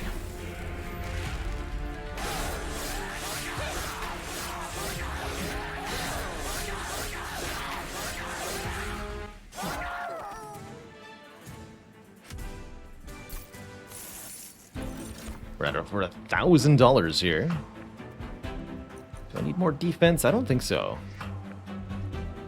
I think we want to pay for a lot of card purchase from here. Impressive is kind of cute. Does a lot of damage, but only if we have an imp to sacrifice. Skip that as well. Alright, first of all, what's in the Merchant of Trinkets? Founding Seal? Sketches of Salvation? Wait a minute. Although, I would have to remove the imp? Not necessarily. We could just start with 4 of our units in play on the middle floor. That would mean that Tethys, at least, but Hef would start in the middle floor. So we'd be able to put Tethys down, not on turn 1 though. No, I don't like it. I don't trust it. We would be unable to play Tethys on turn 1. That seems pretty bad. I do like Hell's Banners, helping me get Hef down. She's expensive. Oh, and with the Endless Imp, too. Yes, yes, because we're actually playing that Imp twice every turn. So this is energy every turn. Okay, I'll take that. I don't have enough Consume cards for Trader's Quill to be very good. Okay, what's on floor 2, then? Oh. Although... yeah, there's nothing to do with it. Conserving energy between turns is pretty potent. Chance for spell weakness, that's very good. But we can't make any use of the extra upgrade slot.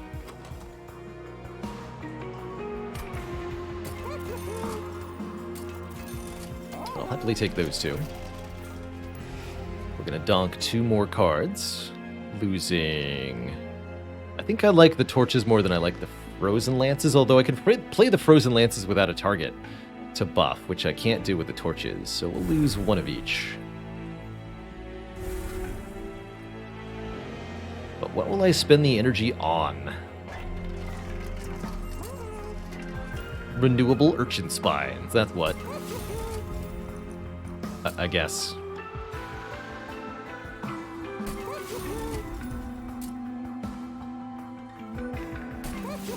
No, it's a great question. What will I spend the energy on? I don't know. Nothing. Third Siren? Or do I dupe the Urchin Spines now? Guess I should have made them free if I was going to do that.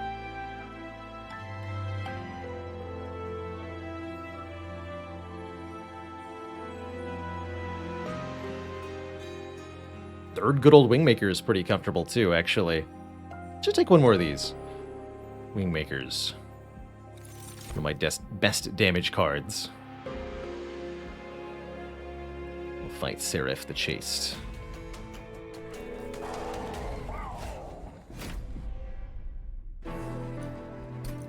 So Seraph will remove half of any buff and debuff stacks. Fortunately, doesn't purge armor. Extra floor is the bottom floor. Do I dare? I think I do dare. Let's try it.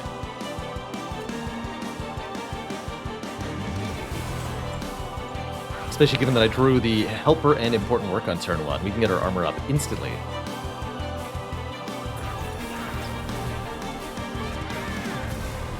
Oh, the harvest though, but that won't matter because my spells are piercing, nerds.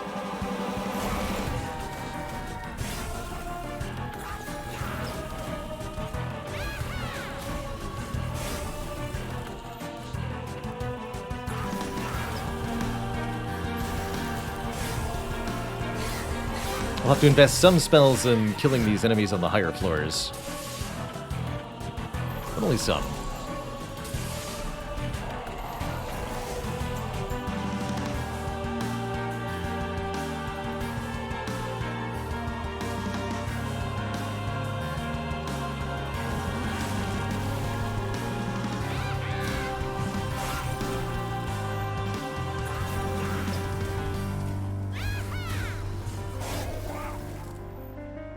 $119 damage, huh?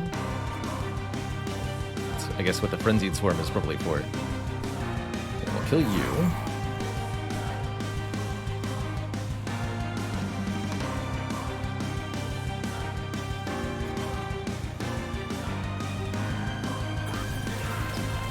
Got plenty of armor.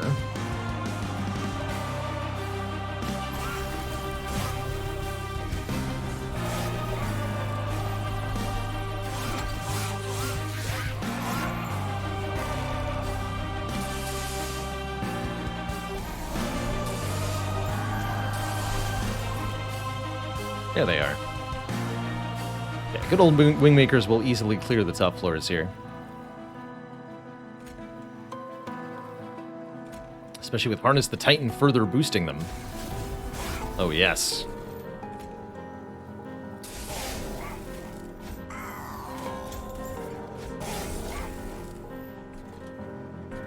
$120 damage 2 times.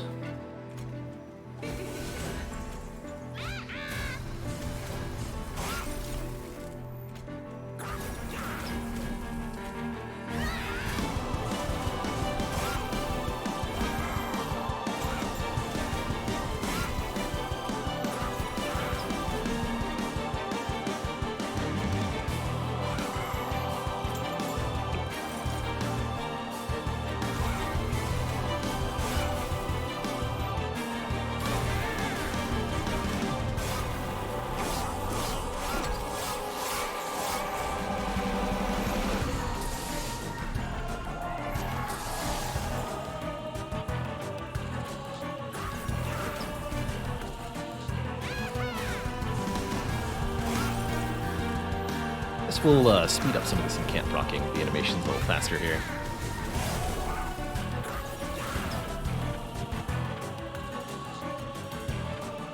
We're not going to be able to kill otherwise.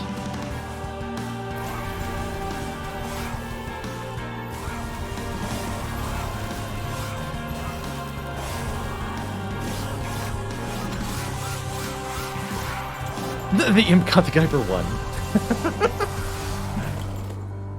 Glorious. Just glorious.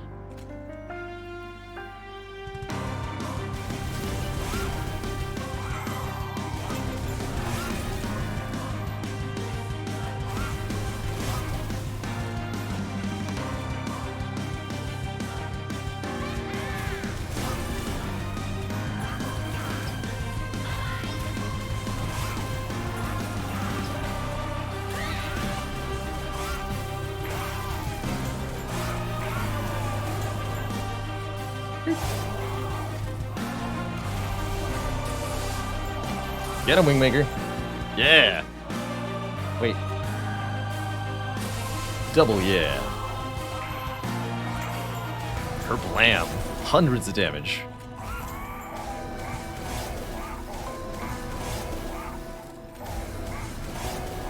Poor guy.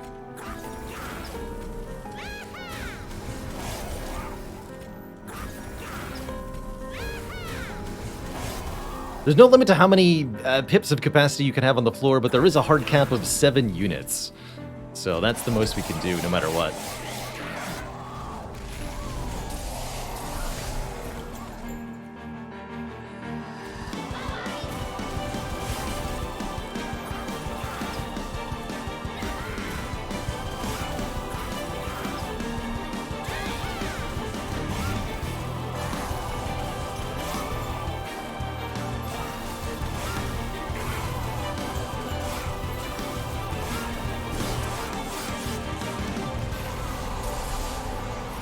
Alright, Seraph is here. Good luck to Seraph.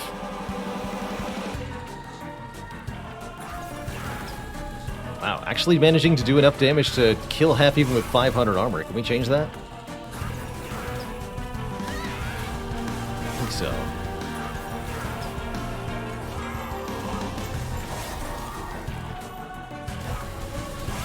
$604. Alright. Tank it.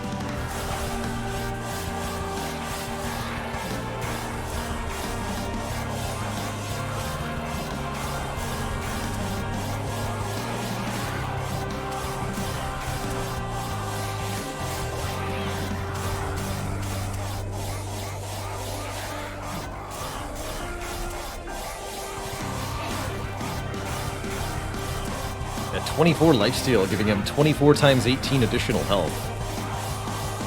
It's like, what, 2,000?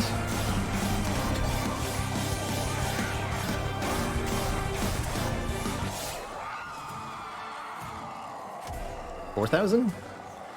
No, hold on. How does math work?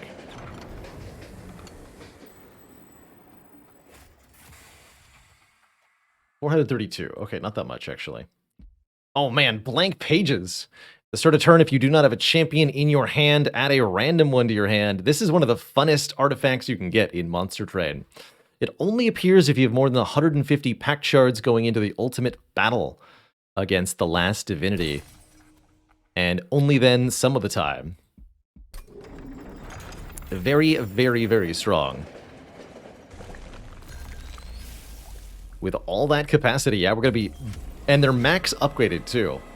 It's a random tier 3 champion. Very strong.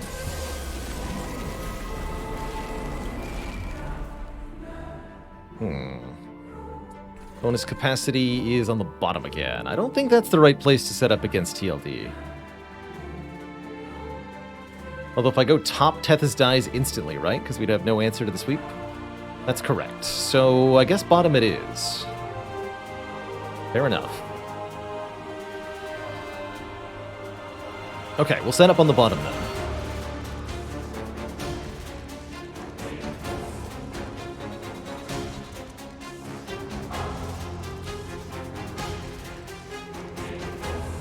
I could even try mid and just like boost our capacity, but I need to be able to play these sirens next turn.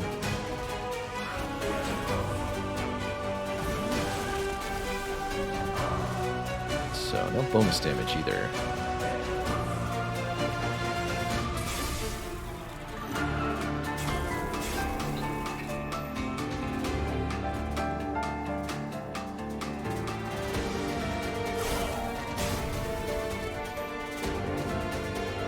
Sing either way. Last Divinity is present on all 3 floors simultaneously during this fight, which makes them very scary. Hector Flicker with Burnout 3. You'll love to see him. Now there's a tank we can use, just 145 health to put in front of Hep. I'll take it. I will take it.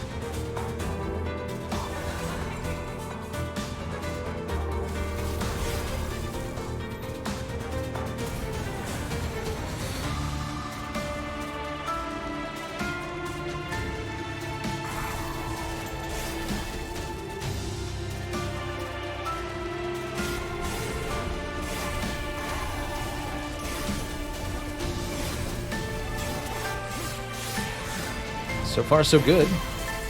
Come on, Wingmaker. Yes, all 3 of them. Give me all of the capacity ever, please.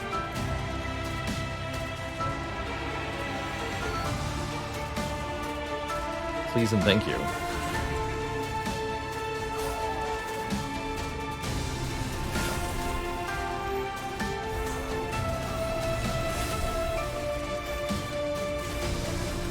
Destroy. Do I want Soulguard the Martyr here? 7 damage per shard, per spell I play. Sure. Get in there, Soulguard. And now give everybody armor.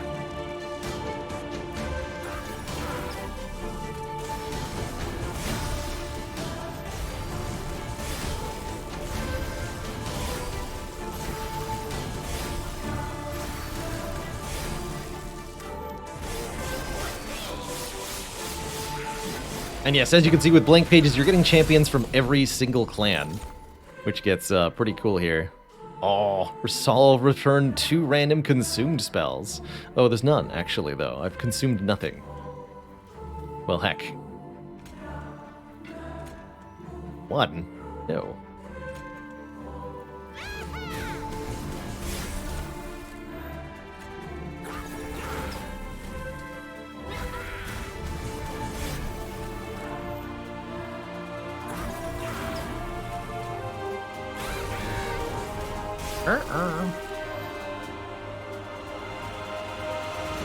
Well, Frozen Lance. I want to hit this land with the Crypt Builder for 500 damage.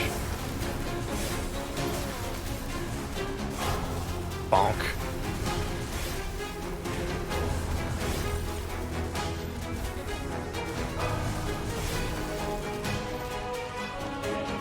Good in 2 turns either way. Have fun.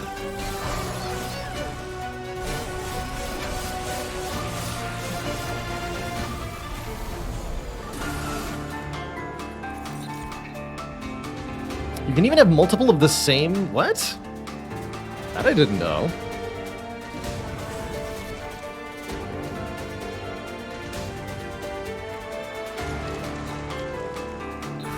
Not know it worked like that.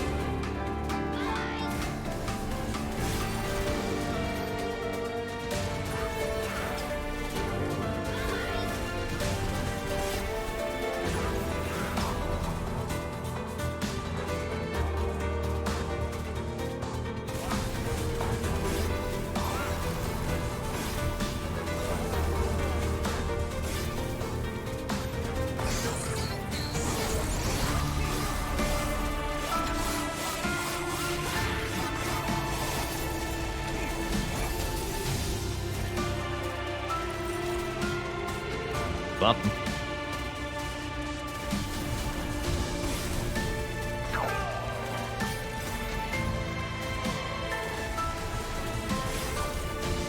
Filthy. What's the capacity? It's so good. It's so good. Alright, Shark-Tail Queen, you and the Imp Boy are gonna have fun on the middle floor now.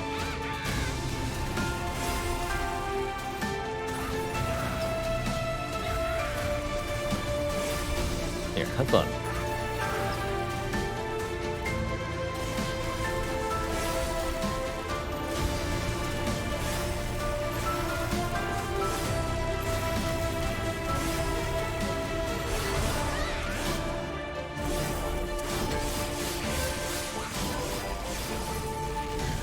Left. This boss is almost dead anyway. Poor guy. Double Short-Tail Queen. The power.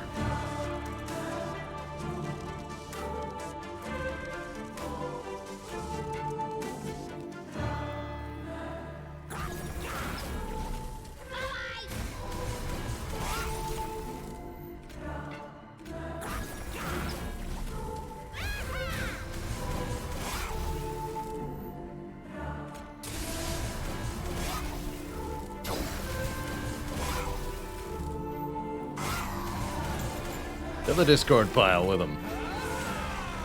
Get in there, queens.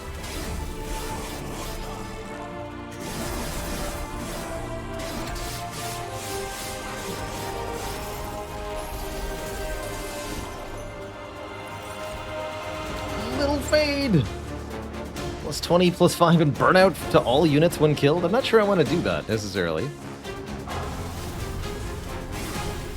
Blah.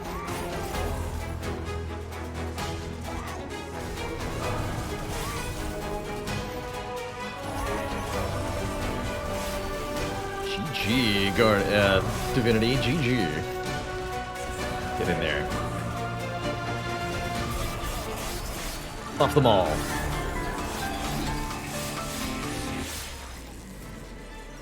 That's one dead Divinity. Got him. You got him. You can make the capacity bar reach the boss, Snaky Moses. Having maxed it out before, it'll actually go off the edge of the screen, which is pretty entertaining. Till then, give him hell. What a run. One of my favorite combos, Stygian plus Hellhorns. Really showing off why it's so strong with that incredible spell-focused run. Good stuff.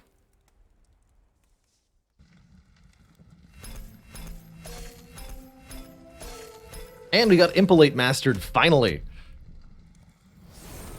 So only 2 cards remain now. Shadow Siege. And Glug Cider. Those are going to be tough to master.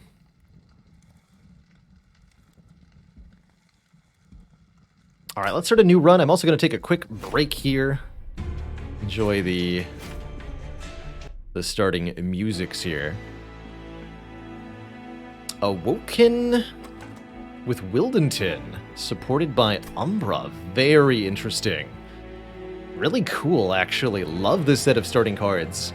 And I like Wildenton as a champ in general. Alright. Time for a bathroom break. We'll be back in 5 or so minutes, everybody, with some more Monster Train action. Until then, don't go nowhere.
Alrighty, folks, we are back. I'm very excited for this run. Although it's personally going to depend on what variant of Wildenton we can get our hands on here. I think I'll choose the champ upgrade first. Okay, we're offered quick versus sweep. These are the two quote-unquote good ones, I tend to think. Predator version grants quick not only to himself, but to the entire floor, which is really, really powerful. Quick means you strike before the enemies do, or sweep hits the whole floor. And this version of Wildenton applies rooted, meaning enemies are trapped on the floor with him, turn after turn until somebody loses.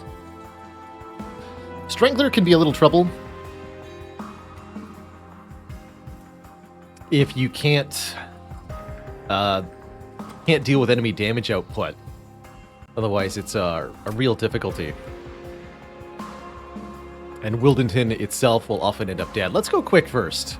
And if we cross path into sweep, that'd be great. If not, no worries.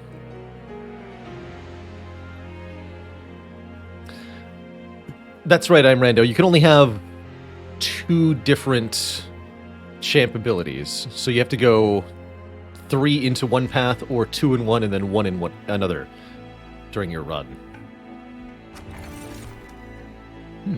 A split anvil. I actually quite like that with the sharpens, as the sharpens will then make every other spell in my hand free. And particularly with bonus draw from root seeds, that's really powerful. Bonus pyre damage is pretty good too, but I think we can definitely put this split anvil to use. And I think I'll take the bonus gold just to make sure we have enough money for our first merchants. Leaning more and more towards taking the early money, just so that you have more options at that first merchant. Armor 10. Oof. That's difficult. Gathered Clergy is lots and lots of 1 health units, so giving them all armor 10 is a real problem. Although I guess we could just take pyre damage, by and large. Wildenton in itself is just going to kill one of them. Guess it doesn't really matter, huh? Spikes would be the way to clear them all without the armor.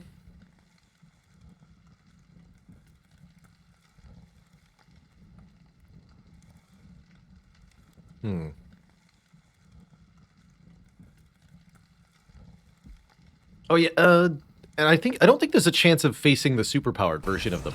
You can only have that appear if you have 15 or more shards, I believe.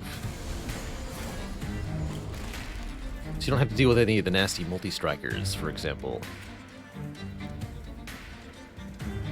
Okay, Wildenton and his buddy Train Steward? No, Wildenton and the Shade Splitters. Kind of a band name. Although I guess there's no point in giving Wildenton bonus damage. It's either kill something in 1 hit or don't. I'll do it this way.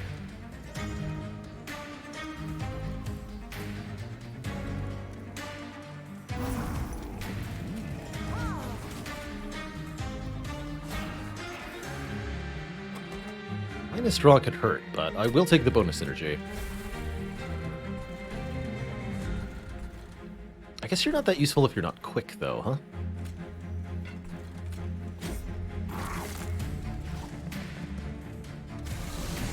Oh, we do have a 7x2. Guess I was incorrect on my information there. Noted.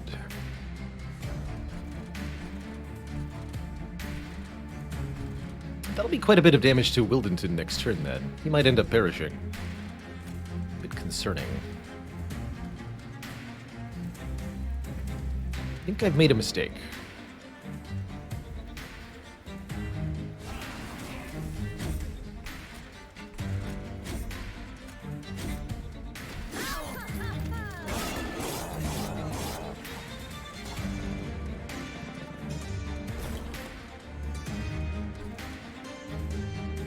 Does live, okay.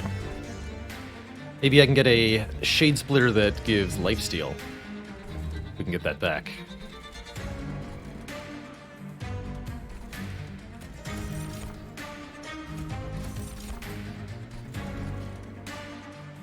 Just 2 energy morsels, huh? Roll for number 3, or do I play a steward? Down below. Go roll for 3. Not what I was hoping to see.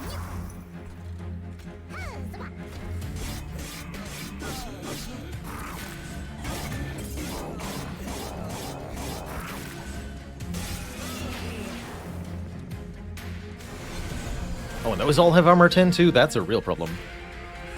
There's lifesteal. Okay, lifesteal can keep Wildenton alive through almost any number of enemy assaults. With 31 max health, he'll heal 21. This is the perfect time to draw these immortal trades, actually. This should be fine then. All we have to do is just play everything on Wildenton. Although notably, our 3x2 attacker up top gets through. Is there any way to prevent that? If I play both spikes on this train steward, perhaps?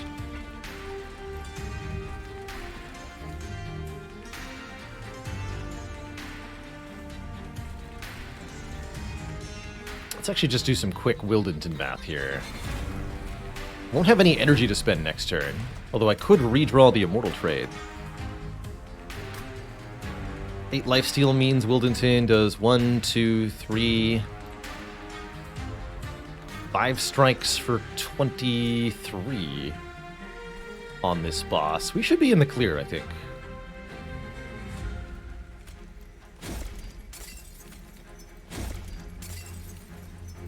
Okay. Let's play this here.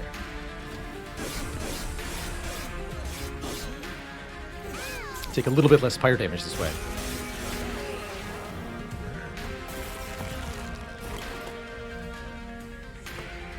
I do unfortunately get stung by the Weight of Contrition. No way to play it with no energy. However, Wildenton with 12 lifesteal and the quick property is able to just kill all of this on their own. Very cool. Slow that down so we can see how that works. Essentially, by healing to full between each enemy attack, we outlast the boss here. Very good, very good. Beautiful, in fact. So only 6 pyre health traded to get the powerful... what am I trying to look at here? Oh, here's the deck button. That's where it is in Spire.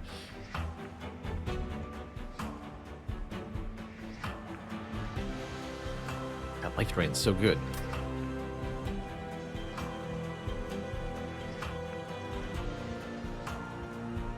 I don't think I want more copies of Sharpen. Not a great card by my standards usually, although it's better with the Split Anvil, I suppose. Currently don't have any way to heal, so a Restoration Detonation might be nice, but it's a little iffy. Because it requires Wildenton to take damage before it really does anything. So if I don't take damage, then this card is worthless. I'm just gonna skip here. Aha! Here we go. We already have Ember Drain generating cards. Perils of Production, particularly with Holdover, can be a way to ignore the negative of Ember Drain and just have energy all the time. Also great scaling for Wildenton himself.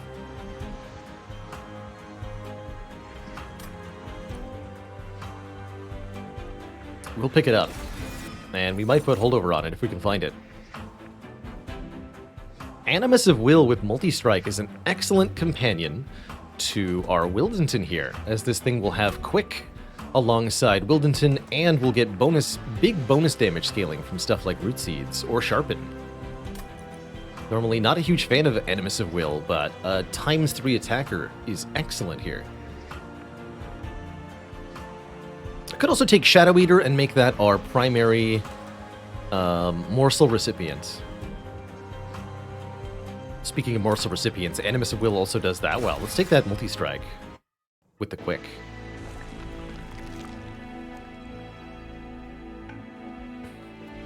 First Temple is next floor. Do I want to start looking for Holdover now? I guess is the first question. And I think the answer is yes. Yes, if we can get holdover Perils of Production, everything about this deck changes.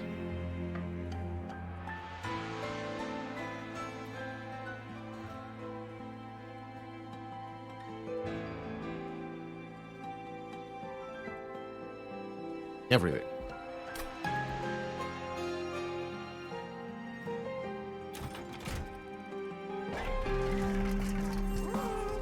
Remove Consume on Pyrogrow. No, thank you. What do we have here? Quick. We could add another layer of multi-strike to the Animus Wheel. That's pretty funny. Although it would have a base attack value of 0, which doesn't seem very good. So, no thank you.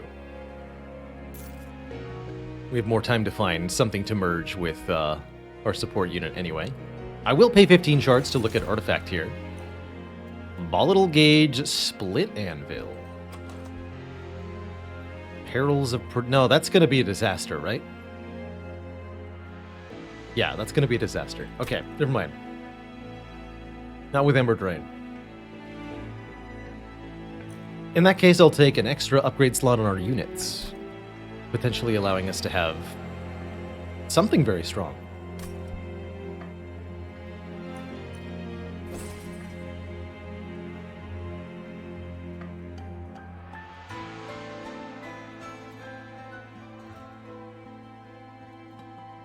Would I say this game is as good as Spire? I don't know that I would quite say that, but I would say that this is one of the best deck building roguelites that there is. And this game is fantastic. Spire is a tough standard to measure up to, though. I don't even know if I want the Emberstone. Nothing's eligible for magic power. How does Volatile Gauge plus Anvil interact? Well, you draw 8 cards, you pick the 3-cost spell, you play it, everything else is free. But I need specifically the Perils of Production to be 0 cost is the problem.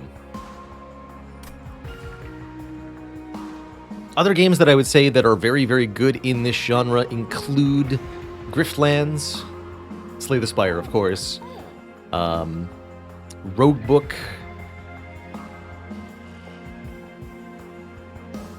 Those are the really, really good ones off the top of my head. I'm gonna play some more Roguebook soon.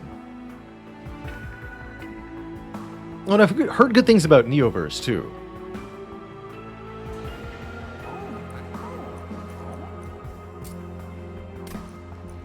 Okay, I'm just gonna pay for a reroll then. No holdover here, but we do find Double Stack.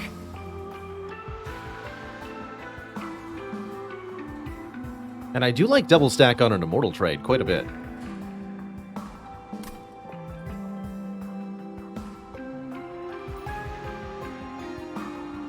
Can't say that I've played Cultist Simulator, so I don't have any opinion there.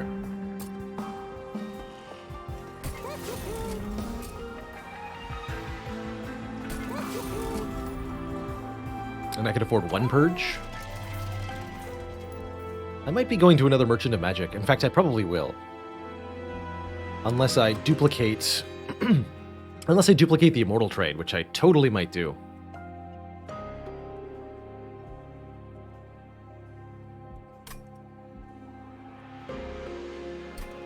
How much health does Wildenton get? That's a very important question for this strategy.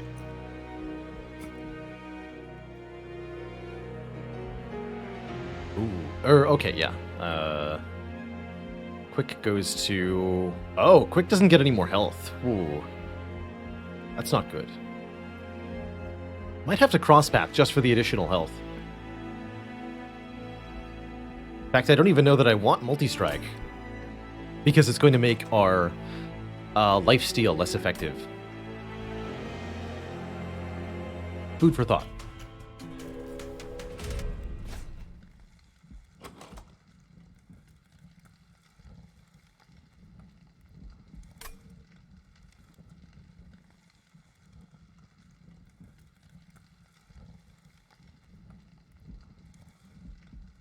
Spikes are going to kill our backline unit, but this is the sweep boss anyway, so our backline unit is already dying. Wildington is going to be soloing this, for the most part.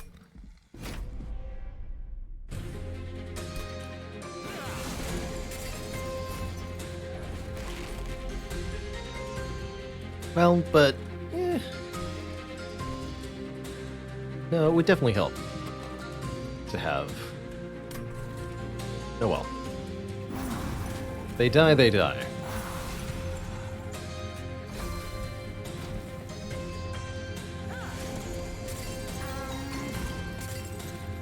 Yeah, we're definitely letting that go.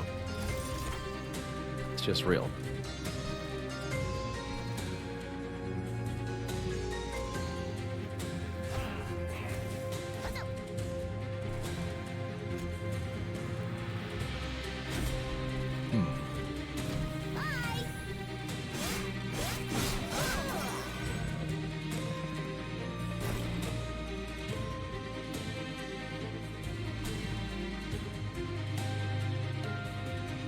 Can't keep the enemies from perishing, but Wildington looks like he'll be alright here. Spikes will cause the discipled foot soldier to perish.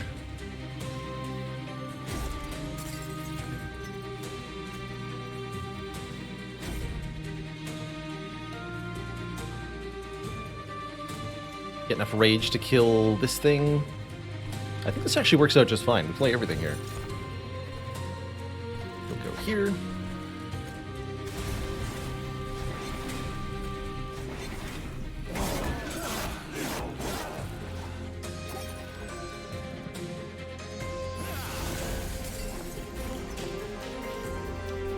Boss arrives, I have no energy. That'll be true next turn as well.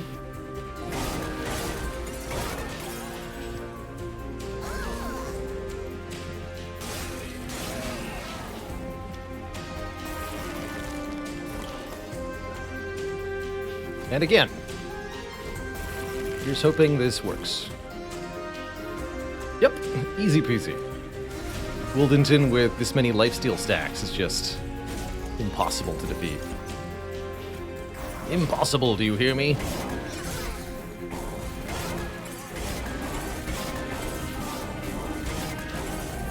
Bonk. Okay, that went well. We get our extra 75 gold. And what?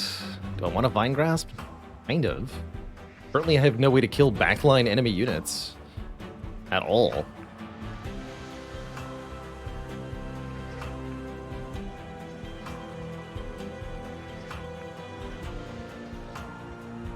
And yeah, you can't lifesteal until if you don't survive the hit. So for Kim Traverted's question, would Animus of Will have survived with lifesteal from Immortal Trade? No. Game really just wants us to stack Sharpens. It's actually, honestly not that bad. Eh.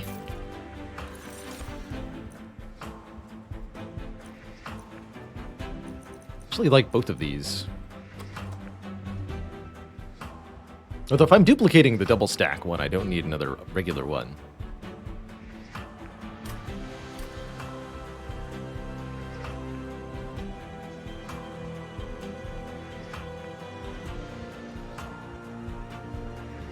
Probably go to this Merchant of Steel.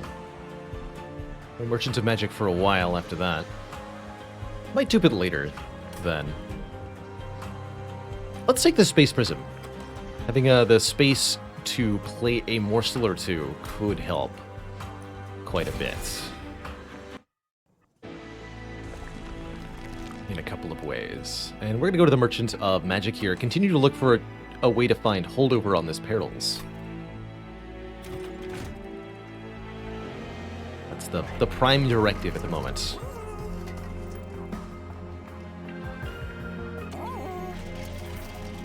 Unit, what do you got? Ooh. An Overgorger. Interesting. +2 permanently... +1 permanently, rather, whenever fed. And we can put that on the Animus of Will, which is quite an interesting option, isn't it? Our multi-striker. With permanent scaling.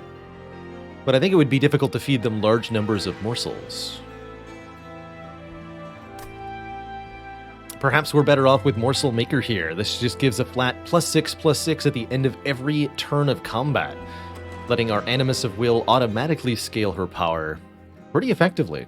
I think either of them is a really, really good fusion for the Animus. Probably the Overgorger is too greedy, because it doesn't provide any immediate benefit.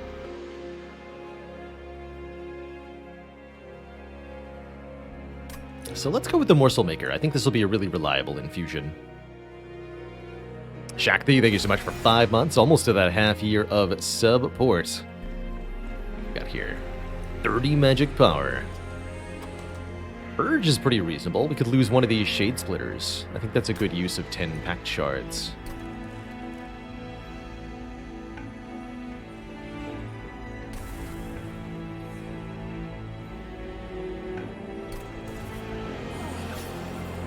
Put those daggers to use, lady. We're already at 50 shards, though. Do we want to go higher than that? I don't know.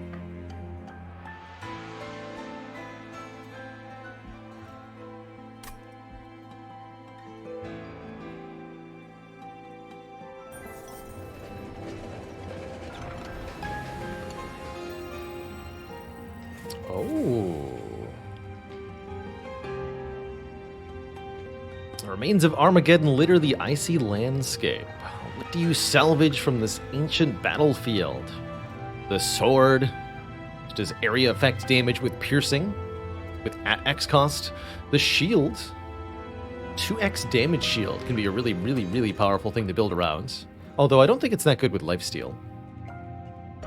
Or the skull, killing a non-boss unit. These are all purge cards, so they're removed from the deck when played. One-time use only. However, if you avoid playing these cards for 2 combats, you'll get an upgrade that makes them consume instead. So if we're willing to just have a curse for a couple of fights, we can get a really cool card for the late game.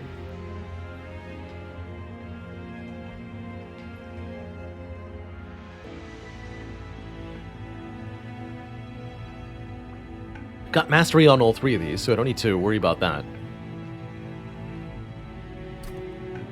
See here. With our weird energy generation options, I kind of like taking one of the X costs. We could also use X cost with a split anvil. So yes, let's take the sword. It's been a while. Give me a sword. We could even add 30 magic power to it, but that is a lot of shards that I can't use for a while, so I don't think I'm going to do that.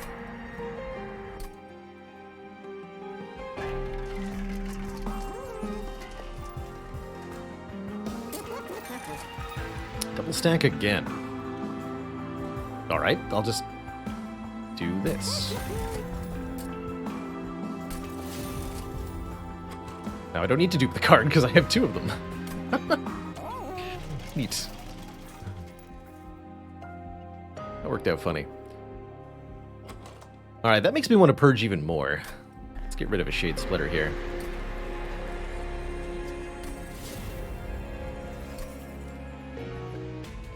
Talos with 60 shards could be a bit of a difficult battle. This is knockback Talos, so Talos will strike each turn and push our front unit to the back. Could be a little awkward with Wildentin, but I think we'll just play Wildentin in front, Morsel Maker, Animus of Will behind, and that'll work.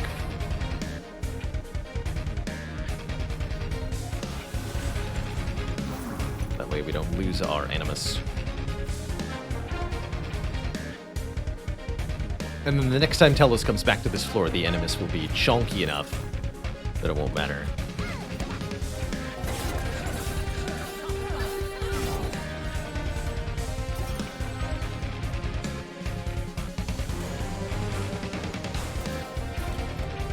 There's our Pyre Grow.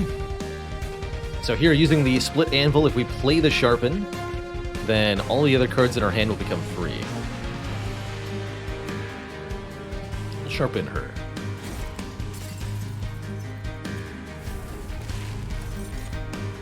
Perfect. Damage boost, Marcel.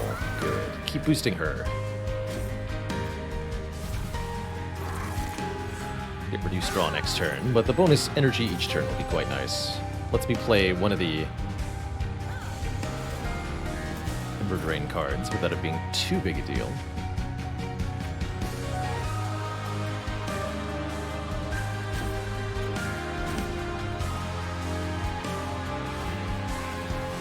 Stewards down. That we attack before the enemies is such a huge boon, because it means as long as we have more damage output than they have health, then we don't have to worry about their own damage output.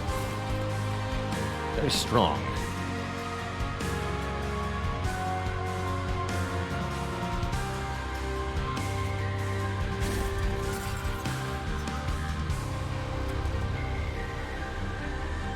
Play the Immortal Trade on Wildenton next turn, I think. Or maybe I'll just do both. Yeah, heck it, I'll do both.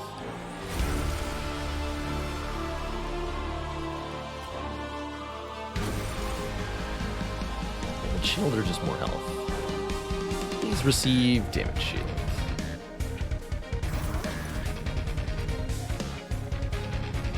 Wildenton could use a little bit more damage too.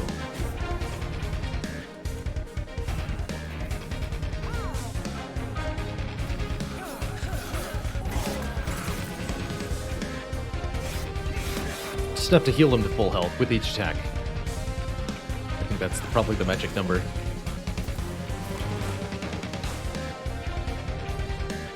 So he's now our front unit again.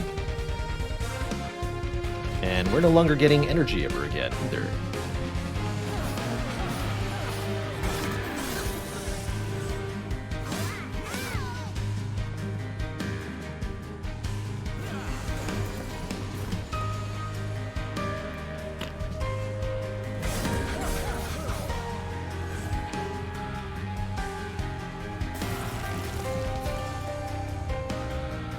There we go. If I play the perils, I'll play on you.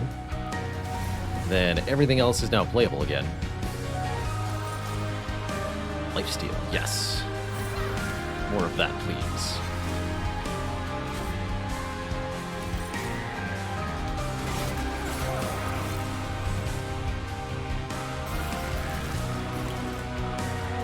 And now Wildenton's able to tank with the Ember Drain, with the Lifesteal, while Animus of Will it does massive damage from behind. It's a 2-punch combo that is ridiculously good against bosses.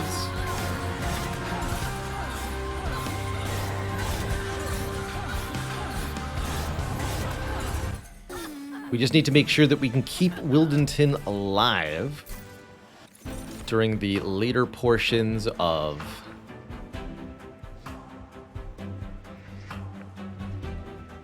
the game. Adaptive Mutation's an interesting way to do that, actually. Restore a friendly unit to full health, then swap its attack and health values. You could use that to give Wildenton more health. It's an interesting option. Furnace Tap's also kind of free, an Ember Drain downside card in a deck that's just using Ember Drain willy-nilly.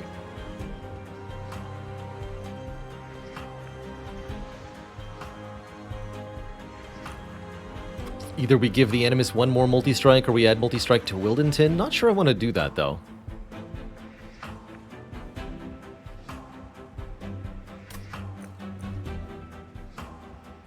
I'm doing it.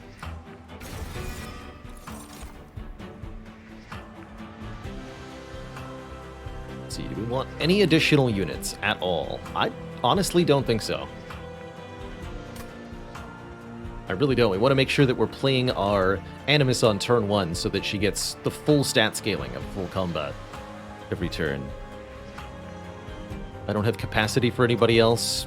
Setting up somebody else on a different floor seems like it'll be probably pretty unsuccessful. I think we go card draw here. Yes. More card draw to make the split anvil more effective. More card draw to help us find our Ember Drain cards more quickly.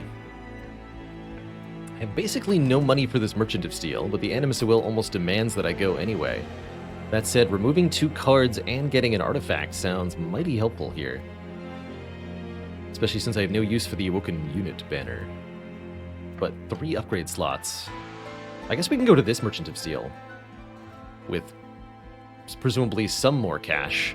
And get yet more removals there. That feels pretty reasonable. Okay, we'll get the remove 2, the 20 health, and the artifact then. Choosing left or right always difficult on each of the floors of your Monster Train run. Ooh, dazed. Interesting. Kind of redundant with quick, though, quite frankly. Or when a card with consume is played, deal 30. That has consume, that has consume, that has consume. That has consumed? Sure, I have enough bonus damage from Trader's Quill. I think it's pretty good. And we must purge the stewards immediately. We also must choose a path for Wildenton. I actually do think I want to cross path into Thornlord. Because I want him to only attack once per turn in order to maximize the usage of the lifesteal.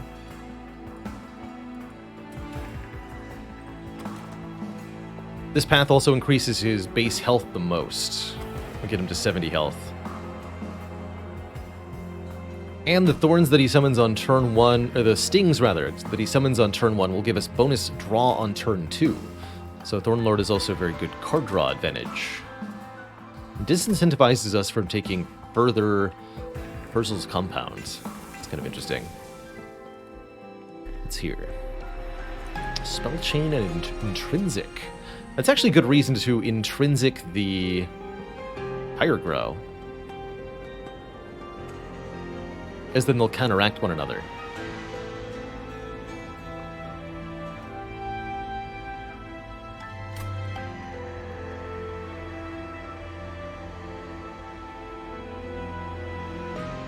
Spell Chain would go where?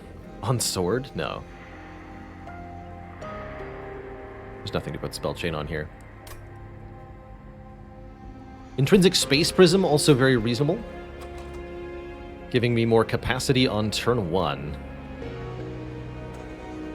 So that the Shade Splitters can work. That is pretty good too. Let's do that. Let's do that. I'm sold.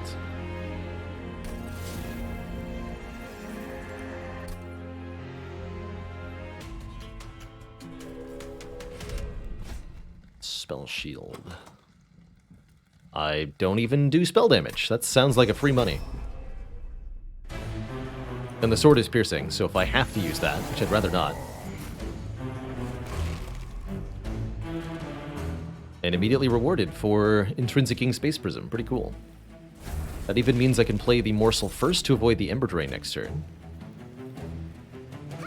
We're going to put Wildenton in front, because he's the tank.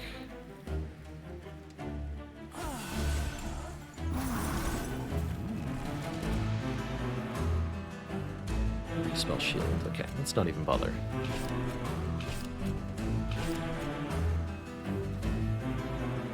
We'll play the Perils on the Rubble Morsel just for the +1 incant on Wildenton. And we'll let this thing die.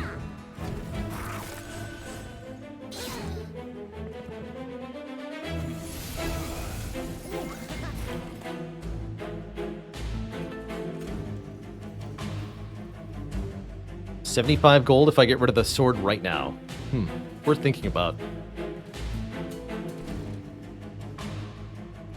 It would also make every other card in my hand free. That is tempting.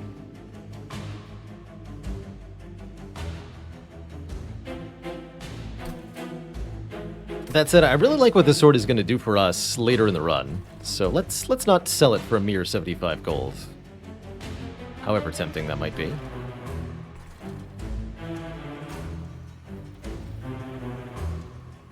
Thorns will kill you. Yeah, that's good.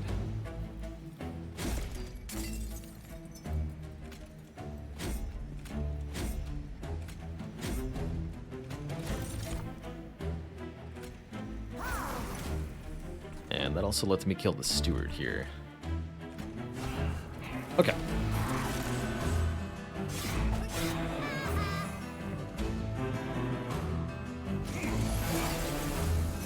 Tempting though. Money is such a valuable resource in Monster Train.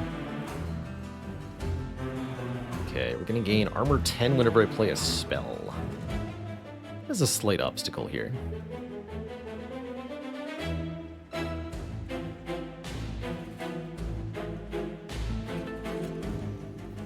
That's only +7. So it's technically a net gain if I play Root Seeds.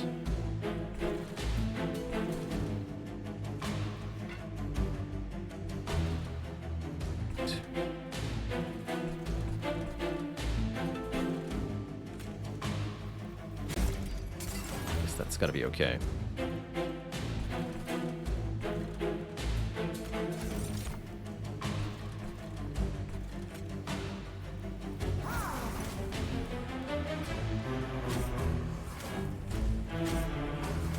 Got Pyre health to trade, after all. Oh, and this will also do 30 to them, right?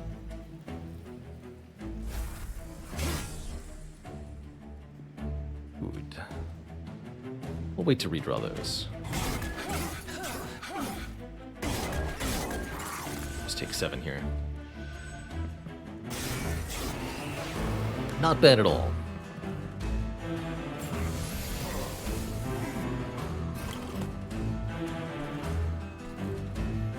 Tempt me.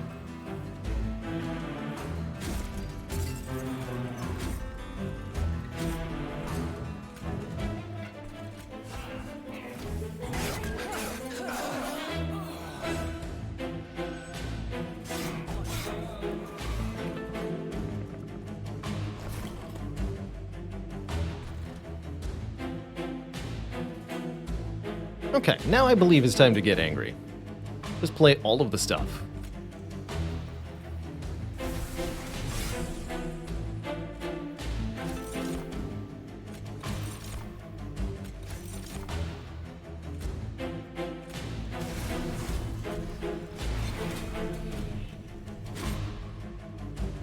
I'll take the 1 energy. I don't know that I get to keep it, but...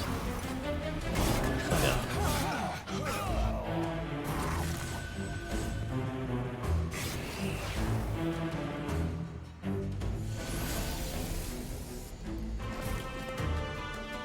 Oh yeah, these sting cards. Brilliant.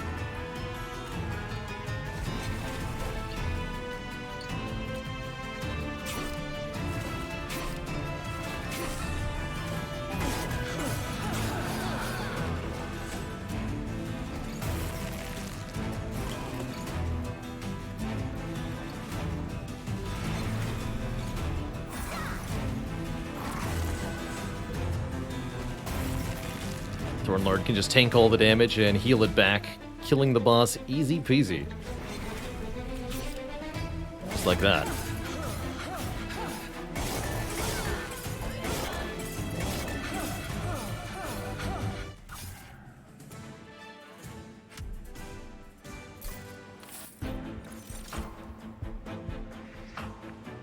Spreading Spores is a cute card. Got a lot weaker, I think, with the last Divinity DLC. Or card draw. That is a little tempting.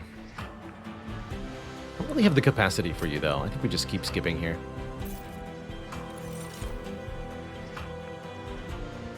Void Binding. Damage, Shield, Rage, and more Ember Drain. All we have to do is give it a discount.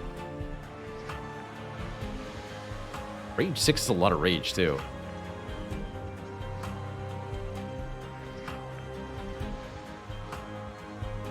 Ember Cache is quite nice with Trader's Quill. It's a consume card that gives you 3 excavated embers, which themselves consume, so it's a whole bunch of free damage. And energy generation, which can be pretty powerful with something like the Most Blessed Sword.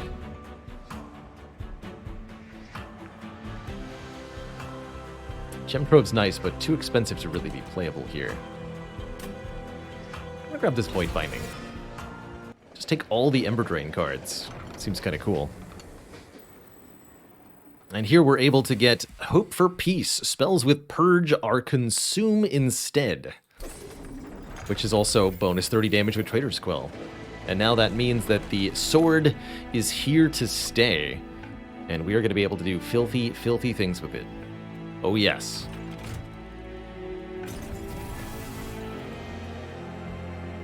Let's see, in the temple we've got bonus magic power. Piercing is already on it though, not much advantage there. Steel offering endless. Damage shield on Animus of Will could be interesting. Don't want endless.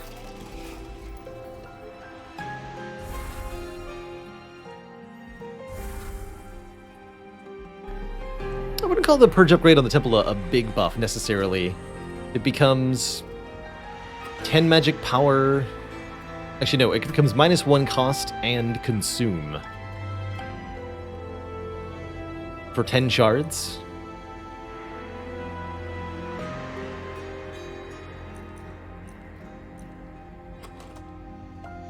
Seems a little weak to me. Spell chain on Perils of Production is interesting, because it becomes a double energy generator then. I like that with Most Blessed Sword especially. And it becomes a way to apply Incant 2 times. Sure, do that.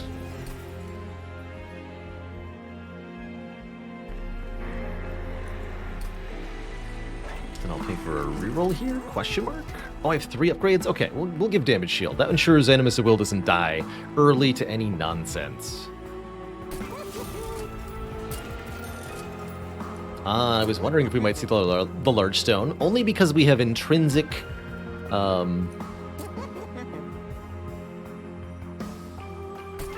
intrinsic Space Prism. Do we get to do that? Let's make it a 28/3. That sounds grand.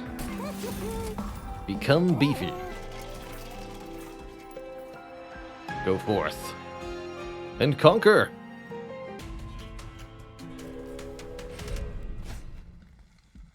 Multi-strike on enemies, not relevant when we have quick and kill them before they get to attack. So I'll consider that a free random artifact.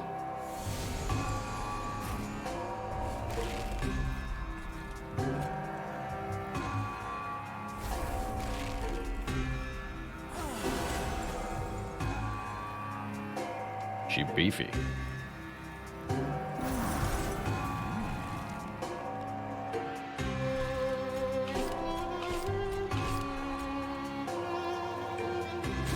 Give the thorns, just in case.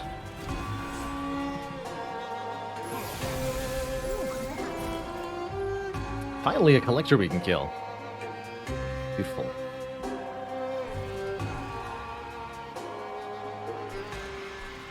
Nobody's got spikes or anything, doesn't matter then. Make it all free.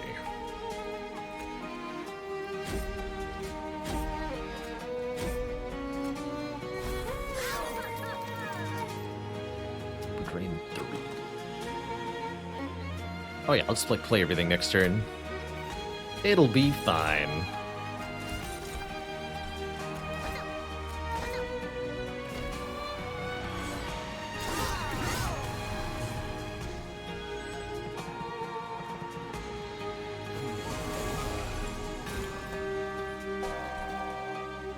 Plan for TLD is mostly going to be this plan that we have here.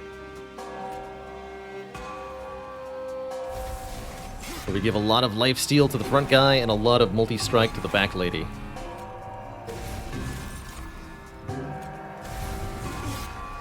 Oh, that's right, it gets consumed.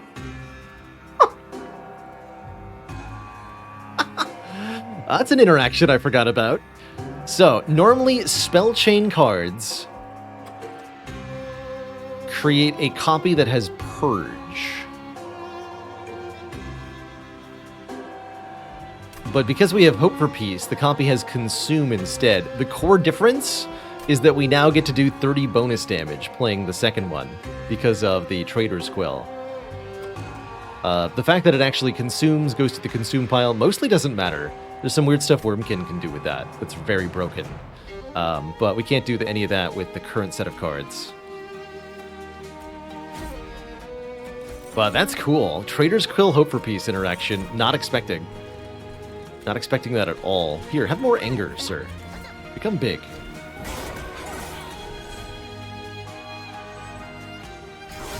They don't get permanently added to the deck, those new copies. So we're not creating permanent copies of anything. But we are creating permanent for the combat copies that can be retrieved by Exhume-like effects.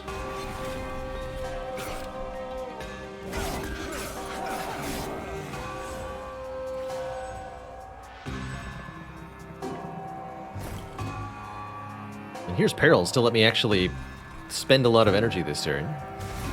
Have some more rage, lady.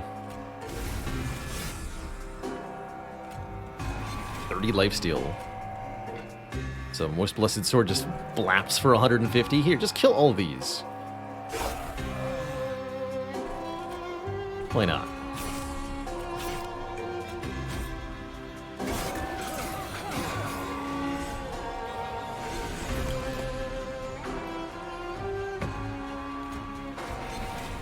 Wait, you have sweep? I don't think it'll matter. Still have 3 damage shield, right? Actually, more than that.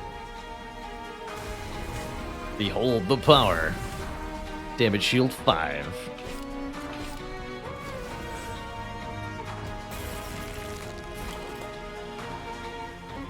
Easy.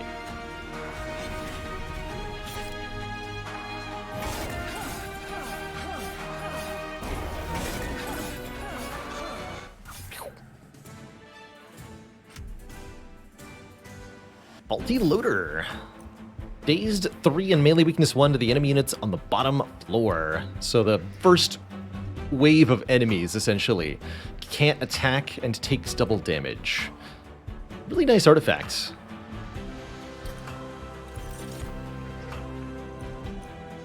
Consume plus draw? That's not bad.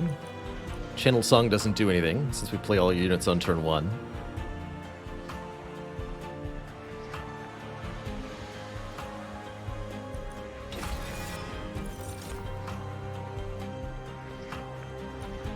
No need.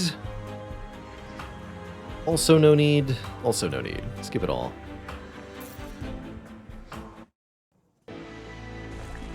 And let's go to Merchant of Magic now. Since we got our Merchant of Steel triple upgrade already. Hey there, Lolets.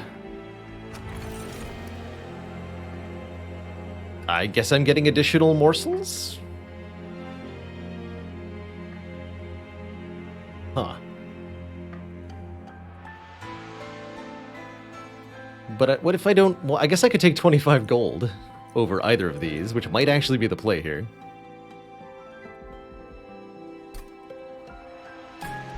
Although I suppose taking Abandoned Antumbra and then plus capacity from our next boss is also not terrible.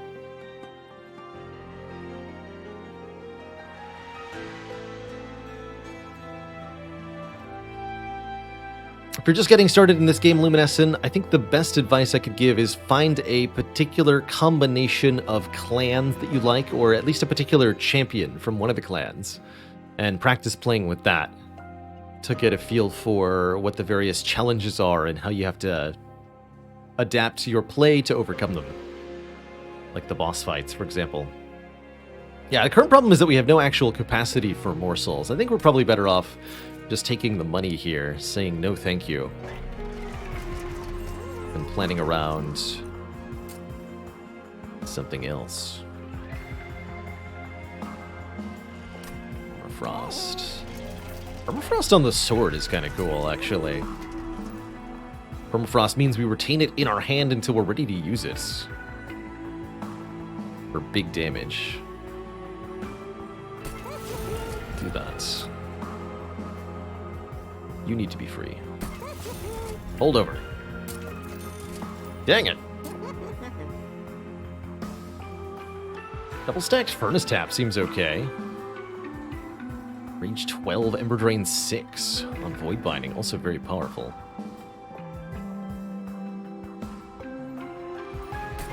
Let's double stack the Furnace Tap.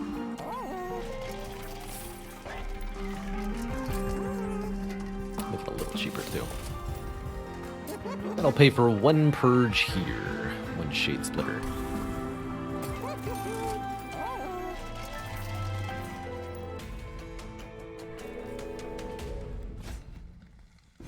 Armor.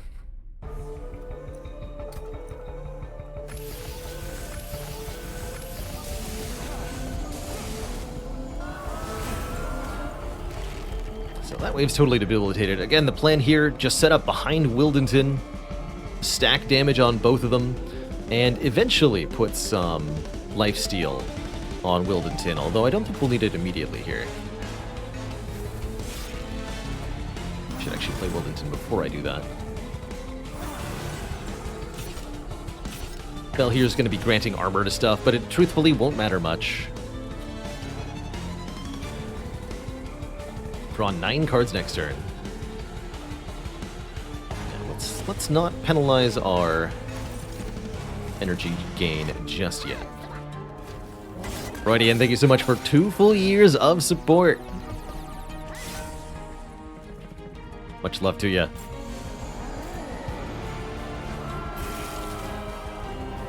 There's that sword. Could wipe this wave out, but I think it's going to be wiped out anyway.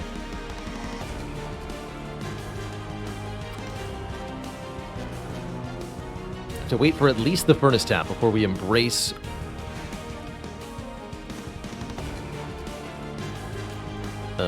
not having any energy anymore. Putting our split anvil to work here.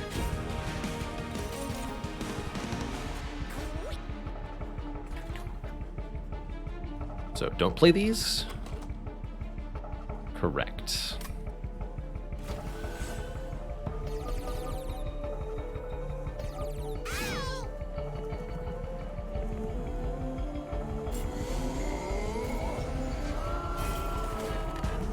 All right, here goes. Multi-strike 2, Ember Drain 8. Actually, if I play the sword here, I get to play both the Sharpen and the Furnace Tap, so we should use the sword. Let's use it here. Like the floor with those nerds. All the bonus draw. Despite the fact that we played the Pyrogrow, we're actually drawing 10 more cards next turn. It's pretty funny, too.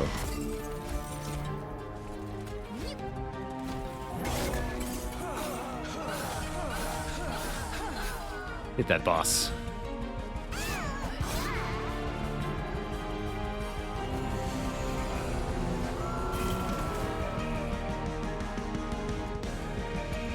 And now we just lean fully into our Ember Drain shenanigans. Playing all the stuff.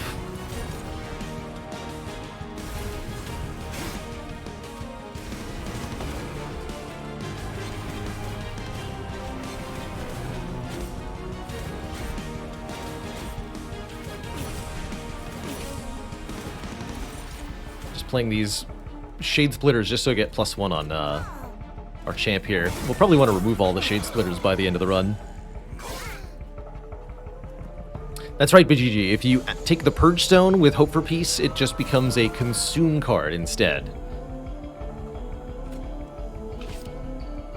So once per combat instead of once per game.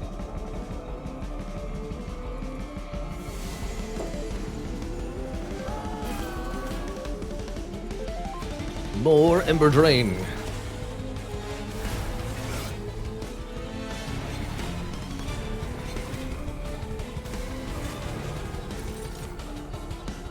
This is crazy strong.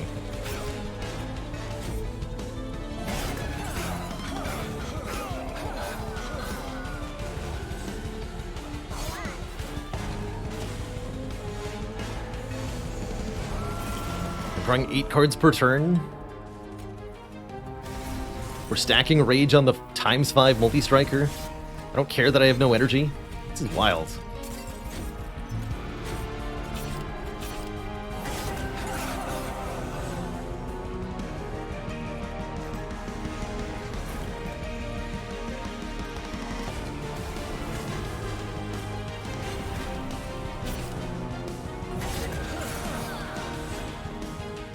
9 damage shield on the Animus.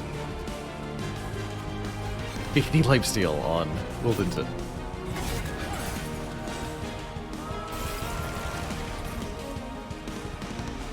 Oh, but she's a 20 by 2, so he actually dies.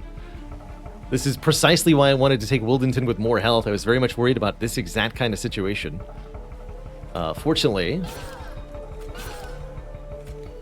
Our Lady's so strong, it don't matter.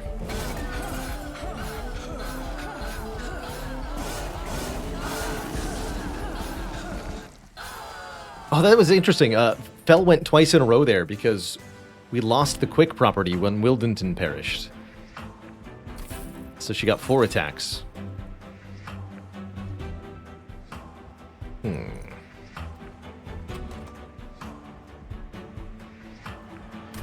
Kindle with Blessed Sword's interesting. Trample? Doesn't seem that meaningful.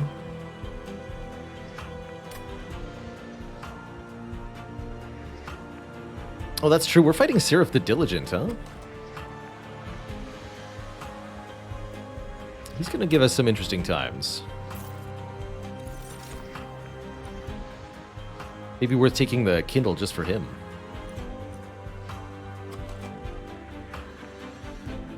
So, did I cite on even more card draw? I think I did.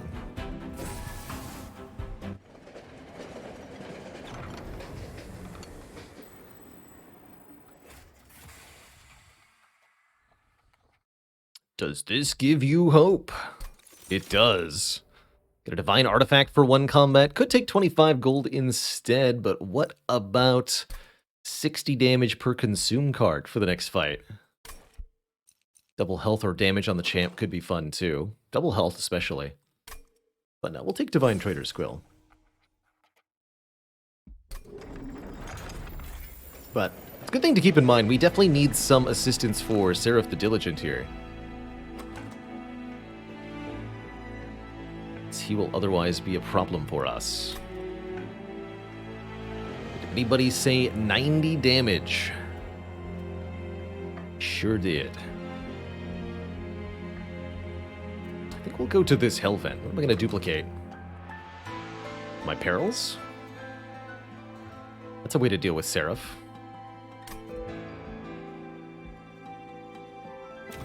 Just have more Perils instead of holdover Perils.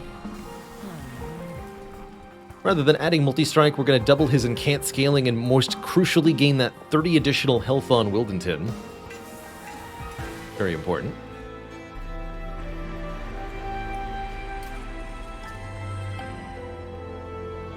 Spellchain Pyrogrow. Fascinating. Spellchain Void Binding is weird. Options. Might duplicate the Most Blessed Sword, actually. Those are also good Seraph Bait cards.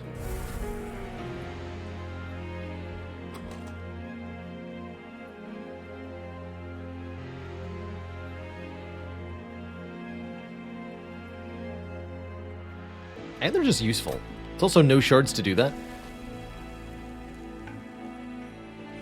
Let's dupe the sword. I like it.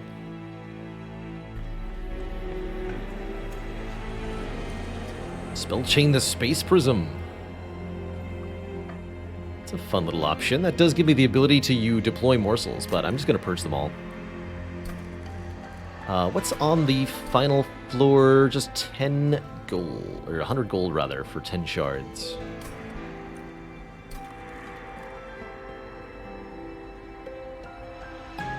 Mediocre. Made against Divinity.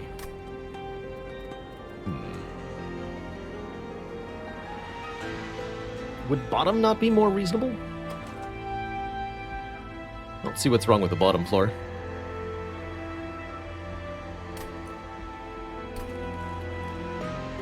Should be fine. So, do I spellchain this Void Binding, I guess is the question. Yeah. I do.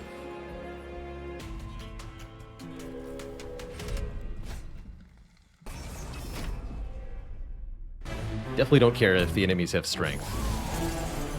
Although stealthy boys can be tough.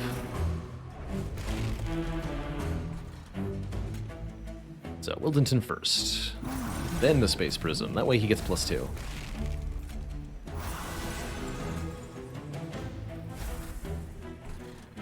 Could have played the Consume card down there for 30 damage.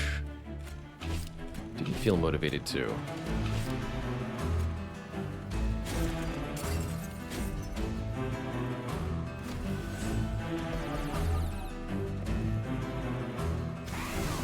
Oh. I have no reliable way to kill you. Fair enough. I get the spell chain perils next turn, so let's just do this now. The correct order is the following. Void Binding to create a 1-cost Void Binding, then play the Sharpen, which makes the Void Binding free.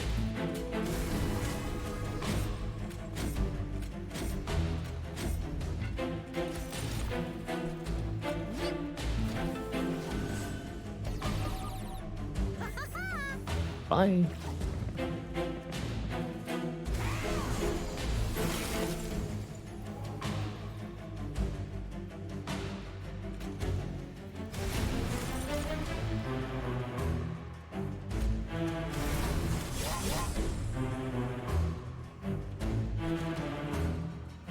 Do I employ the sword? I think so.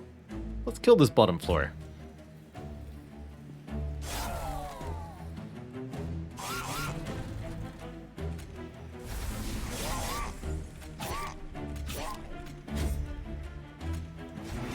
Already drawing 10 next turn, so there's actually no benefit to playing the Invigorating Solution. We'll give it a turn off then.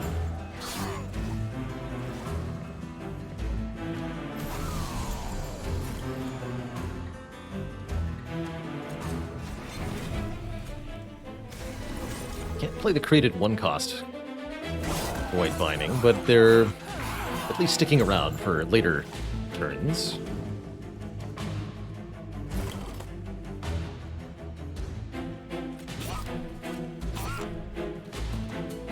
Falling out about... We're falling apart a little bit without the perils being holdover.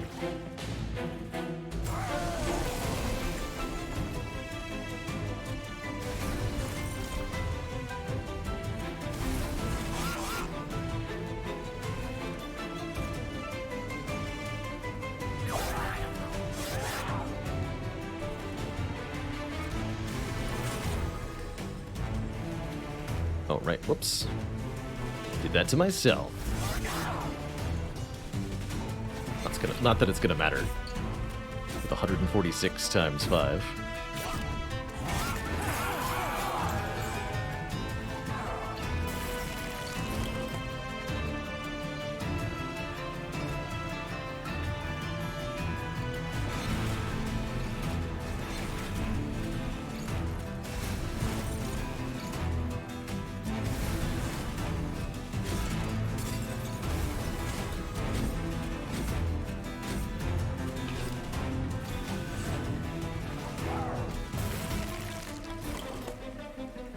GG.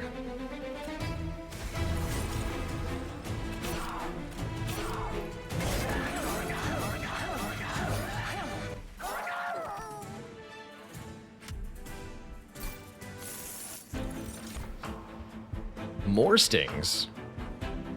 Could be nice fodder for Seraph, if we're worried about that fight. Yeah, let's just grab that as a Seraph insurance.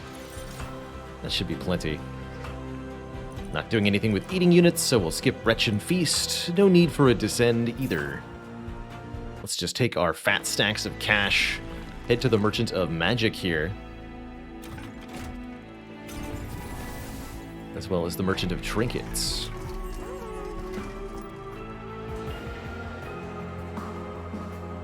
And that's also an option, kind of adding more perils in that way. Ooh, free lifesteal 2 is not bad. Or here's another way to completely counter Seraph the whatever, which is just get a Vine Grasp spell with her... Wait a minute. This Vine Grasp does 33 damage.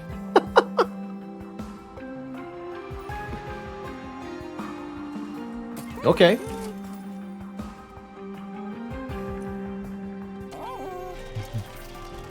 $33 damage Vine Grasps. Let's do it. Alright, well, if Seraph's gimmick is gone, do I even need the Preserved Thorns now?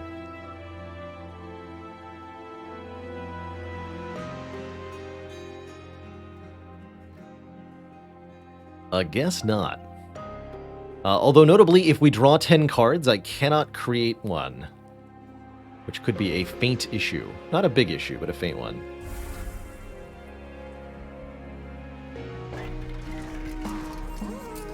And I do think I should make a couple actually zero-cost cards. The Root Seeds are a good one. For this purpose. Never did find a holdover. Wow.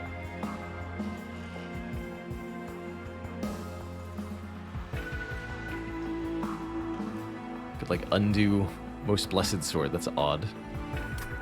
I feel like I want to Eternal Stone anything. We'll just purge the stuff we don't want. Let's just see if there's anything I really want from these. No. Okay. So pay for more purchase then. Probably gonna mean Sharpens are gonna go. Cards are not that helpful.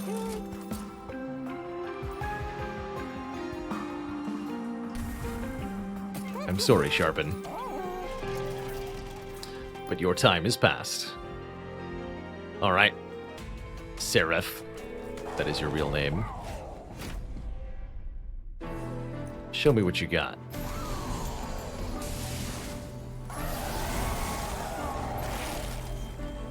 Oh wow, these Vine Grasps are actually even better than I thought, because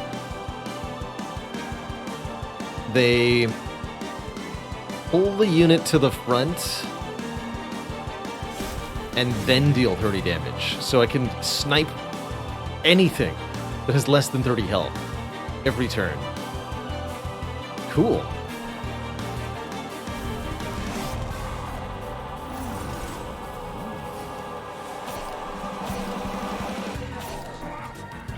I'm not gonna play the Furnace Tap on turn 1. I don't think that's a good idea.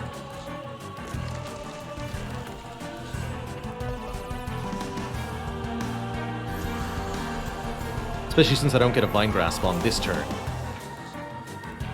So we're purging a card, or consuming a card. Probably should be this one-cost Root Seeds.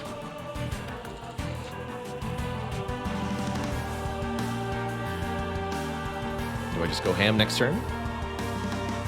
This turn, rather? Not sure. Spells, so this won't be effective. Oh, we're also getting self-mutilations added. It's gonna be awkward. So we want to do this.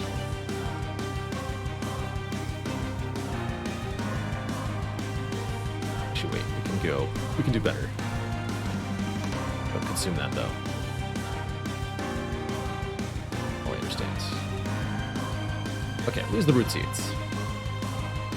That's where I landed. Then go Perils. Perils.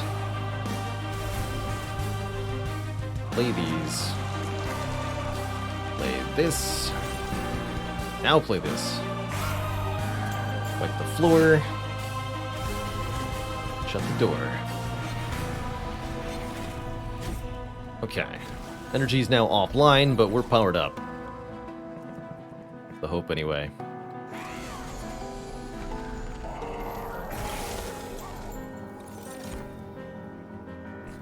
And we've got these Vine Grasps to snipe anyone who would try to add a Stinky Curse to my deck.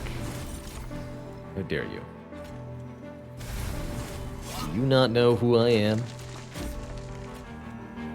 Let's actually intentionally draw exactly 9 so that I get to have another Vine Grasp too. Oh wait, exactly 8, I suppose. Which is the correct number anyway, not 9.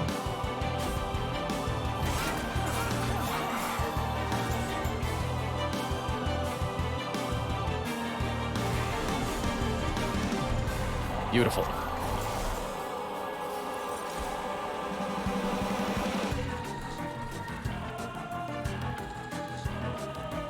Let's actually lose one of these immortal trades. I don't need that much lifesteal.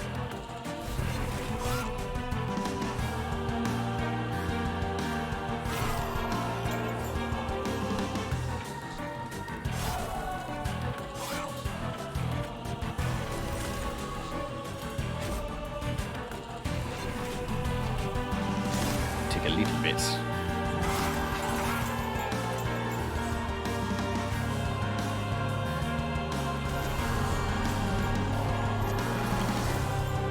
No Vinegrass this turn, because I filled my hand up too full, but that's what the stings are for. Let's consume one of those.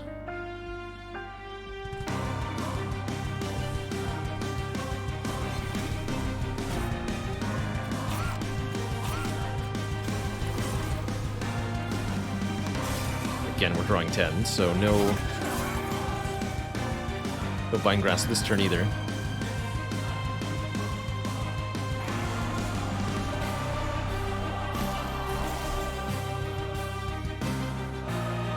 So my choices are lose the Root Seeds, or I can also play Most Blessed Sword as my first card here.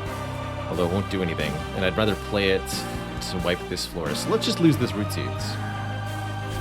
Then I can play Perils. Perils again.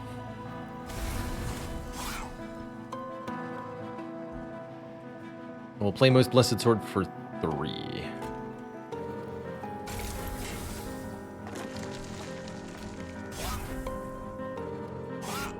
That way everything else is free because of the split anvil.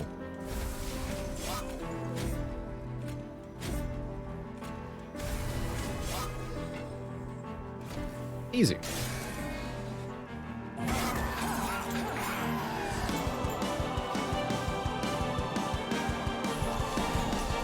Another 10-card draw.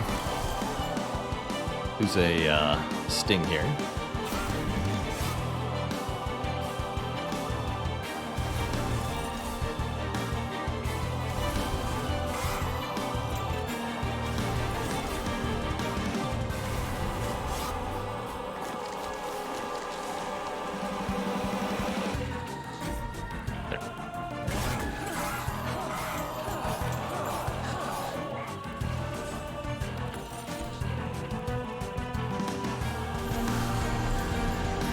Final word.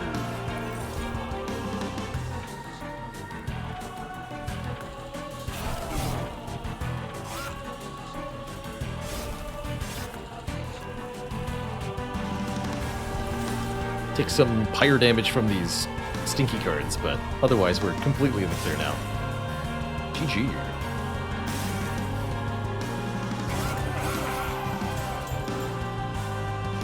$16 my 3 is not more than 70, so Wildington tanks through Seraph no matter what. And this no longer matters that it's consumed. 68 rage, by the way.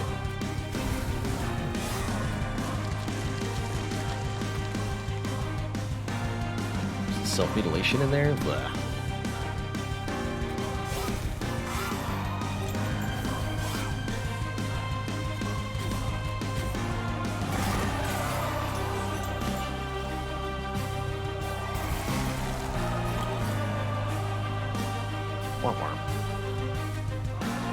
Put the damage shield on the pyre, please.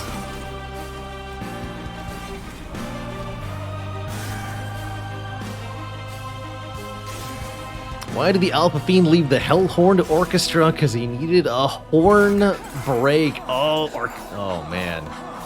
That's good. That's good.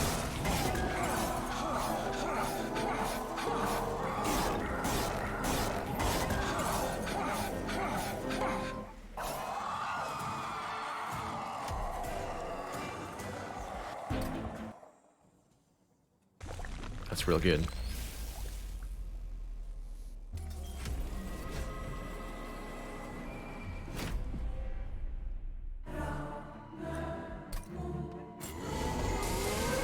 So, we expected to set up on the bottom floor here, probably.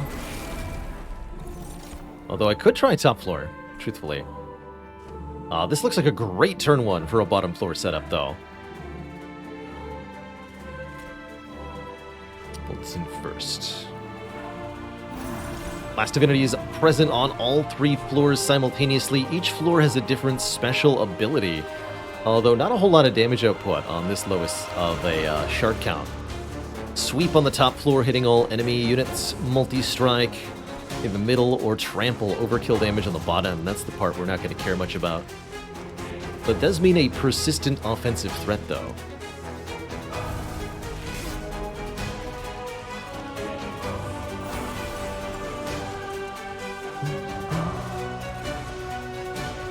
Do I use this now? I don't think so. This is not a threatening wave.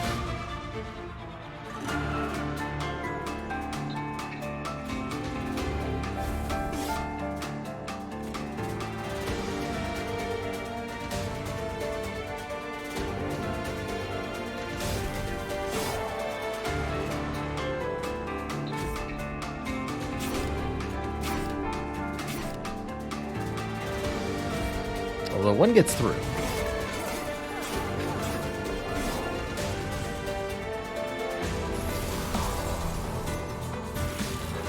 Shoot, I drew too many cards. Well, that's what the Most Blessed Sword is for. We get wipe this wave out so that Wildenton does not perish. Do I start applying Immortal Trade stuff right now? What I'm thinking about. I'll definitely play these next turn. For the moment, I don't.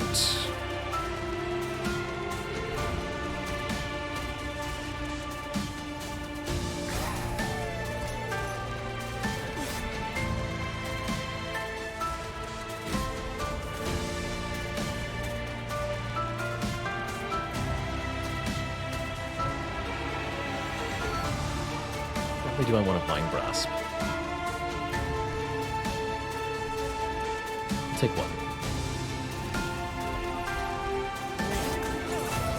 So intentionally stopping my turn so that I can get a Cursed Vine thingy to deal with one of these enemies this turn. Okay, and here's our Immortal Trade. It's time to go.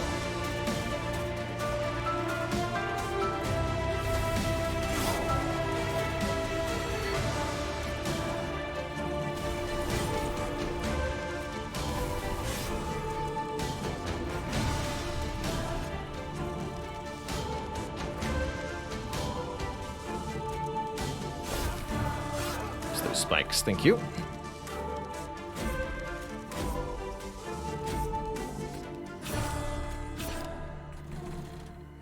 Okay, we'll take a little fire damage to that guy who's getting through up top. Not too worried about him, though.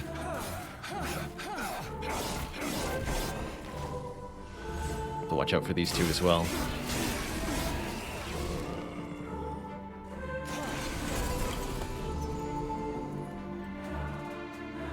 But mostly we should be worried about stuff like Chains the Sighted here.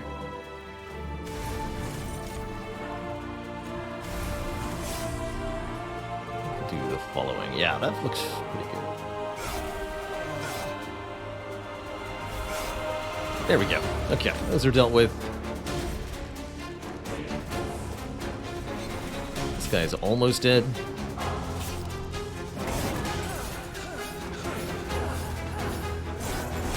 Even if he gets to the pyre, we'll be okay.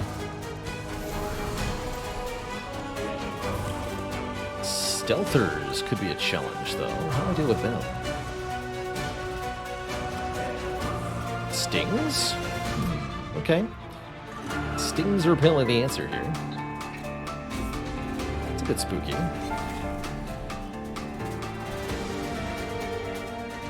I like that stings is my answer. But you're dying? Oh no. Can't die. That's illegal.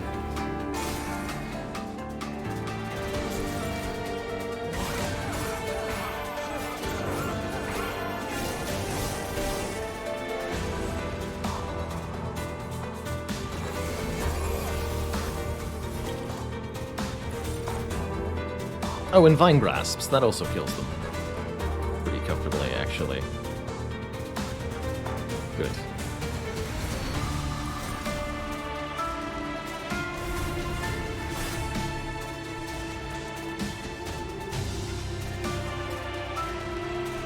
Fine.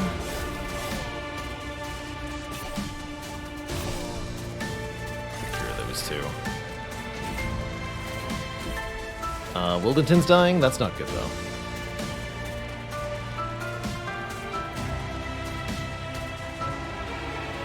Oh, because there's like a 40x2 multi-striker? I should have snipped the wing conduit in the back there.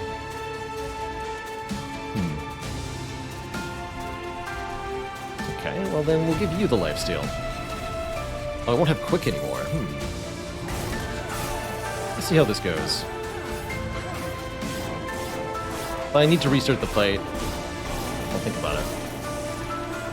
But yes, we could have prevented that death. Most assuredly.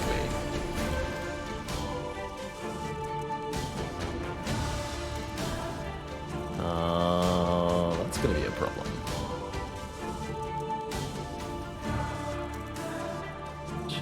Okay, we can kill that. Air should be okay there. This is not good, though.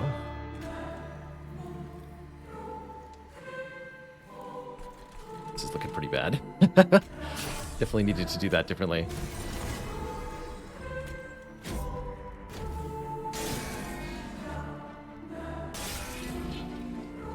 Not paying attention.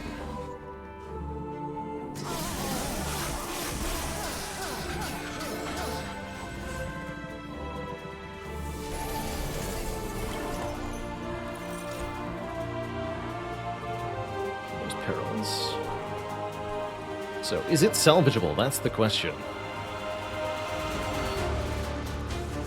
I think so.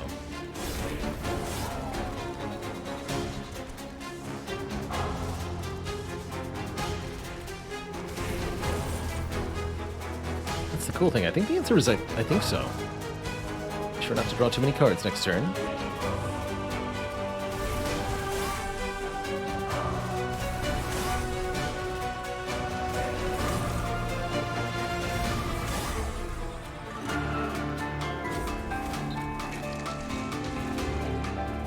One though, I need the Vine Grasp.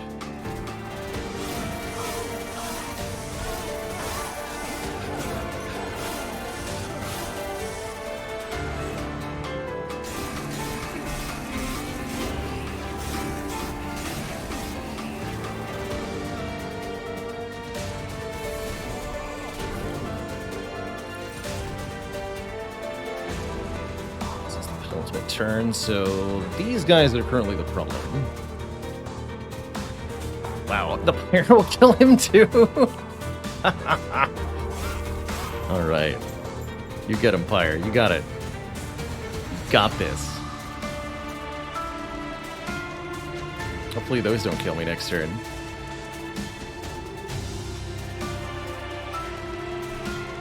Yikes.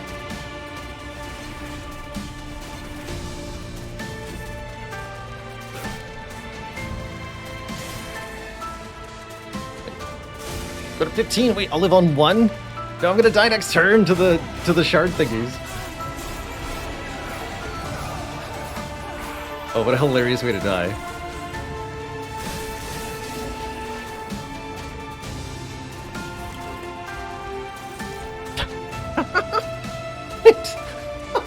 We would win if we didn't die. It's amazing. We're dying and winning at the same time. That's an even better outcome than actually winning, I think. GG. So, if we'd simply Vine Grasped differently earlier in the fight, we would have had a different outcome here, but that's pretty funny. She wins on her own, but not before the weight of contrition weighs us down to death. GG.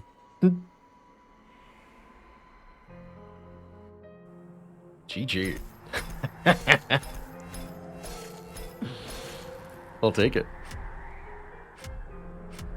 New record for lifesteal applied, too. Very good, very good. GG. GG, everybody. All right, folks. I'm going to wind things down a little early today. We did have an extra long stream yesterday with Sneaky Teak. So, I'm going to catch some earlier Z's tonight. We'll be back at it tomorrow with some more of the usual. You know what to expect. Some Spires slain, maybe some other content too. Either tomorrow or on Saturday, we'll also revisit Chrono Trigger and play through a little bit more of that.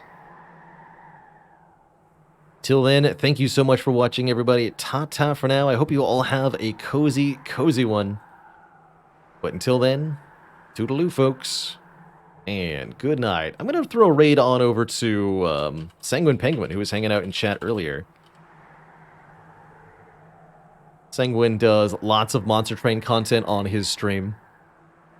So it's the perfect place to relax after some Monster Train action here. Alright, folks. Thanks so much for watching. Ta-ta for now. Toodaloo. That's not a command. There we go.